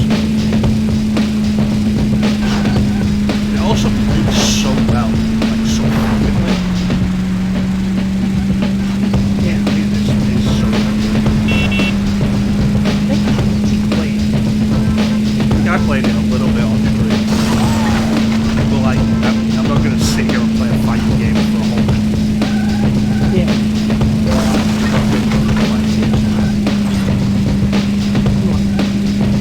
also don't have anyone to play with. Like, if you have a second player, you can probably sit down and play a fighting game on Super or Street. Like, not a trap.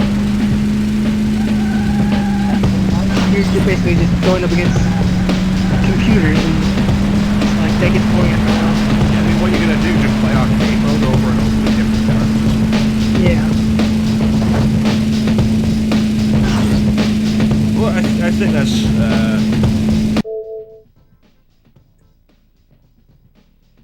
You know, I just looked at the sound, and the sound is peaking with the cars. I turn the volume up for Gex and then never turn it back down.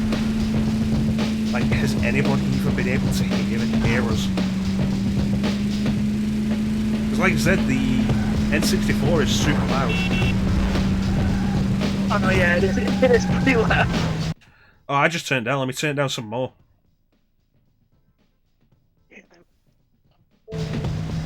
Yeah, welcome to the stream where like the last 30 minutes of it have been completely unintelligible.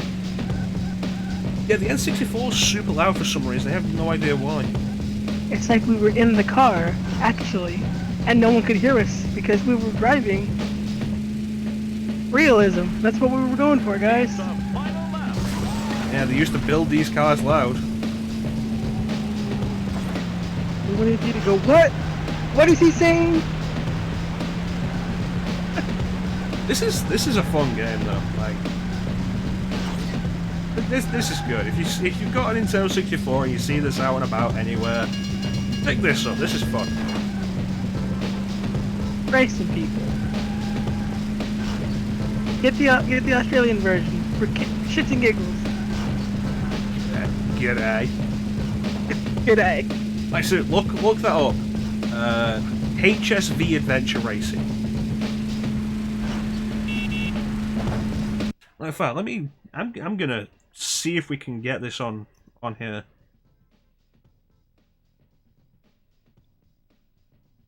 Here we go. You're in for a treat, folks. The first result. Well, the first result on YouTube for HSV Adventure Racing N64 is HSV Adventure Racing Nintendo 64 playthrough VHS rip. Somebody took gameplay of it.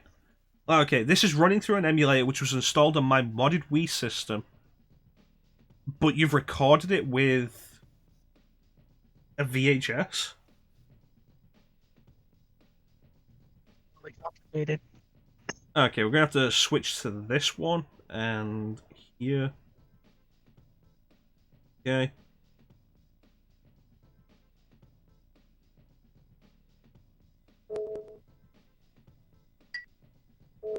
Let's get a look at this.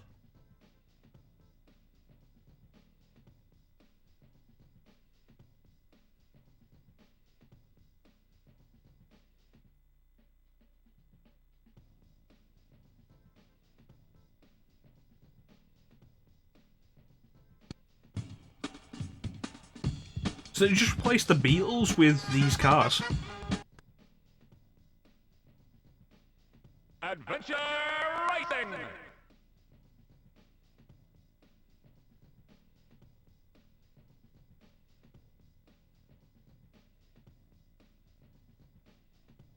Right, press start. Come on, do it. Press start. Come on. G'day. One player. Single race. Time attack. Good choice. Nice wheels.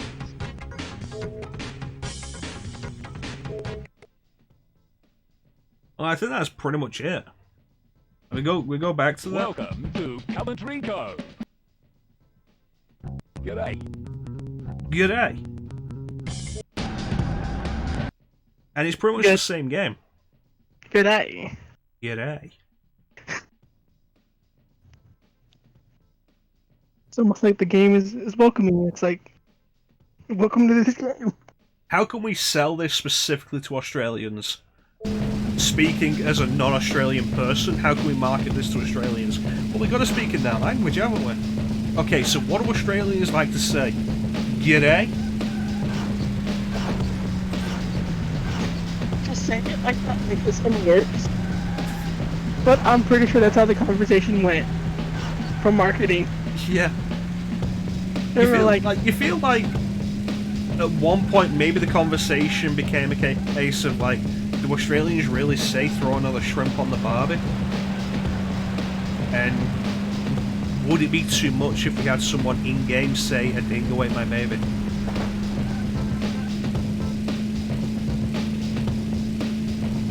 like just some guy just saying, just throwing out like stereotypical Australian sayings, just like, no, we can't do that. Like, we're trying to market to them. We're not trying to offend them. Oh no, that's the thing. Marketing never realizes that they've got to offend. Like, the entire thing just evolves into everybody in marketing doing Crocodile Dundee impressions. And you get the PR statement. We never meant to offend. We were just trying to appeal to Australian consumers. It's like, yeah, sure you were. Sure you were, buddy. I believe you. I got a better time than last time, but I came second when last time I came first. What? So I think we're gonna... what are you gonna say, Ninja? I was gonna say, at least you got higher than Brooke. Yeah, suck it, Brooke. Good choice.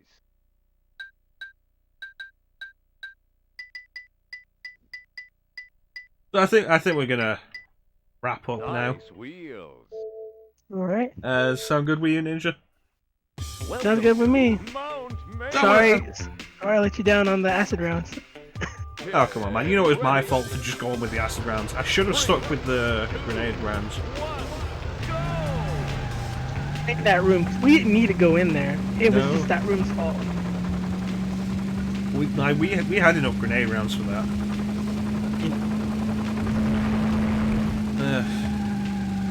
We'll do this again, and we'll just do the GameCube version next time, and we'll actually go for the all 4 scenario run, skipping all the cutscenes.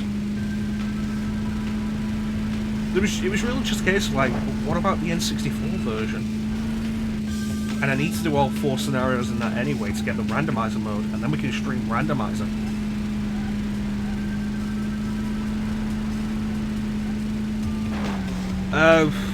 The room in the lab with the 2 enhanced liquors that you crawl through the vent to get to.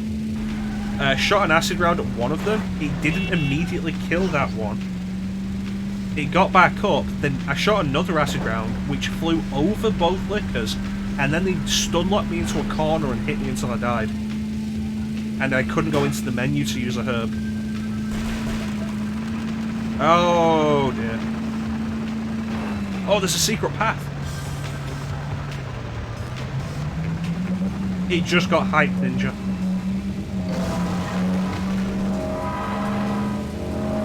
I thought you were just gonna die. I was like, there's no secret path here, Chrono. You're dead. And then there was a UFO. One from the thing. Yeah, it was really unfortunate. I said earlier, like, with how badly it went earlier on, maybe I should make some safety saves, and then never made the safety saves. Completely forgot.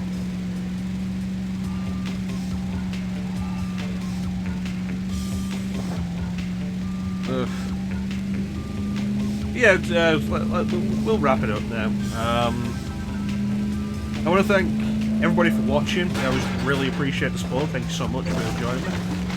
Big special thank you to everybody in the chat. Like, we had so many people in chat today.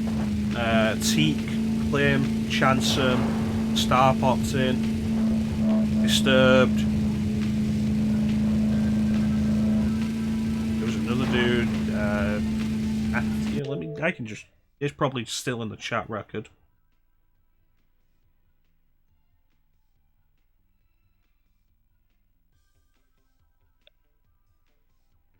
Average Michael. Yeah, thank you for that. Thank you to Disturb for the raid and the follow. Average Michael for the follow. And we got another follow a little later on. It'll be in this chat.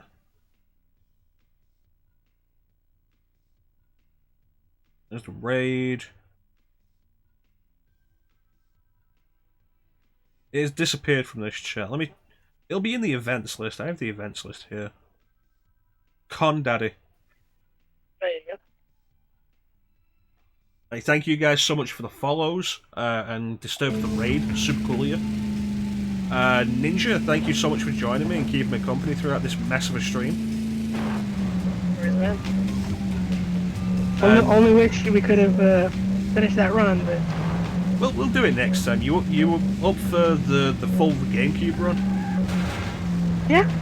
Yeah, maybe we'll get Teak on that and we can have like the whole band of knuckleheads. We'll call ourselves like the Three Stooges. Teak can be Curly. Curly? Yeah. Was it Curly? Like Larry, Barry, Curly, and Mo.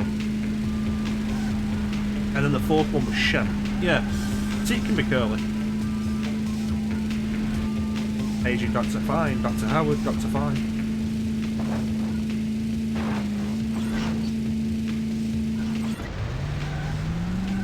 Yeah, we'll see. Work out a time for that. It'd be good. I know, man. Yeah, you know, Mama. Yeah. I got all of that. Good. Yeah, I'll let you know, Ninja. We'll see if we get Teak on it. Three Stooges, routine. Somebody will be contractually obligated to say yap yap. Was that the Three Stooges? I feel like it was. I think so. I don't know. I'm rusty on my Three Stooges, so possibly. We'll just say possibly. Possibly. Yeah, like with the problems we had, like today was a fun stream. I'm glad you enjoyed yourself. Did you enjoy yourself, Ninja? Yeah. I mean, I just didn't want, you know, me to overtake the stream or anything like that. You don't have to worry about that. That's what the mute ninja button's for. I see. You're probably using that the whole time. I'm gonna go watch the VOD now, and it's just gonna be you just saying, "All right, Ninja. All right, Ninja." Hey, Chrono, how come you can't hear my voice the whole time? Oh, see, there we died. I missed it because. Oh shit! Because you were looking for the VOD. Yeah. Well, the VOD isn't live yet, Ninja. We're still out. Look, I'm an impatient man, alright?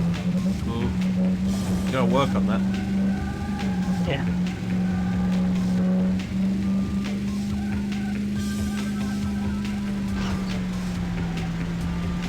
At some point, I do want to do that that attempt at doing Ocarina in one session. I've been thinking, like, if I manage to do Ocarina in one session, I might try and do the one cycle run of Majora's Mask. Interested in that. You ever seen Majora's Mask, Ninja? I haven't, but a friend of mine swears by it and says it's like the best Zelda game. But you know Zelda people, and it's like one person says this, the other person says that, so... I really like Majora's Mask, but like, if you're going to play it as somebody who's not played Zelda before, I would recommend don't. It is not a first time as Zelda. It's like I said with Arkham City expects you to have played Arkham Asylum, and you can see that with how it starts harder than Asylum did. Majora's Mask expects you to have played Ocarina, and as a result, all of the dungeons are harder. Like, Woodfall is probably somewhat harder than the Forest Temple, which is the fourth dungeon of Ocarina. And then from there, it gets progressively harder. I'd say Stone Tower is harder than anything in Ocarina. And Great Bay, ugh. Oh, okay, so... Like, if you're gonna do it, do Ocarina first. Okay.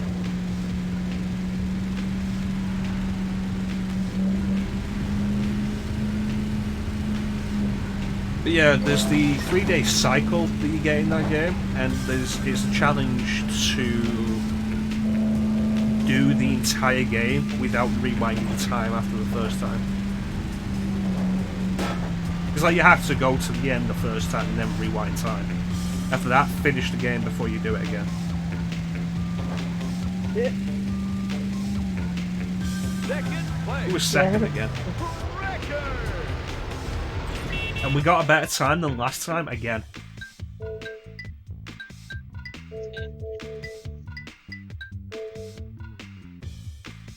No, we didn't. We got a worse time. So why was it a new record if we got a worse time than last time?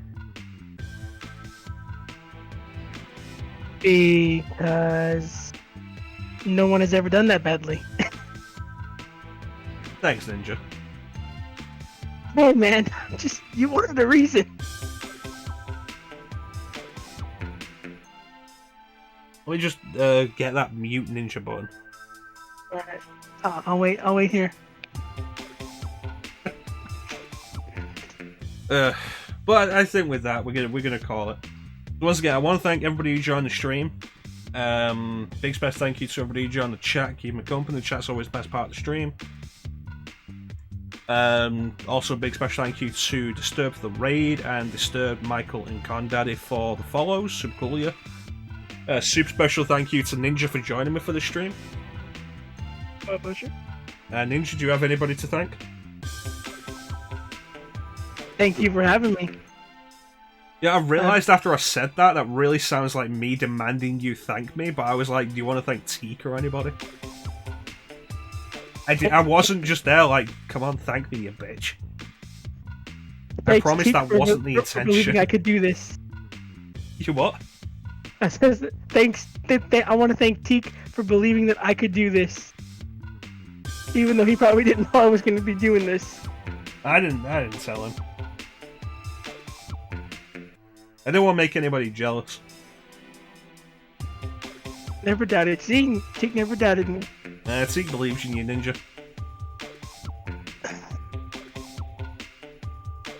Next time we'll play a multiplayer game, and Teak can see his faith in you just be completely rewarded. Yeah, it's like, oh man, I have faith in this guy. Oh. I believed in you, Ninja. You let me down. I have to rethink my decisions now. Shattered my entire life. You ruined my entire life with how bad you play multiplayer games. Wow, see, look, I make good bait. Yeah. Which is true. I'm usually the guy where they're like, hey Ninja, go over there and check that stuff out. And I'm like, that looks dangerous. And I'm like, it'll be fine. Just go check it out. You're fine. You're a ninja, aren't you? So I remember I was playing Call of Duty with a friend, and he was like, okay, we're gonna run together. And he goes, I'll cover you, and we'll get to the other side and we'll kill the bad guys. So I ran, and I died, and I was like, dude, what the fuck? Where were you? And he was like, I saw you running, and I saw guys coming, and I knew that was a bad choice, so I just watched you die. And I was like, thanks for telling me, asshole. That's wonderful.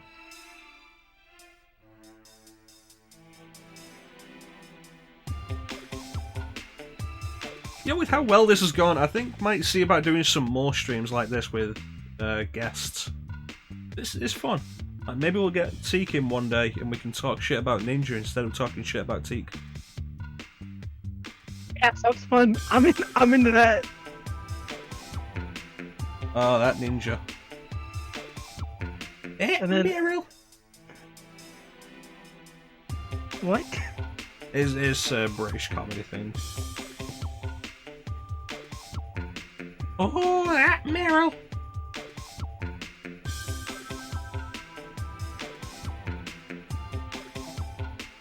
Yeah, this has been fun. Ninja will return when we do the full playthrough of RE2 on GameCube, like we were gonna. Won't you, Ninja? Actually obligated to. Right, I made him sign a contract in blood. I have signed my life away. He has to be here whenever I say no. Says you will be here for that 10-hour stream and you will like it. God, if I got 10 hours, fucking hell. I won't be. If it's GameCube, I would say about the rate that the 2 scenarios we're gonna take you today, probably about the same for all 4. Yeah, like I say, I'll probably knock them out in like 6 hours, 6-ish hours. I think so. I think you could do it. And if not, we can just blame it on Teak. Yeah. Don't burn his channel down. Yeah, we'll burn the establishment down, and we'll just say, well, it's because he didn't beat it in time. Give Teak a shout out so everybody knows where to burn his channel down. Bring your torches of freedom, guys. Let's see, shout out.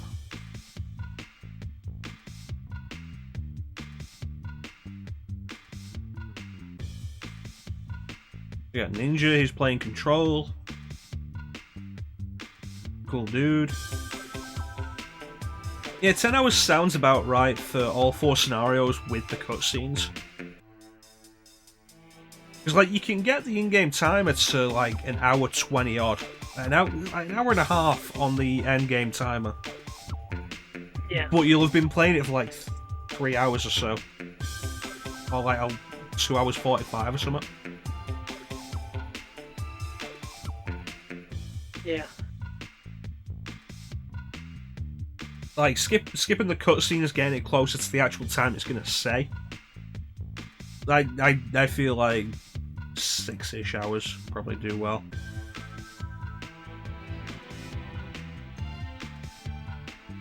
And we'll only watch the cutscenes that matter. Yeah.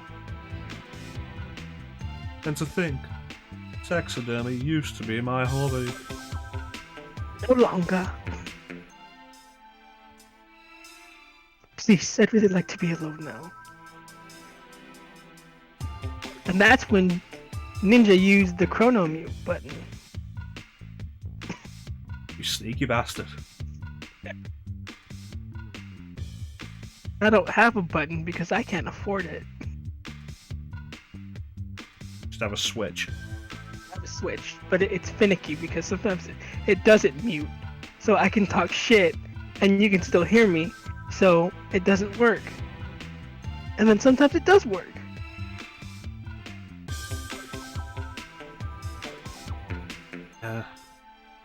What a fun day of talking shit. And just a full day of just talking shit. Yep. Less complaining than usual. Maybe that's the key to me complaining less. Having somebody to talk shit with. Join me next time when I'm gonna tie Clem up and have him sit in the stream with me and say stuff. Sign a blood contract as well. Happens when you join the Mecha Legion. But why blood? You're a robot. You don't need blood.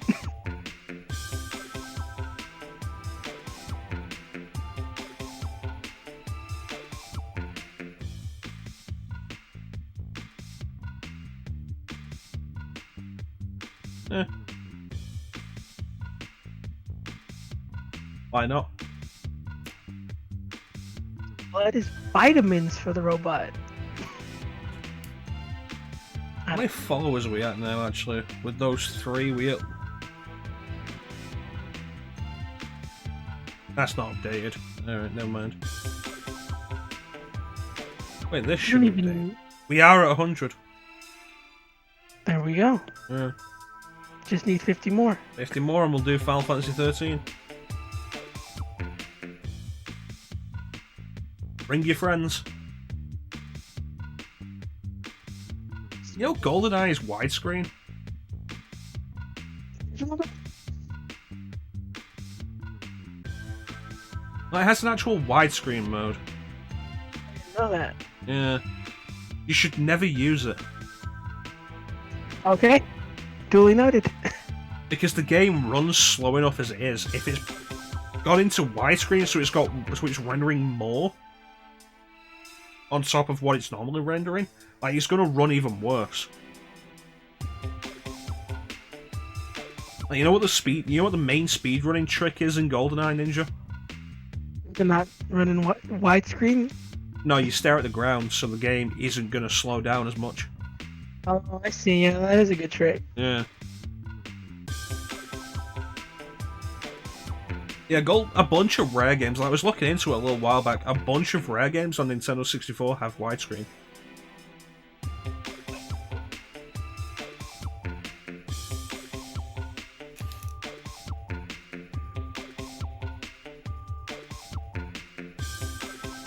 Kind of pretty interesting.